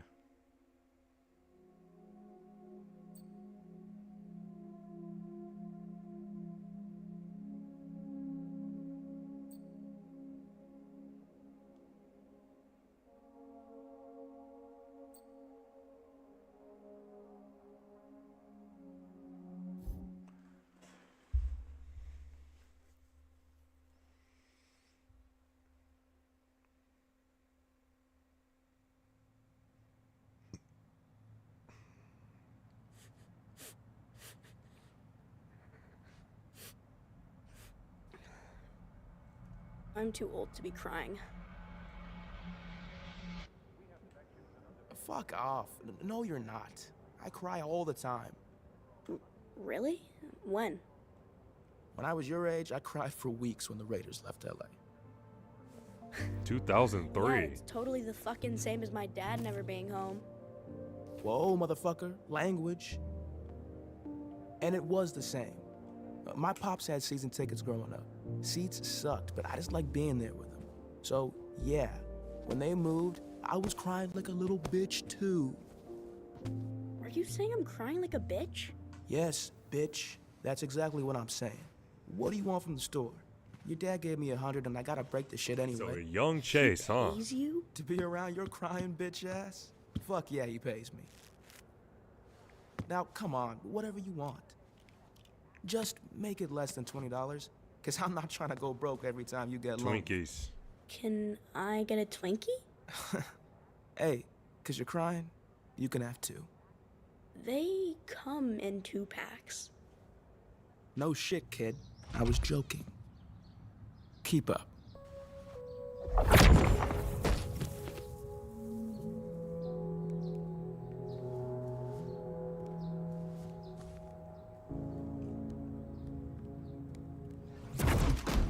There, bitch. You happy now? Whoa. Yeah, whoa. Now you can be sad like 8 more times before bothering me. I didn't realize you two were that close. That it went back that far. Yeah, he might be done.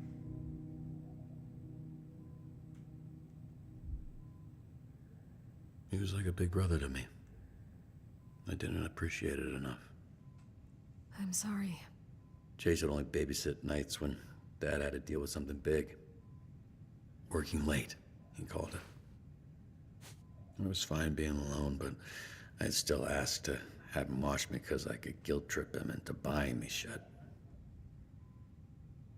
He never said no. I made him run a lot back then. Right. So maybe one less store run for bitch-ass Robert and he wouldn't be stuck in here. That's what you're saying, right? I mean, it was, but now that you put it like that... Hey, the only person that put Chase here. Pending the investigation, Invisigal suspended. Obviously, but... I think you should consider cutting her from the team. Cutting her? I'm not saying you should. I'm just saying you should consider it. It's 100% your call. Can I get back to you? I really don't want to think about it right now. Of course. Yeah. It's just... I can't help but think that we've already cut a hero for far less. We had to send a message. That's kind of my point. Just gets better and better.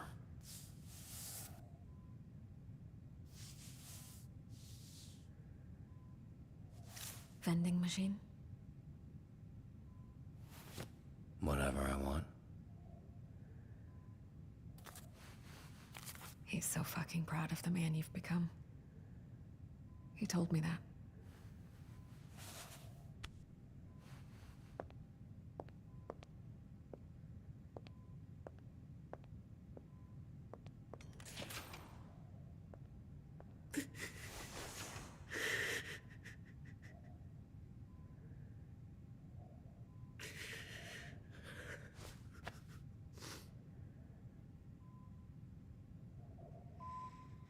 That's tough.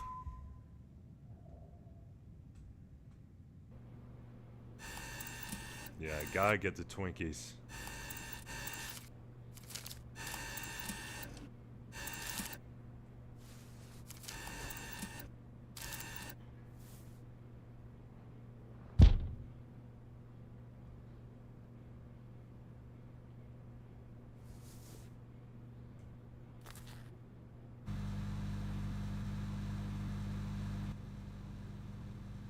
You okay, bud?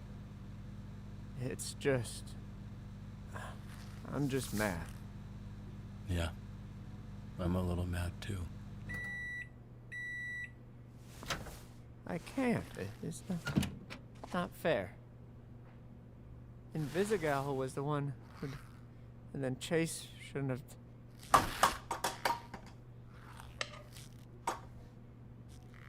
Do you think he did the right thing? I mean, I don't... It seems very not clear.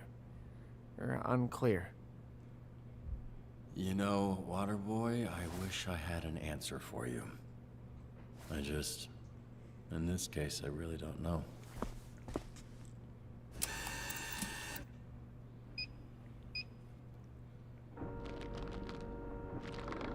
Fuck. Case in point.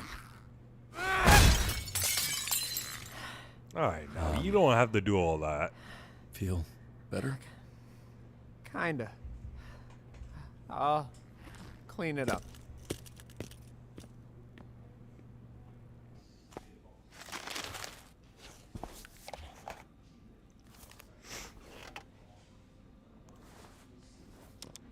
Hey. You've all probably heard some version of what happened. Let's get to it. Main takeaways are that Invisigal has been suspended, so we're a person down the shift, and that Chase is in the infirmary. And he's in pretty rough shape. Despite his Alright, I'll do it after the stream. He really likes you all. Just don't tell him I told you that. I've found doing something good always helps when I'm feeling bad. We're fortunate to have that opportunity. Something Chase never took for granted. So, let's get to work.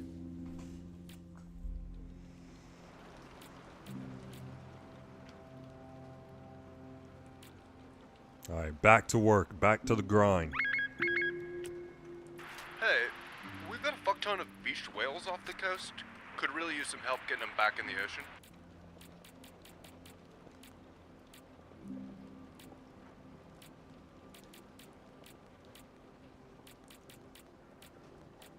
Alright, we need somebody with speed.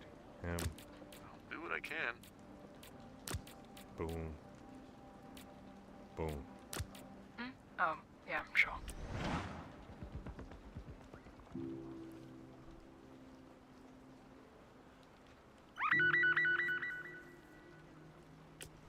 Upchuck's rugby team lost, and he's throwing a very toxic tantrum.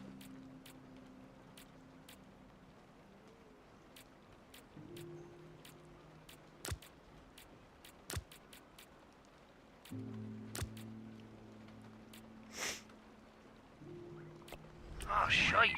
I know this guy. He used to have more hair.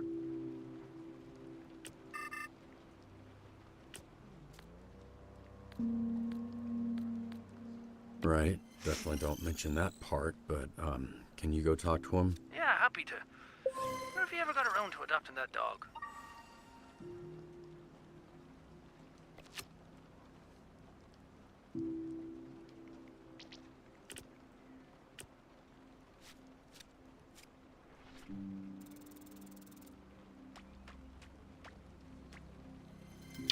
Oh, doesn't even matter.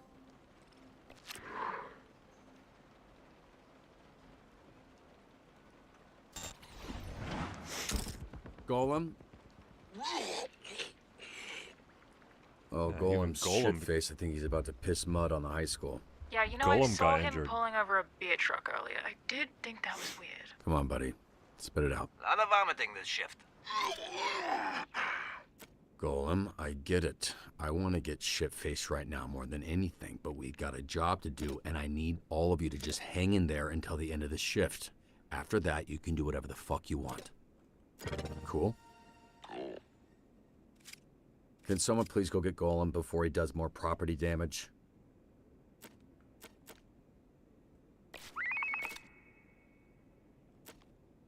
Oh, we gotta upgrade him for sure.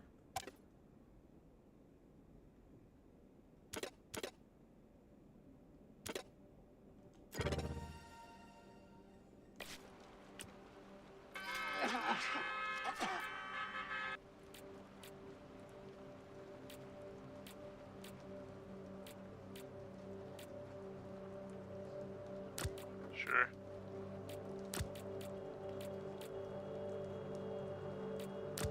Somebody's got it.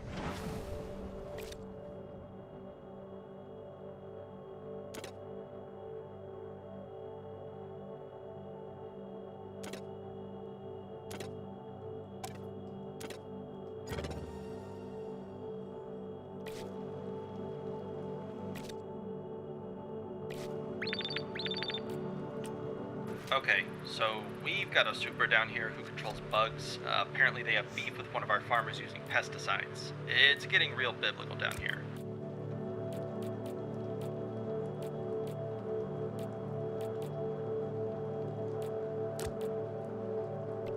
Ain't the fucking rain. Flying's a bitch, you can't see shit. The streets turned into a goddamn slip and slide. I fucking love slip and slides, bro.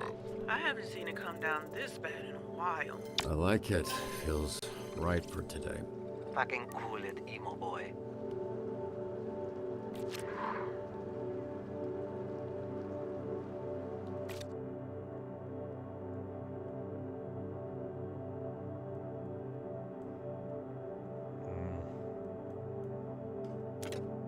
Charisma, intellect, combat.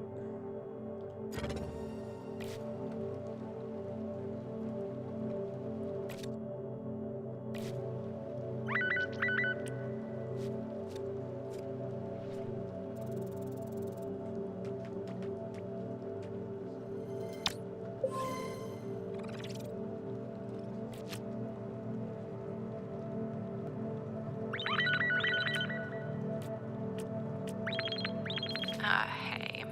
Bone Zone pissed off the wrong gang, and they're holding him hostage. Listen, I know he sucks, but he writes my checks. Can you please just rescue him?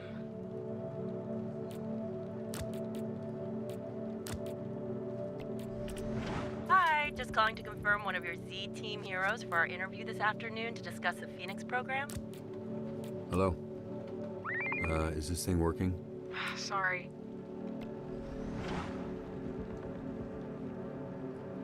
Red Wing's coordinating strikes across Torrance. Looks like they're hitting the port next. I'm running late to the airport. If I miss that flight, I'm fucking toast.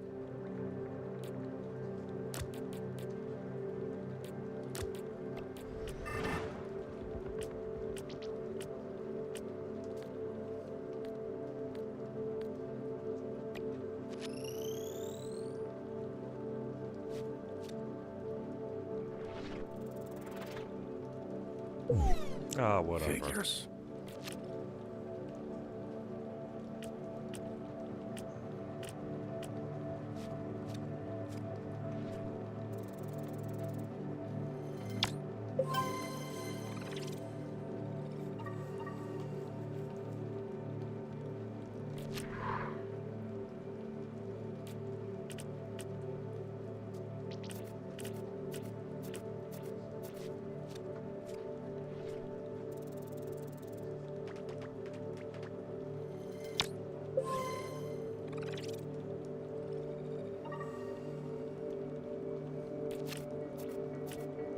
Fine, I'll fucking say it.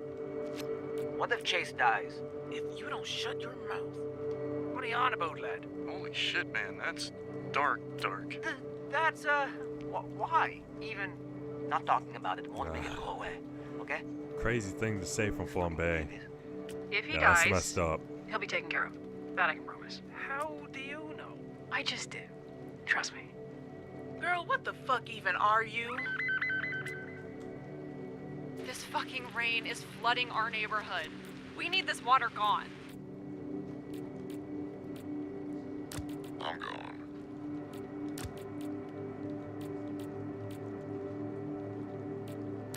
Mm-hmm.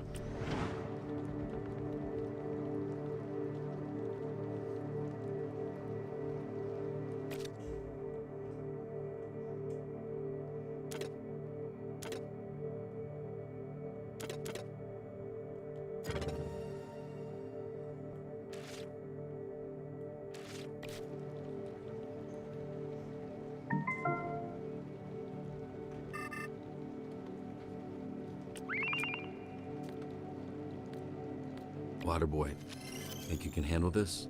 Is my name Waterboy? I mean, it's... yes. It's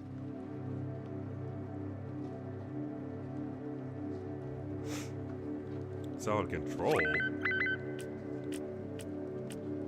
We need backup down here. There's a mass pileup and the tanker caught fire.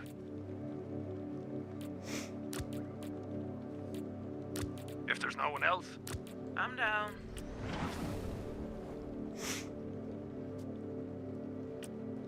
What the fuck, man? We said less water, not more. We don't have enough people. The room's booked, yeah? Yeah, confirmed it this morning. We're all good. Like we don't have enough fucking problems. Whatever. See you all there.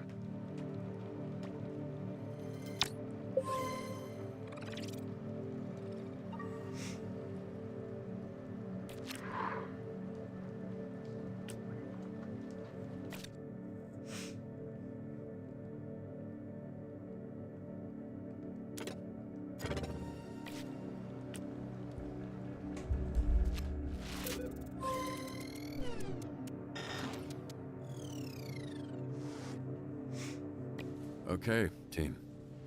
Good shift, all things considered. See you tomorrow. Hopefully with some good news.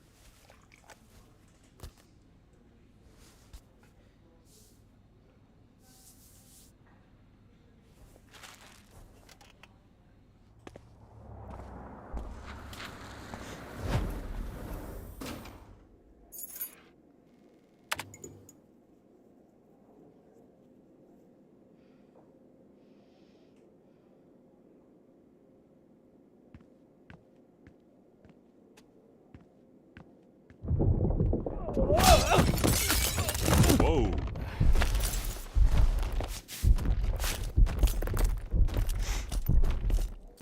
Damn, you want farther than I thought. What are y'all looking at? You've got a little. Oh. Cheers, lad. Good looking out. Punch up. who threw you out the door? No one threw me out the door, Robert. Oh my God, are you concussed? Are you gaslighting me? I just saw you fall through. I kicked him through the door. Okay, cool. Now that we got all of the details clear, why? That's just a difference of opinion. I got heated, got in Golem's face. He had every right to punt me through the wall. Right, it's a door, and I doubt you were actually in his face. More like ankle, which made him easier to kick. What the fuck is going on? We want her out. We basically took a board vote. That's why we're in the boardroom. She shouldn't have done what she did. I think she should go, sir. Boss. Robert. Who wants her to stay? Just me. But the team is more important than any one of us, so I won't stand in the way. You could have led with that. I feel the same as Golem. You all let me back in when you didn't have to. But I won't make you keep someone you want gone. We heard about the suspension bullshit. It ain't enough, Robert. Not for what she did. To put everything we've been building at risk, and for what? I like the bitch, but she gotta go. And by go, we mean cut. Just like you cut Coop. No one here wants to say it's also her. But that's... The whole team want her gone. what it is. You know what? You've caught one of us already for far less. And why? To send a message to set a standard? Might as well. Look, I probably don't say this enough, but I'm proud of all of you. How far you've come.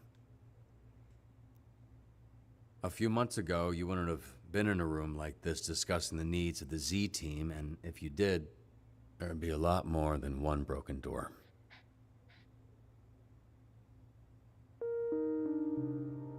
So, I'm not putting all of that at risk for one person who can't keep up. I've done my best to salvage things and work with her, but as you know, this isn't the first time Invisigal has put us at risk. But it'll be the last. I'll let Blazer know of your decision. And I'll let her know I support it.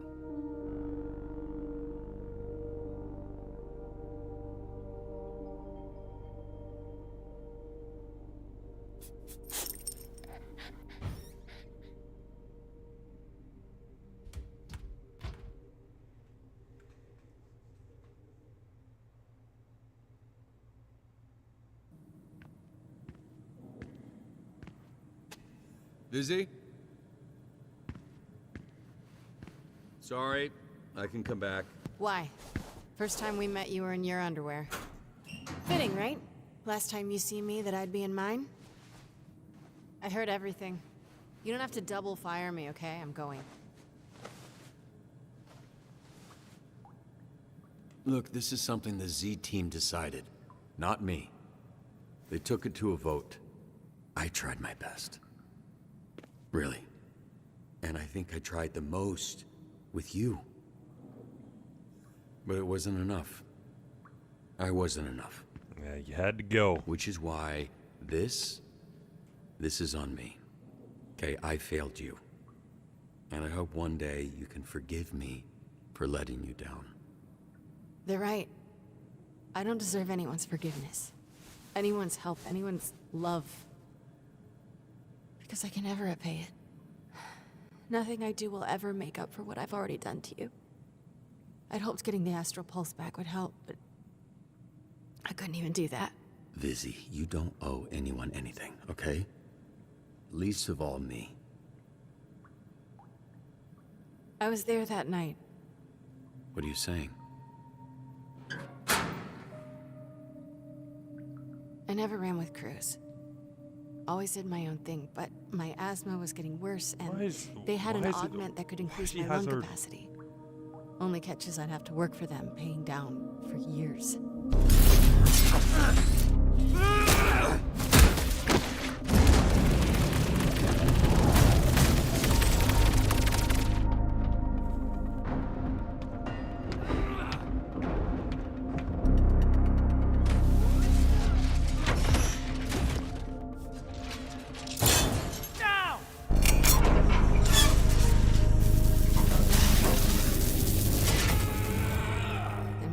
cloud came to me and said I could have the whole town cleared if I was able to do one thing.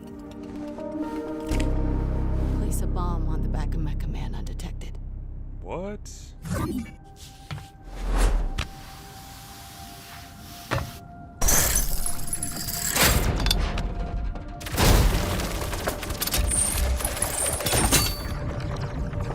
Good news, buddy. Crown President just wants the Astral Pulse, which we all know isn't really yours anyway.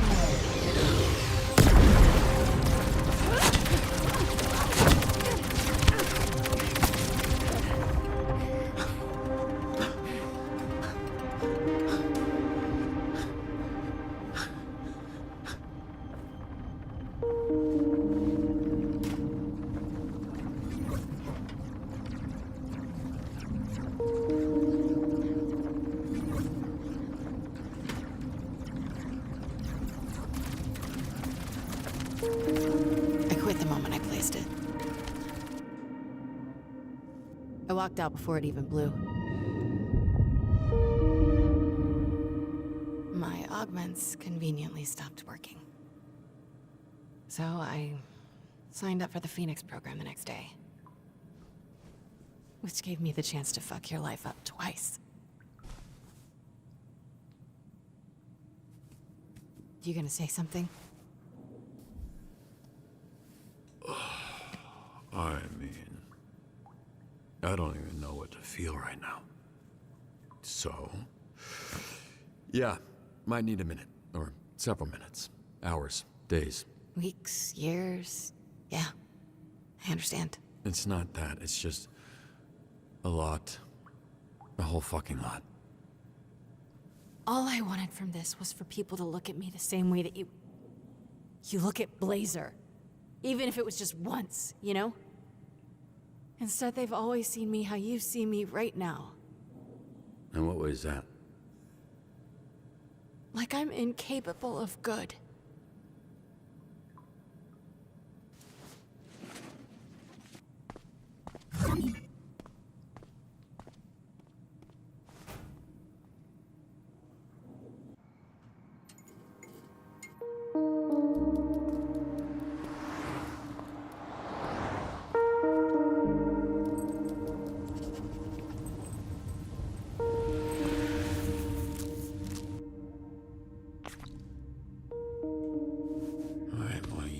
Don't stay up too late.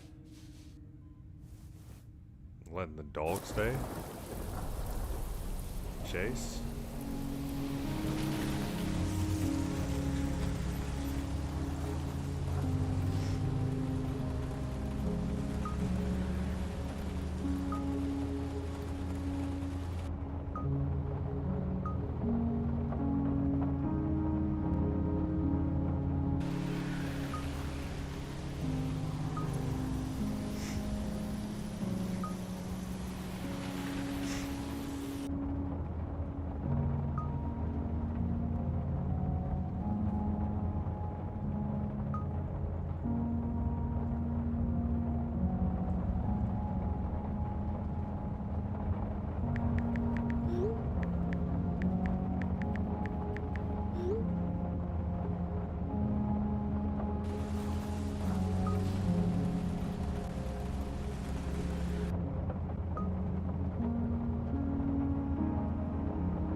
I mean, I hope they all die.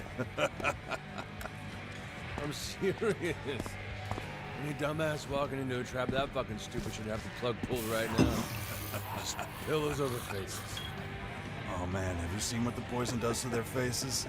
They get all red and puffy. All right. I'm sorry. It's my fault. I've been distracting you. I'd appreciate it if you changed the fucking subject. Would you?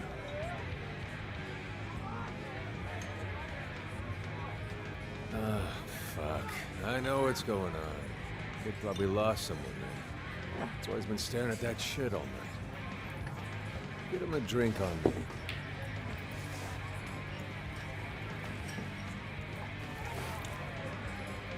Nah, this one's on me.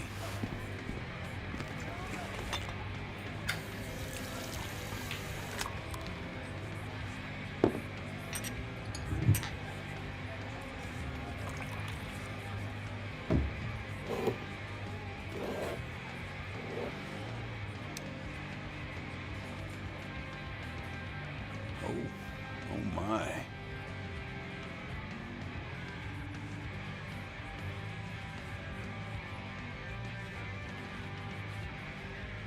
Invisibility. Fucking traitor. I don't want to be bad anymore. Cheers, fellas, to the fucking dream. To 5 minutes with the tightest ass in all of LA County. Dude's a Can you gooner. motorboat an ass? Probably not, right? End up blowing air right up her butthole. What's up? You don't like asses? The fuck's up with this guy? Hey, I'm great at predicting things, and I can't believe he let that go. Okay, now I don't know what he's talking about. Freckles, you mind telling me what's going on? Oh! He just got blasted. He literally got popped. Oh my goodness. Who did it? I respect her. Blazer. Oh, it's a beard guy. Real fucking superhero. I know we're in a villain bar, but have some class, you know? If you're gonna blow some fucker's brains out, non-slip mats are a must. Need some for the hideout. Dude, popped It's silly calling it a hideout. Just blasted him. Can you take care of him for me? Obviously, you two don't need an introduction. With pleasure. Oh, getting knocked out again. Your dad. Chase. Your little team of turncoats. You think you can beat the bad by being good. But there's no solving human nature. You can't stop evil. All you can do is control it.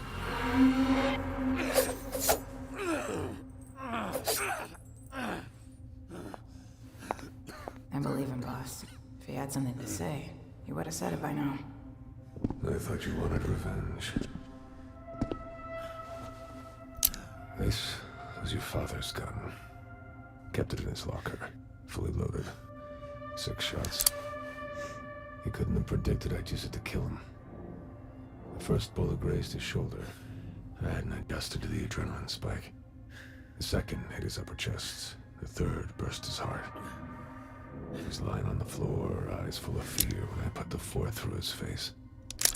A bit of a waste to put the fifth through that idiot's skull, but I wanted to make sure it worked after all these years. Your father was the last person to touch this bullet. And now, there's a 16.5% chance it touches you next. Your invisible girlfriend stole my astral pulse to give it to you. Where the fuck is it? Mega Man. Heroes are the past. With the pulse, I'll control this city and restore balance. I'll kill you. That's cute. This is why I hate luck. Runs out. If I had it, why'd I let you string me up like a fucking piñata? She didn't get the pulse. You actually believe that? Show him.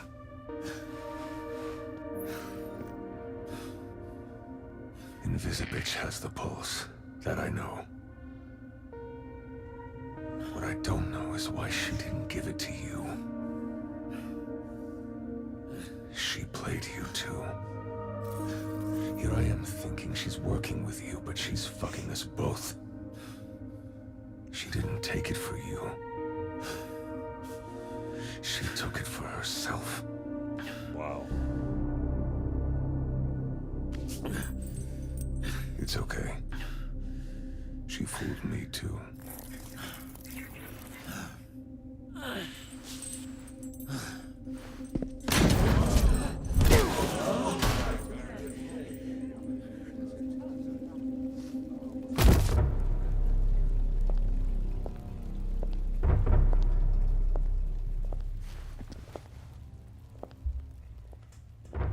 The blonde blazer. I fired the bartender, but I can still get you something to drink. No, thank you. Then to what do I owe the pleasure? I'm here for him. In 5 minutes, this bar will be surrounded by SDN agents, heroes, and whoever else you and your ring have pissed off recently, which happens to be every gang in Los Angeles. Now, if— Okay, Mom! She's fucking bluffing.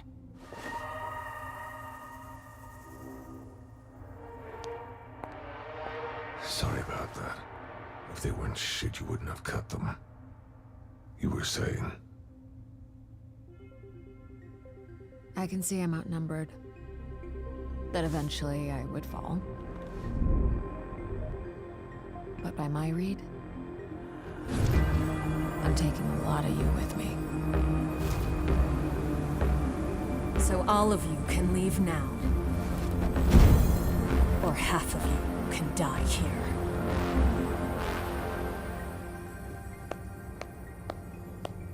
Now that's a fucking superhero. Chills. Top notch. You made them nervous. Okay, we're out of here. Take your piss-soaked pants out the back, please. Don't want to tempt this tiger. Oh, okay. Now's not our time, Blazer. But it's coming sooner than you think. Oh. And by my calculations, it was closer to 32%. But half sounds better.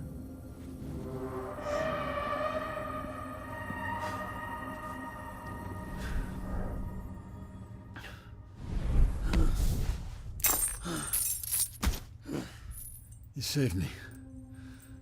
Again. Yeah. You should really sign up for this SDN service I keep hearing about.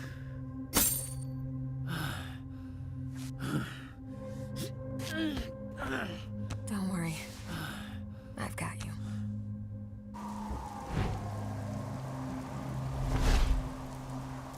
Why did I decide to keep it professional? Why? She cut you pretty bad. Are you sure he's right about Invisigal? Yeah. I saw the footage. What is her play? Why wouldn't she tell you if she has it? I don't understand what she would want it for unless she's trying to keep you out of the suit. She's planning something. Just don't know what. I don't see the angle.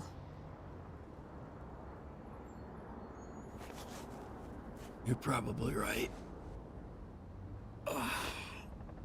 Just need to sit here for like A few weeks, then I'll be right as rain. Take your time. I don't know how you're conscious. See, when the pain's constant, it's easier to get used to. That goes for physical and emotional. Ow. Really is nice up here. Thank you.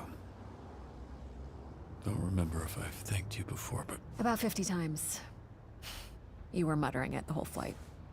Then I take it back.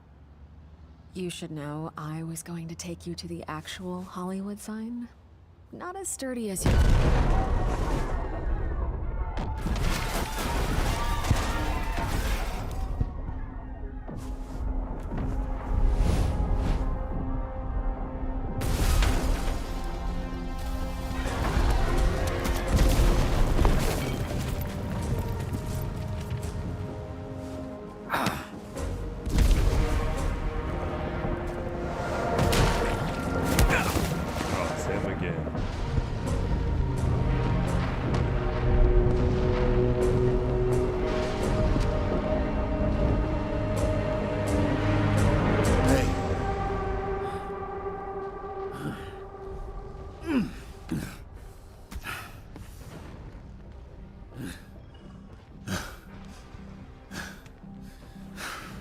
You're not leaving me here again.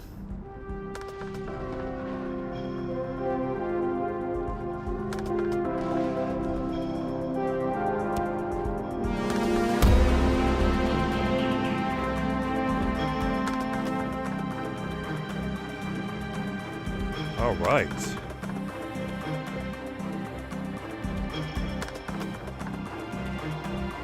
Oh, we gotta save LA.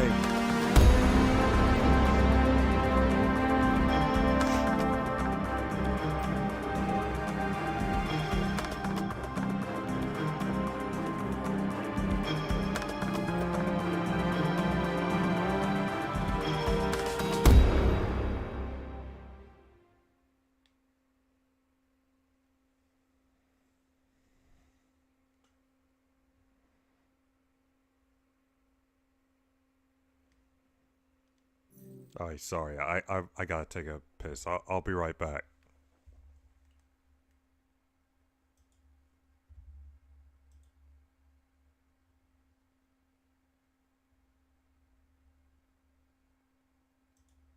Tattoo?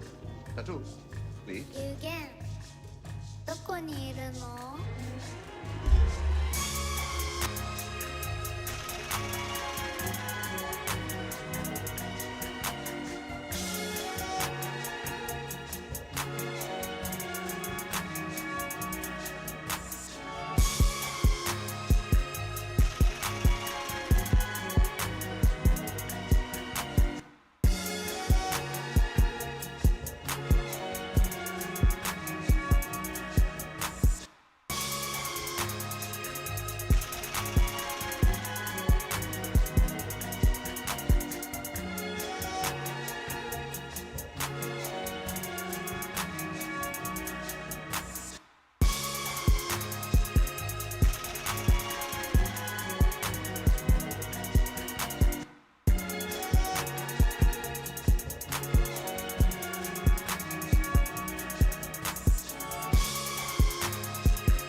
？Alright, I'm back.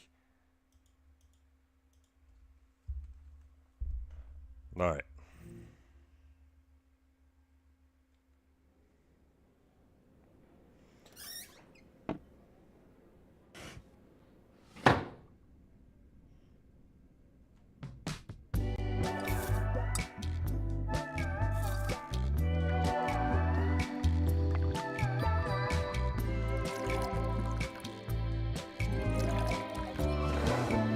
What's going on here? Guy making coffee? Alright, we went from LA getting destroyed and now this creature making coffee and putting alcohol in it. Put some Jack Daniels in it.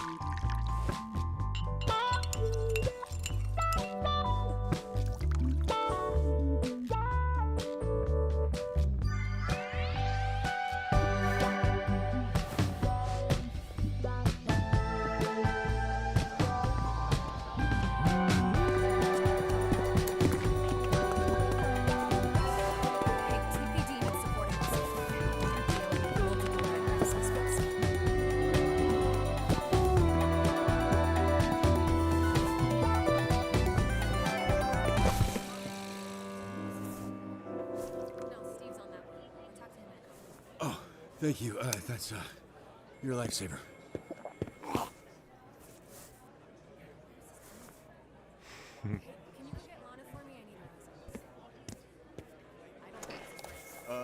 Report coming in from the refinery. Multiple augmented villains breaking containment.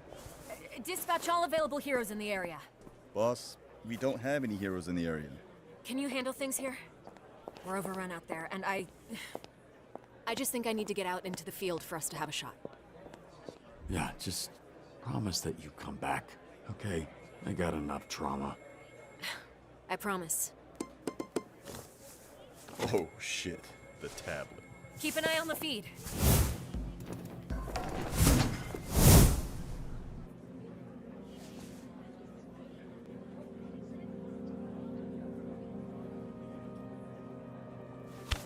My typing not the best, but you look like you can use the help.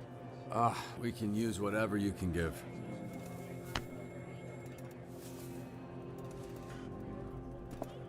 Oh, he wanted a fist bump.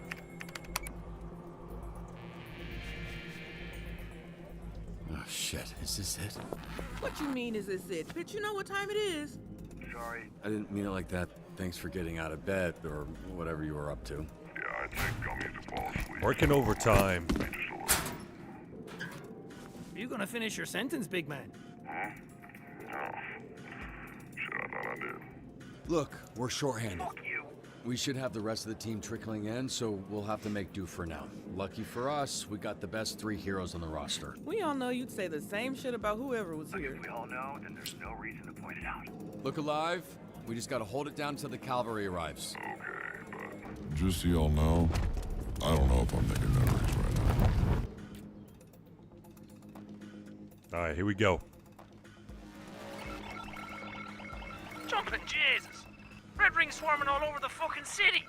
First things first, yes, half the team is missing. Let's fix that immediately. Next, LA is on fire. Okay, we'll work on that. Third thing, fucking Red Ring is oozing out of every crack in the city. Damn, dog, that's a lot of things. It is a lot of things, but nothing we can't handle. So, I need you guys to focus. Shit's only gonna get worse if you don't. You with me? I guess. Great.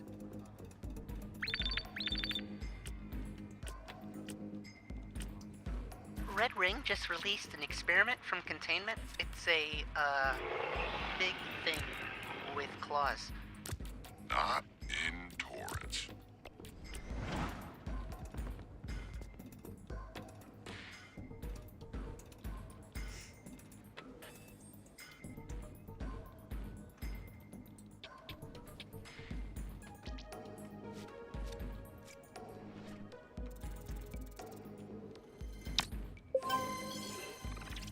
Robert, see that bar on the top left? That's Torrance, or what's left of it. We need to stop the Red Ring before they wipe us off the map. All right, everyone. You should get live updates on the state of the city. Let's kick some Red Ring ass. Alright. I gotta wait for them to return.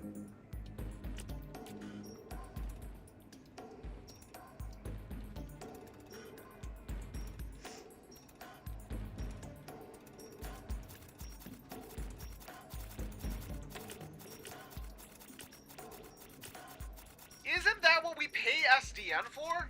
We're not evacuating.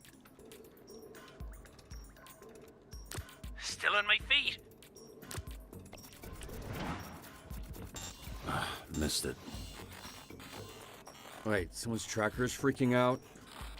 We'll do that hacking thing that you do.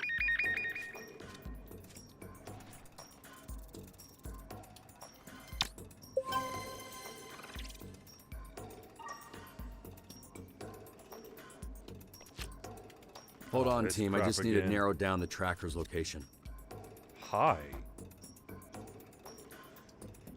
I guess I'll try.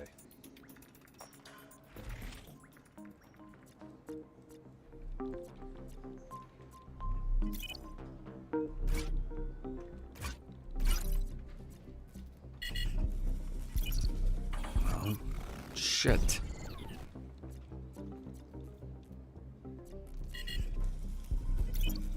Bullshit. Dude, what's the point? Why did I even try this?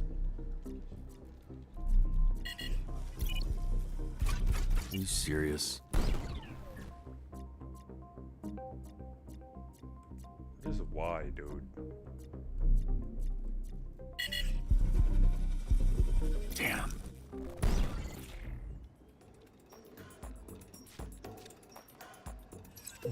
There's no time for this.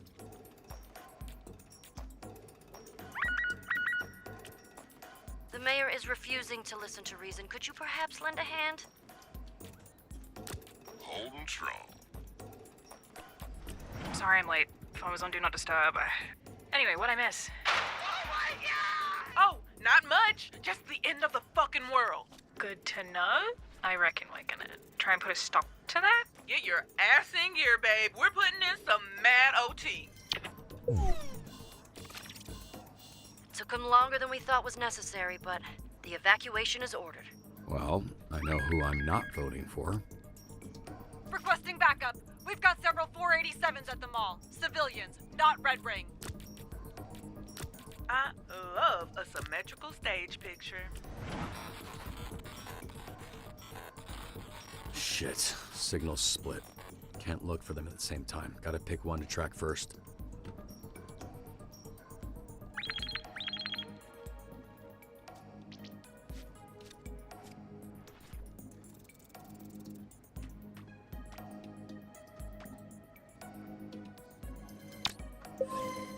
I'm on some I don't wanna die type of shit.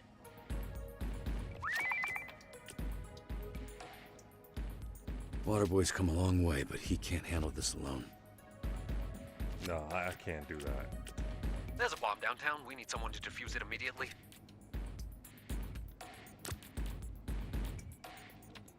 Oh, what's it going to be this time? Little dinged up. I can see the white light. So beautiful.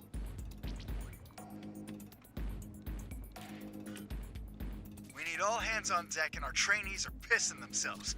Can someone help me out? You ain't ready for this.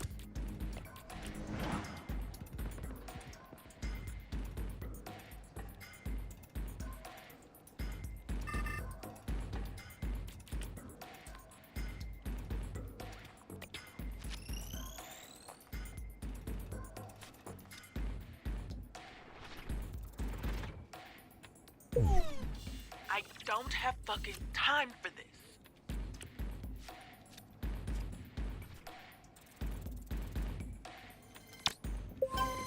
Oh, for real? Just kidding. I know I was in my bag on that one.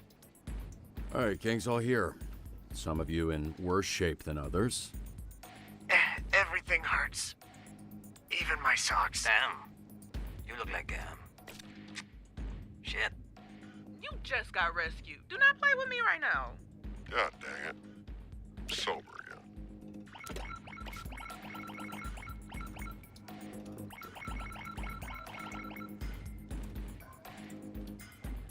Oh, shit.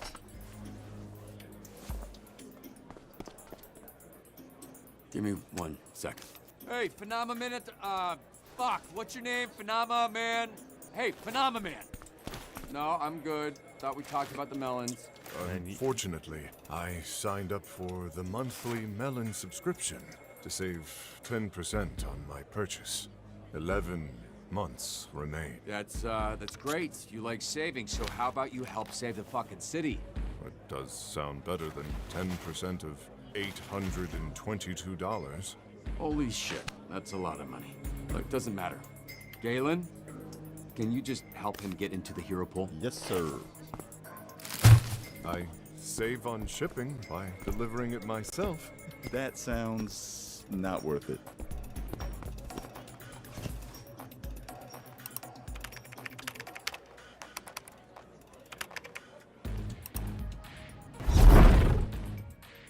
Greetings and salutations.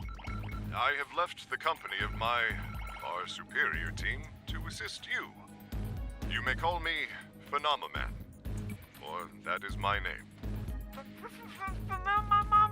Phenomenon man. Big fan. I'm a big phenomenal man fan. Is that the wet janitor who shakes violently like a small, frightened animal? Oh my god. He knows who I am. Waterboy's very excited to work with you. Phenomenal.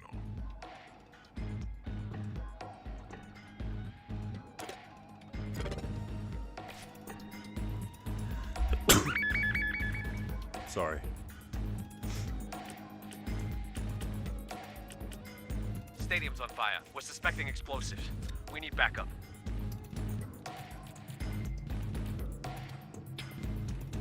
If you are sure, I'm willing.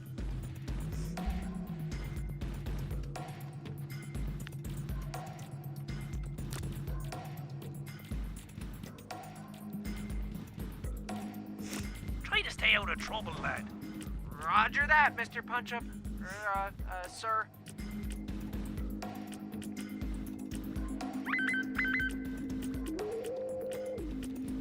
Shit. The DTLA branch are all accusing each other of being Red Ring spies.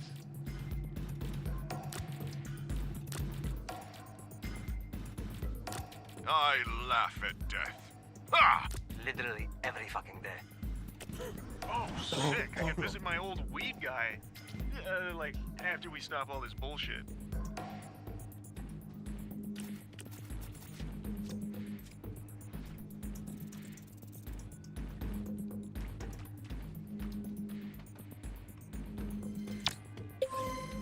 I'm giving it all. Everything I have. You used to work DTLA, right? Indeed. We go way back, as you humans say. I just had to remind them that it is only together that we can do it together. I did not know so much pain could be felt on the inside. My outside was always so strong. I didn't even see that there. Great. Well, that's a lot of ground to cover. Because fuck us, right? Fucking cow shite. Okay then. I see how it is. Hey, you seeing this shit? What is that? Whatever it is, it sounds like more shit.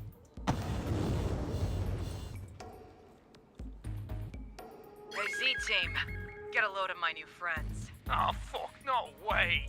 What? That can't be. Coop? Yep, with more Red Ring backup. A lot of Red Ring backup. I'm not mad. I'm just disappointed. Oh, I don't care. For fuck's sake, Coop. Why'd you have to go and spread those wings of yours? If we want to save this city, we need to take Coop down. Without her, Red Ring will scramble. Blazer, you wanna cut me? Come down here and do it yourself.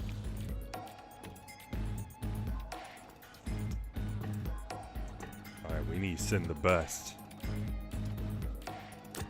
Make way for me. Fight on, Phenomena team! Literally every fucking day. I get in where I fit in. Take a good look. It'll be the last thing you see.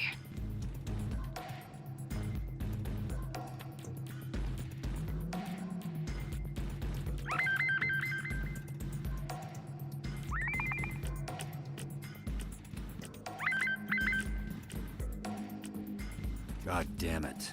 Red Ring's put up a roadblock. Let's fucking tear it down. High risk, high reward. Call me a BOGO bitch. Pain and gain. That's a hell of a deal.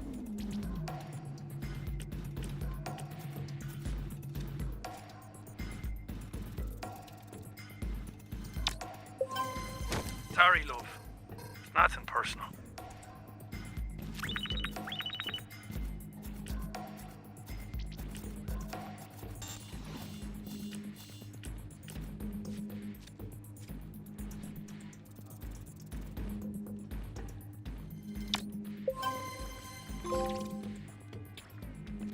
Everybody should step back.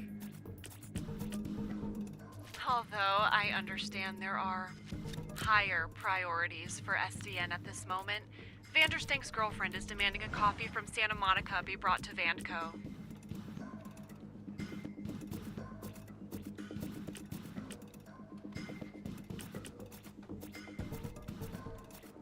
Talk about impatient.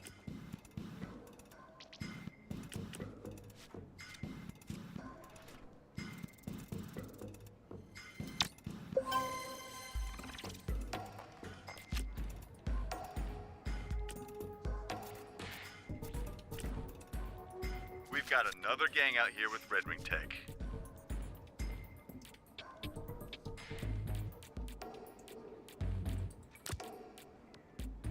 Let's rip them up. My money's on Blazer. Probably me. Besides you, Golo. You're not allowed to bet on yourself. Ah, damn. I forgot. What level is that? Oh, hey. That's weirdly sweet.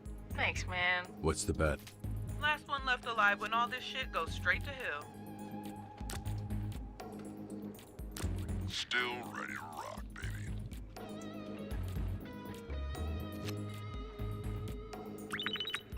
How'd sonar turn out? Let me see for myself. Need some wings?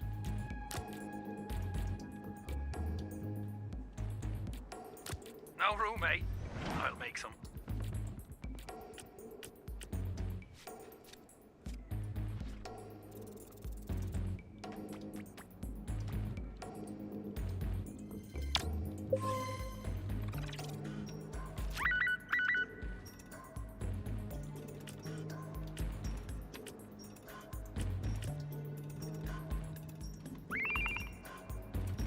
Found the distributor of the Red Ring Tech.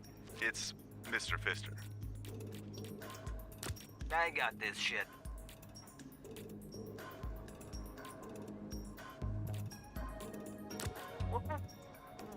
What's happening?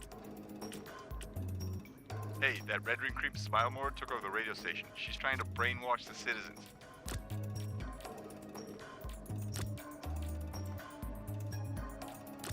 Bitch, get out.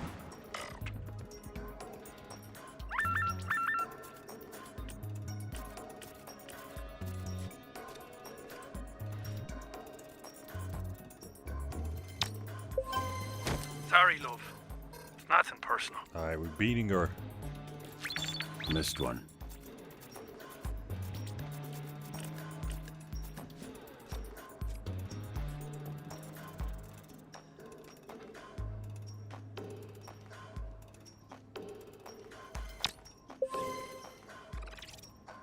Are your augments on the fritz? What the fuck is going on? On fuego.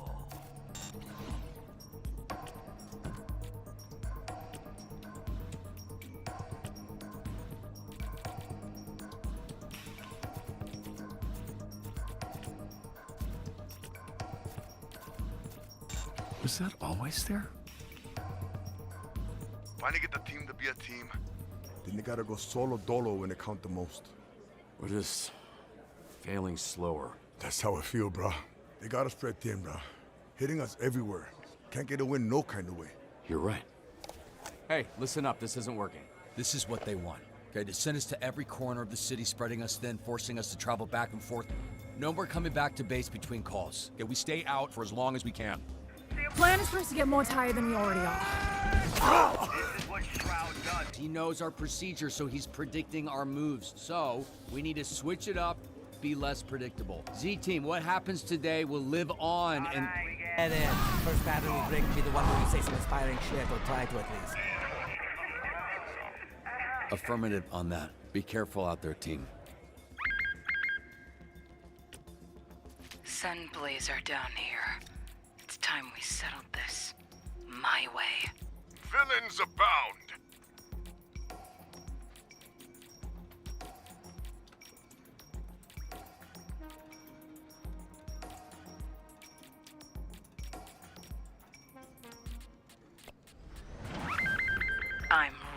gonna enjoy this. We're just visiting from Canada. We have no part in this. Please let us off the plane. Let me fry somebody, please. Keep 'em coming.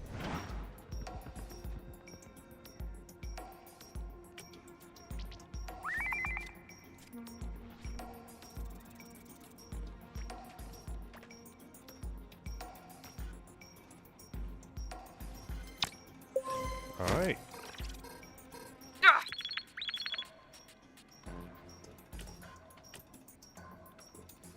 Where's sonar?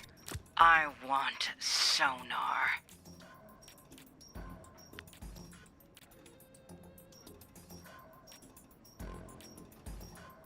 I'll do my hardest. Hardest? Phenomenal. You just don't know when to quit, do you?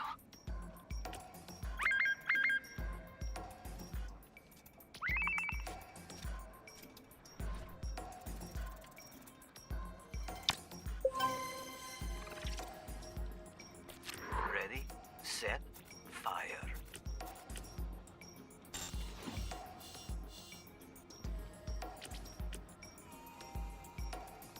Yo, we've got a plan, but we need backup. We could actually turn this around.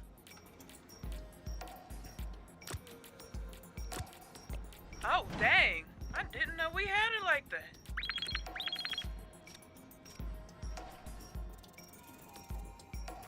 Oh, that was useless.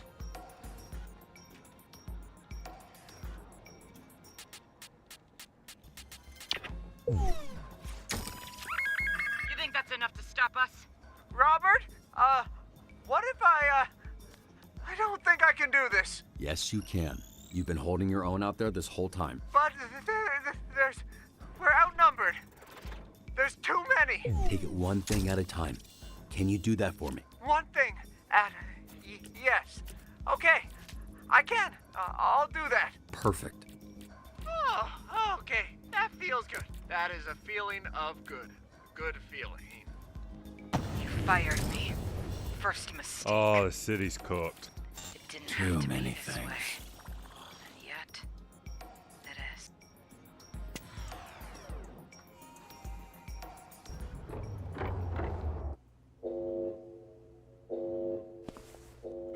Not good, bro. Critical systems are down. Please evacuate the building. Backup generator? Should already be on. Chase.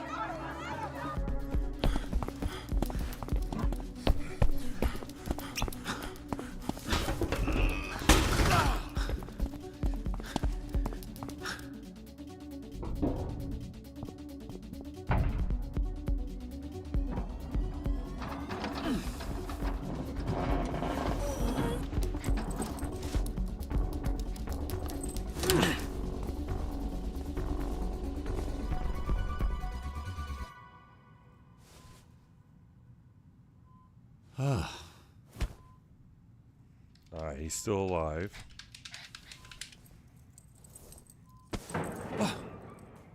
Alright, take care of him.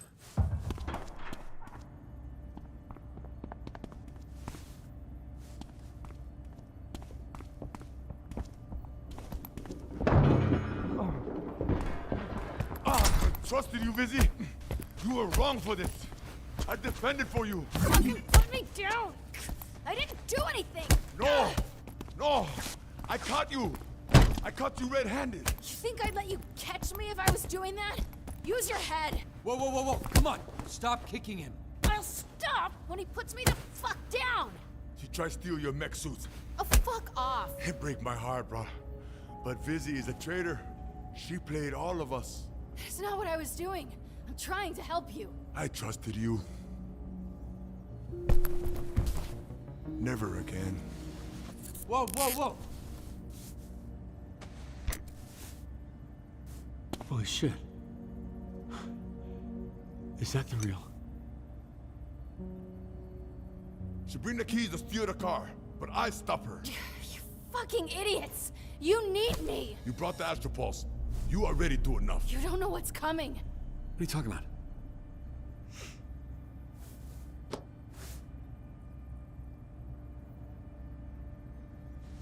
She bring them here.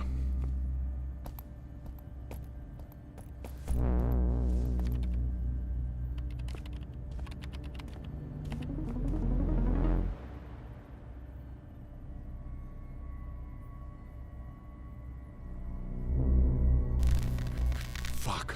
We Took under out the attack. camera. Watch her. Don't get the power back. You need my help. You helped enough. I going. No, wait. We need to get Blonde Blazer here. Call her.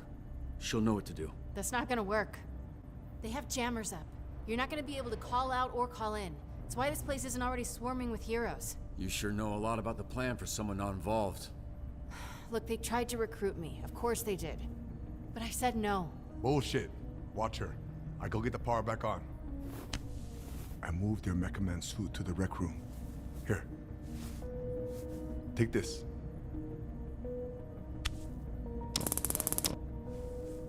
We're fighting the Red Ring, Royd. I'm not walking home from fucking yoga. All I got, brother. Hey, don't listen to her kind of bullshit, okay? You keep her tied up.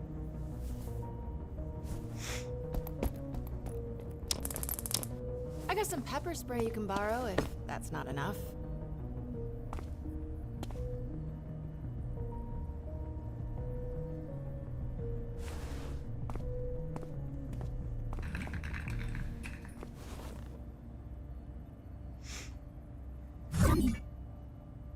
All right, untie me.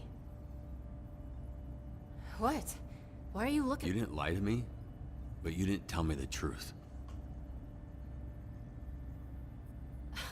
I'd love to sit here and explain it all to you, but a pile of Red Ring assholes are streaming into the building right now. You heard Royd, all right? Just sit tight for a minute.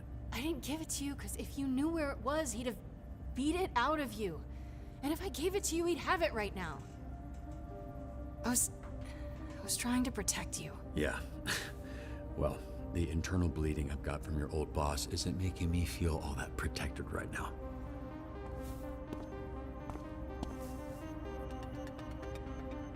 Thumbstick. What? It's his name, because he sticks you with... Ugh, they're all fucking idiots, Robert, but they're dangerous. I'm not fucking around. Untie me. He looks stupid, but he is a killer. You don't have powers. You need my help. Just let me help. Please.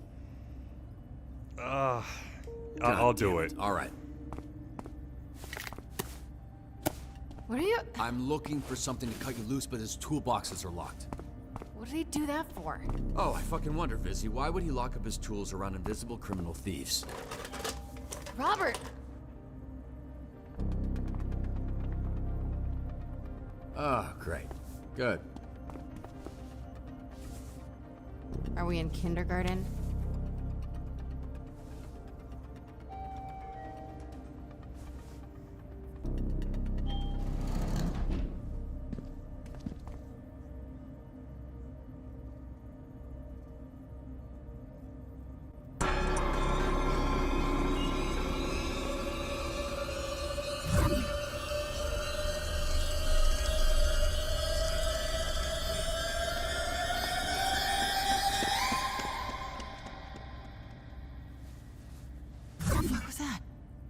Hold it in, dude.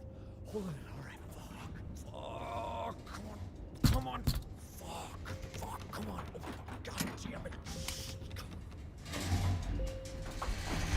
Come on. Why would you even need the keycard for this stupid shit? I hate this place. God, come on. Open it. Come on. Fuck. All right. Fuck it. Okay. Oh. Well, he needed to take a piss. Oh, thank you.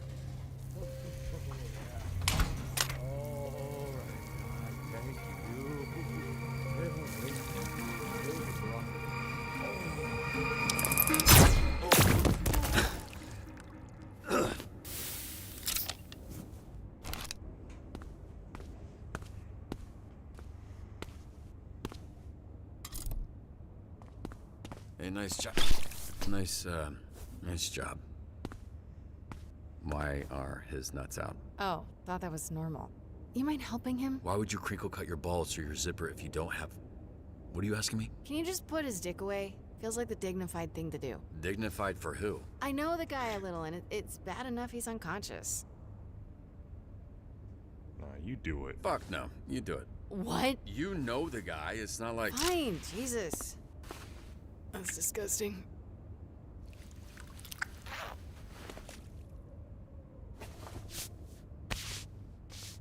Doesn't even bother me.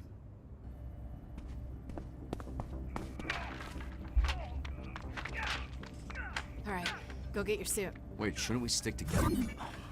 I hate it when she does that.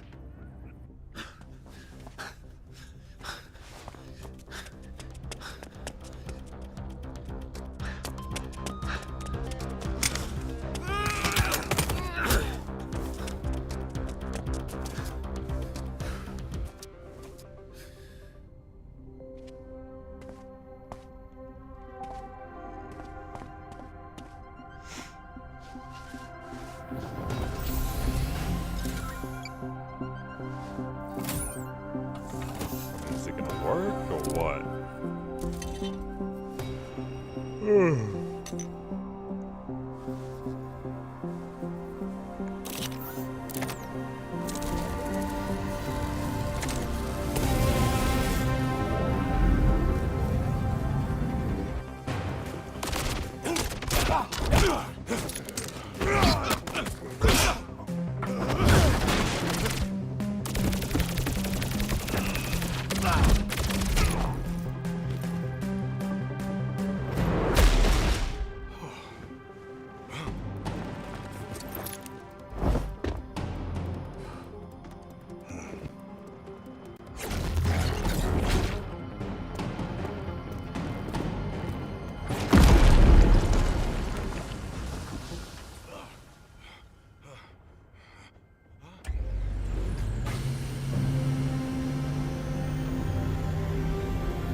Mecha Man is back. Oh, this is the premium package. Roy, you really outdid yourself. The man is Mecha again. Just like riding a bike, huh?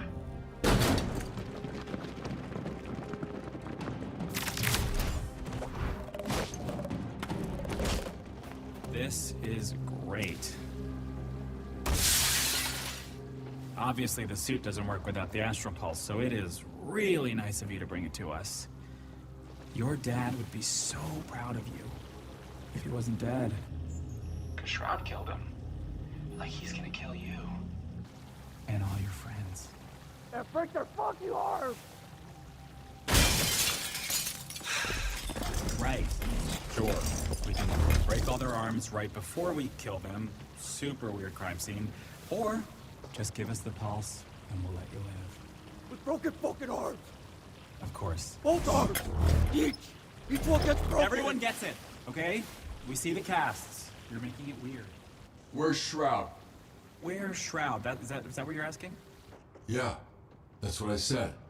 Right. What the fuck am I waiting for? Okay, we're good. Crazy, right? It's like real big, but super quiet. So cool. So fucking cool!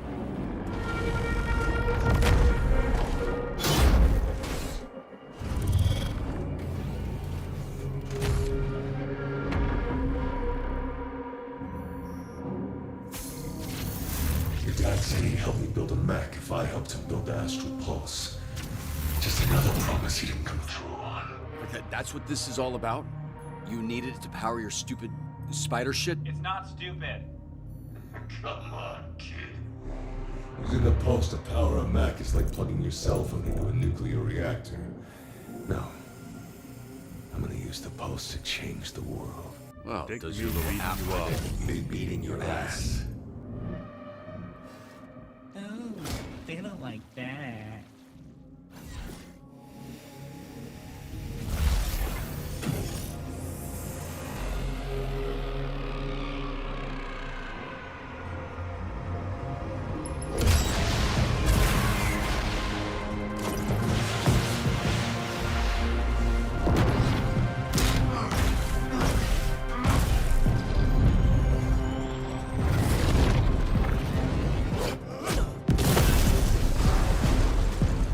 right, brother?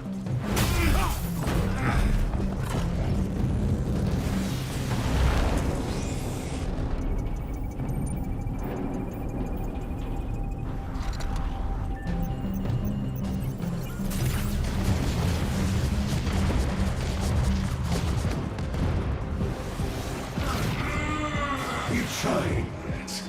Or is this just a warm-up round?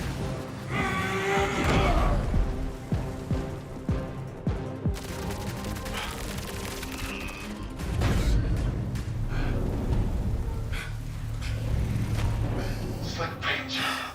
Still got that new car shine.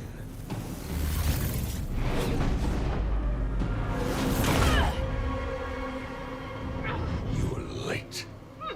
My calculations had you showing up 30 seconds ago. Sorry to disappoint. I can tell your boring life is without surprises. Well, then Come it's a on, good man. thing I can't Don't even kill predict what her. these idiots are gonna Don't. do.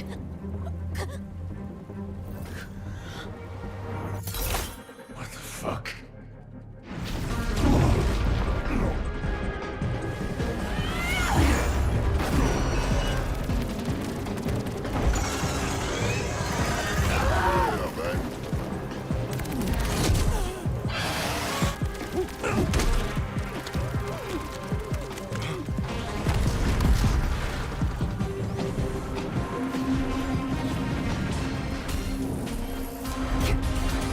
Doesn't matter if I'm fighting one or all of you. The outcome is the same.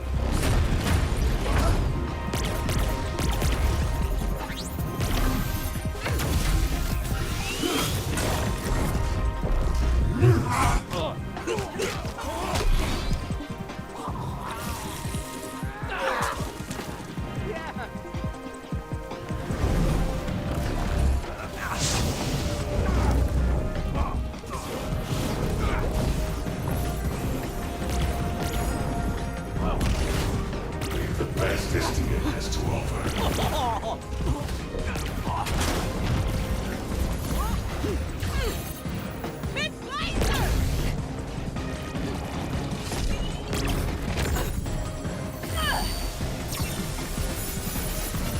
Oh, rainbow?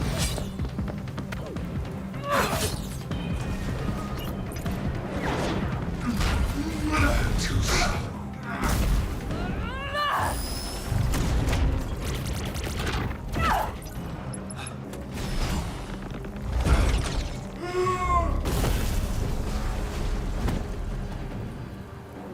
I hope my saving you from collision was appropriate. It was phenomenal.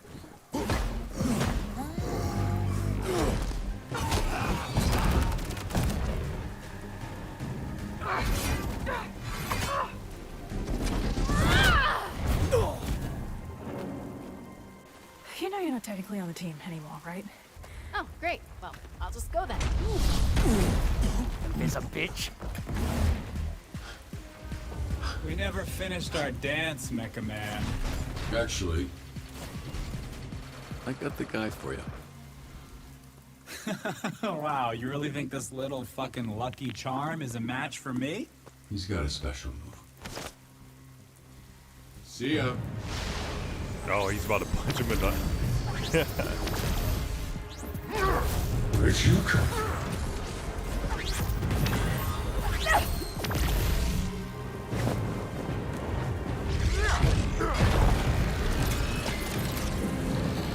I see you.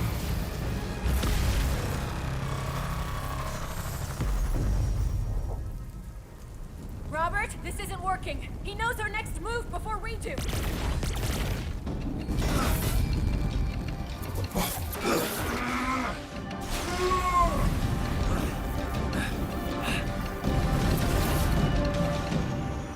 I've never been more insulted in my life. You fire me, a literal assassin, for some moronic bumfuck bat boy? He shits in the parking lot. Did you know that? Ask the cleaners how much guano they come across. By the looks of things, I made the right decision. Funny, but you might not like how it looks in a minute.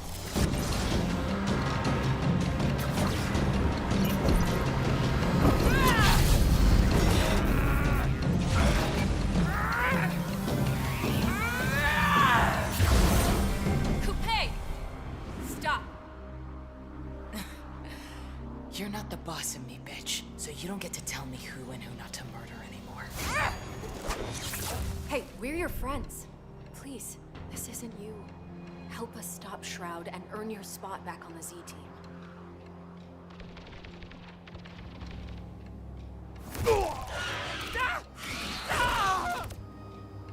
That's where you're wrong. I thought I had friends, but you made me realize I never actually did. So now, I'm just doing what's right for me.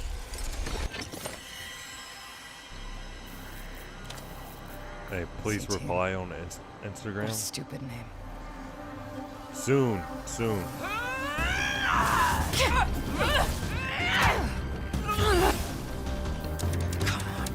Wing diverts are a problem. We'll try to get you an opening.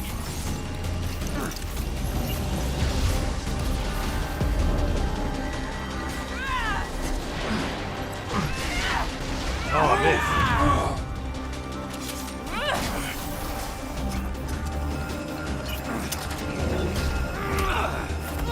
Robert, now!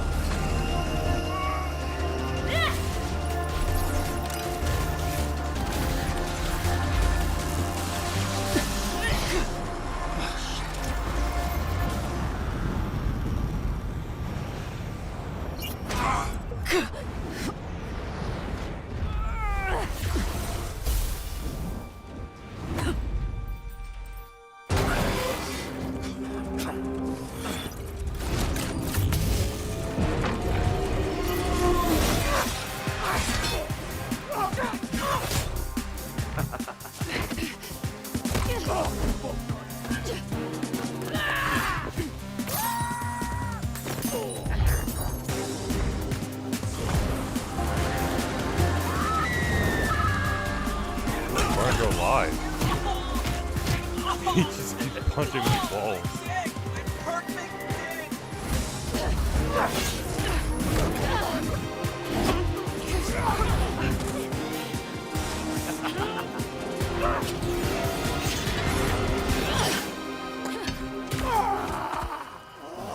Calm down. It was your weak hand. You can still jerk off. Oh, maybe if you grip it with the 7 one and hold it with... Yeah, you know what, fair enough. Oh, miss.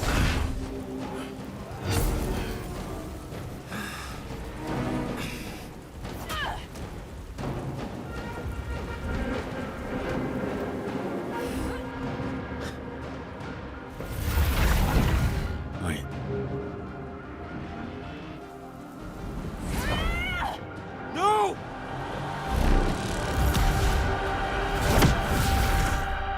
Oh no.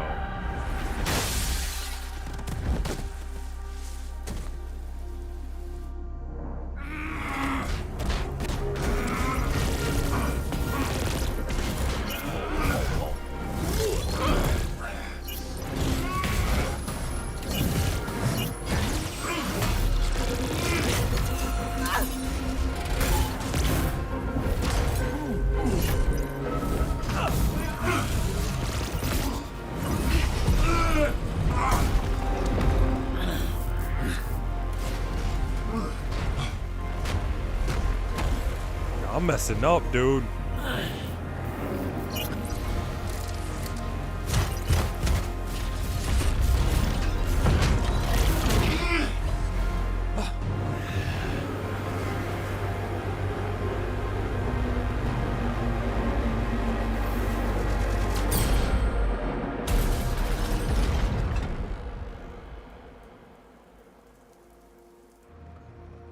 Shroud's got a new suit now? What the fuck? How long Chase? was I out? Blazer. You're the only one I told about my amulet, so I figured he wouldn't see it coming. Oh, he gave it to Chase. Holy shit. He gave it to him. Oh, look at you. Oh shit, yeah, look at me. Shit, no, look out. No.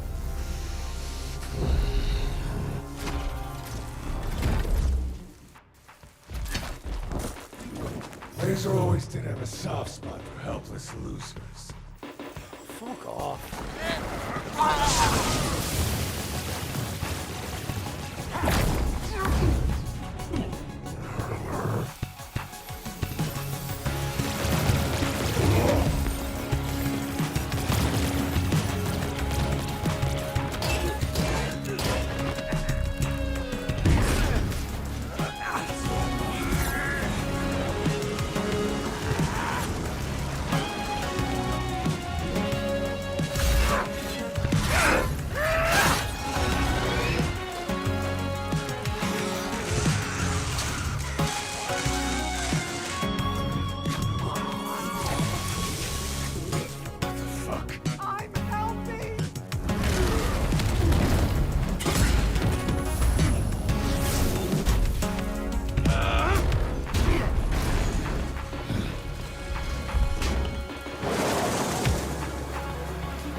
over here.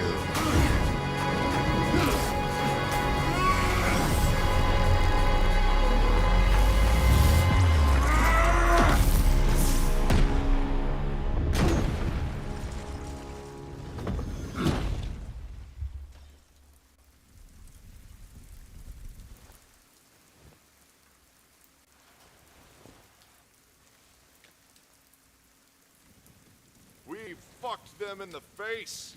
That's what I'm talking about, brother. That's it? Let's go again. Anybody want to go again? Yeah. You're alive. Nice. You too. Nice. New, look. Why? What happened? I still look good, right? Oh, You're like a Star French Blazer. soccer player who's going through something. Stop!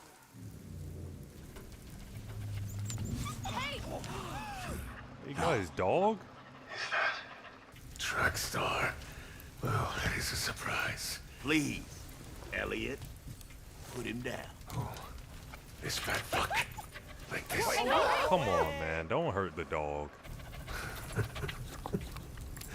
Why is everyone so tense? Don't worry. I'm not gonna drop him.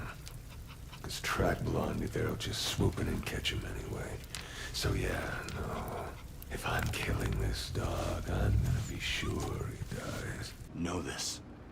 If you hurt him, you will die. No shit. So, why don't you, and only you, Robert, fly your father's suit up here and give me my fucking astral pulse? Oh, and if the rest of you could surrender, that'd be helpful.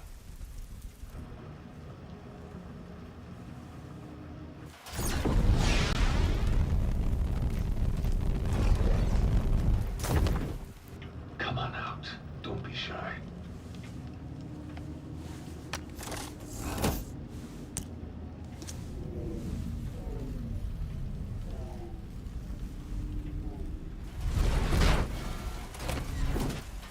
There he is. So predictable. I knew this little sloppy guy is your weakness. I knew you'd take, what is it you call her? Invisigal. That you'd take Invisigal under your wing, teach her the ways, extra credit. That's why we planted her here. Yeah, she works for us too. She gets 2 paychecks for the same job. Look at her. Oh, she's embarrassed. So, all that to say, there isn't a thing you can do that I haven't modeled out.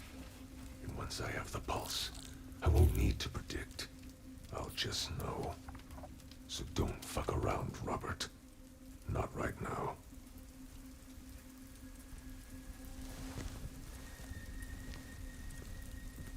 Same time, I just want a fair exchange. Just don't be an idiot and try to give me the shitty prototype.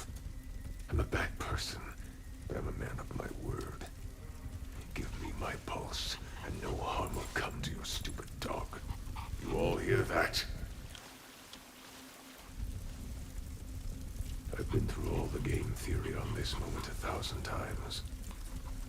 I'm not steps ahead, I'm miles. So, don't fucking test me. Or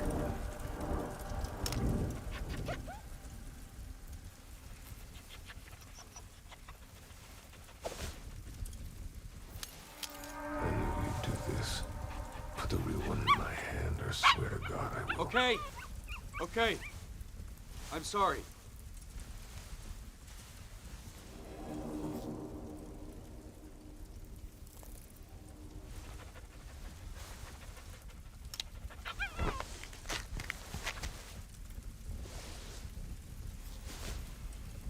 See?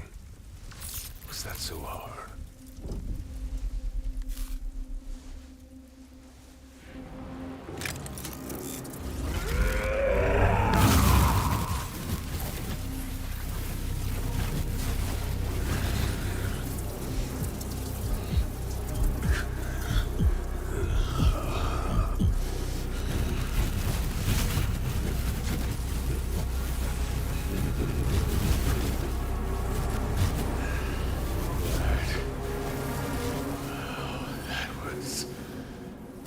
worth the wait.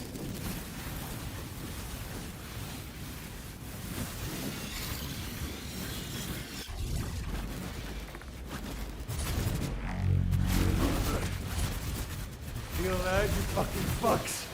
I told you. I fucking told you, Clouds. You feel the power? I see it now. I can see it all. It's all there. Every permutation. Every outcome. Whoa, whoa, whoa, whoa. Hey, come on. I see it. It's suddenly so clear. Gave you what you wanted. If I let you live, my odds of survival decrease exponentially. Sorry, kid. Just in time. Be a dear and help me. Oh, wow.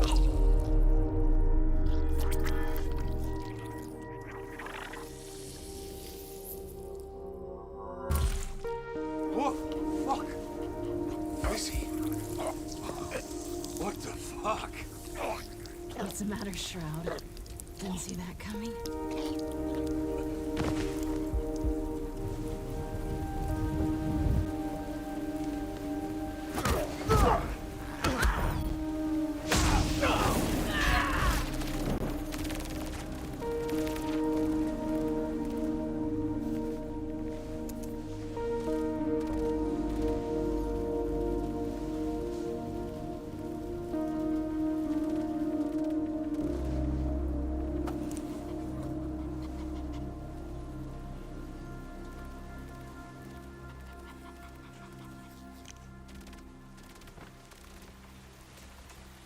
Well, at least the dog didn't get hurt.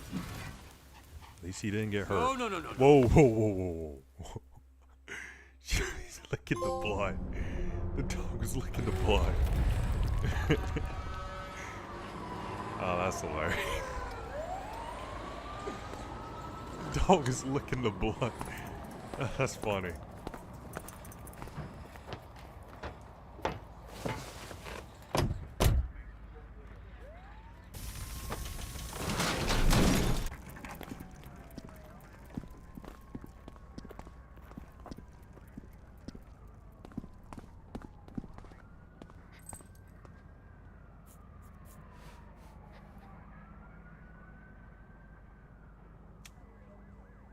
It was a targeted attack by Shroud and those miserable, jerks, the Red Ring. There's a story out there that Shroud was actually killed by a former SDN employee. Care to comment? That I don't think I can, Collaborated? No, but it is corroborated. I cannot corroborate that account of the story, but I can say that she did us a damn favor because that Shroud motherfucker had to go. Oh, shit, can I not talk? Oh, it's fine. he already, Well, he already shit, said that's it. the only reason I'm talking. Point the camera over. These are the real heroes right here. This is the team that thwarted Shroud in the Red Ring. Does your team have a name? Z-Team! These fuckers are the best heroes in the whole motherfucking SD. Actually, I'm hearing now we can't bleep the curse words. Reporting live from SDN Torrance. Back to the studio. We did good, huh, brother? Z-Team saved the day. We get you returned to the Mecha Mans. Defend SDNs. Choke damage, but I don't care. You ever think about getting out on the field and being a hero? Not my thing, bro. I like the work I do. I'm good at it. No doubt, but you're throwing those red ring fuckers around like graduation caps. They're too small, bro. Too small. No joke, I started to feel bad for them. It was mesmerizing. Yep, that was a fun scrap for sure. I'm getting some sleep, bro. Lot of cleanup tomorrow. Good job, Mecha Man.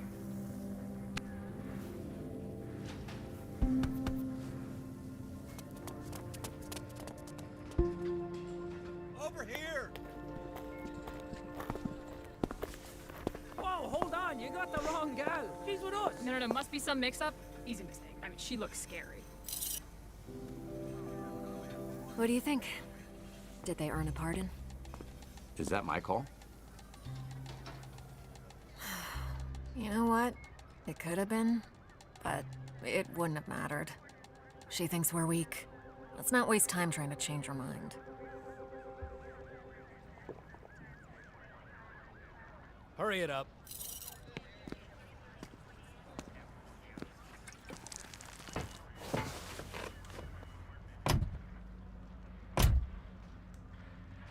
She gotta go to prison.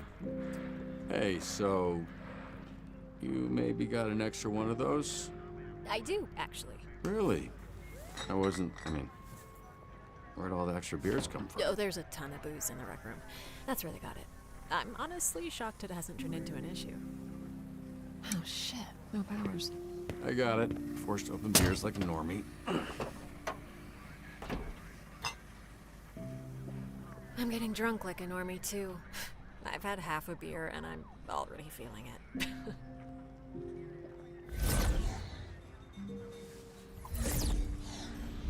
So, is that permanent? Nah, he's borrowing it until we can figure out a different solution for his issue. Right, the whole being on the brink of death issue. That's the one. Well, it looks like he'll enjoy while it lasts. It feels so obvious when you look back. She never bought in, did she? I think there was a chance at some point. What do you think Fizzy's gonna do now? I figured she was kind of a loner, but she took Shroud's mask. Not sure how to read that. I think she's gonna come after me. Really? Or she expects me to come after her. She gave me the pulse before she disappeared. That's curious. Thought so too.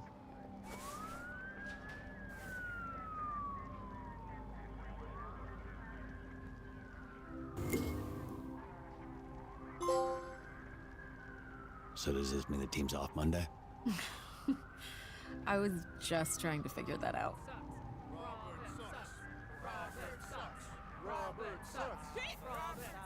I think you might need to go. I need to take this young man if you don't mind. By all means. That's new. Yeah, I owe you and I told you so about this. Oh, why you gotta hold I'm him just like gonna try to that? make you throw up. Wait, what?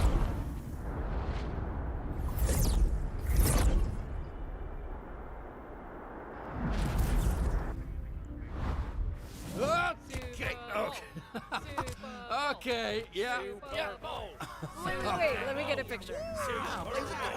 Somebody else take the picture. Okay, what's happening? Okay, stop. Wait, are we taking a picture? Are we taking a picture? Yeah, thanks. Hey, are you taking a picture? Okay. What's happening? Okay, that's enough. Let's be careful with your dispatcher. Careful, everybody. Whoa, whoa, whoa. Okay, instantly painful, actually.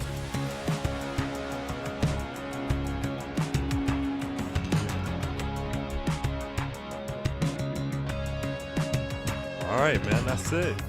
Man, that was a good game.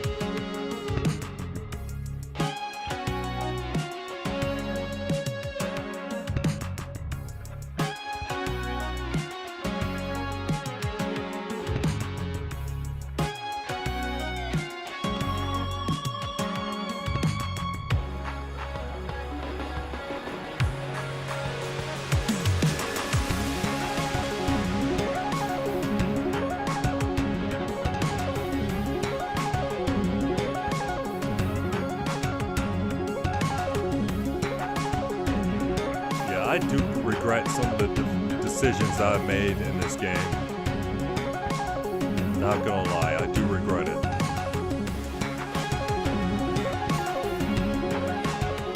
Could have done better in this game. But it is what it is. I beat the game.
only 5% players didn't fall for anyone.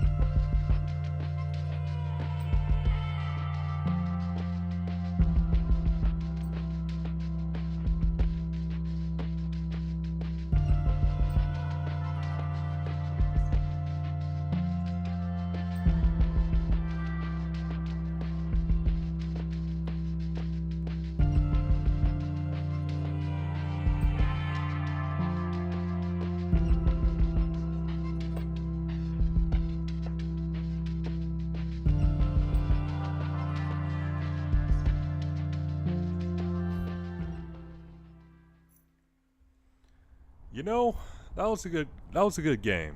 It was a good game. Even though I didn't play well, could have done better. You know, the mini games, I don't know why I struggled with the mini games, but it is what it is. But this is Dispatch was a good game. I really enjoyed it.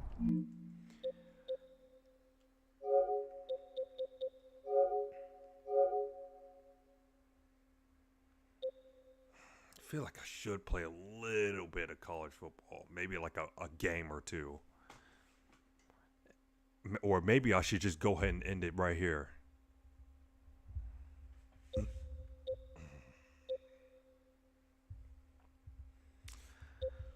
Maybe, I don't know. Maybe after all the football games, maybe I can just do a late night stream tomorrow. I'll probably do that.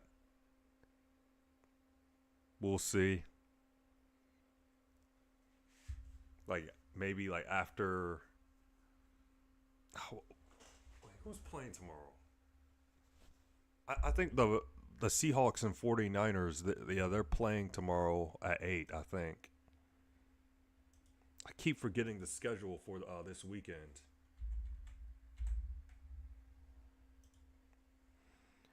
All right.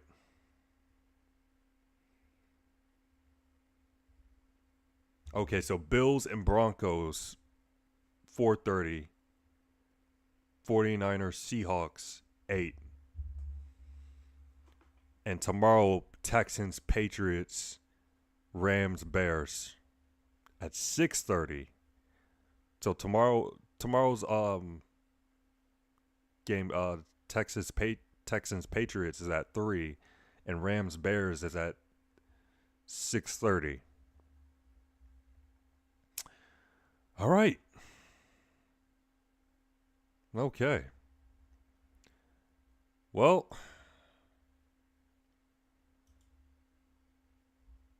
you know, I'll probably do. I guess we'll save college football for tomorrow. Go ahead and end it right here. I'll possibly do a late night stream tomorrow. We'll see. But anyways, thank you to everyone who tapped in, even if it was only for 30 seconds. Appreciate you for at least just watching the stream for like 30 seconds or whatever time, whatever how long you watch this stream. But anyways, have a good night.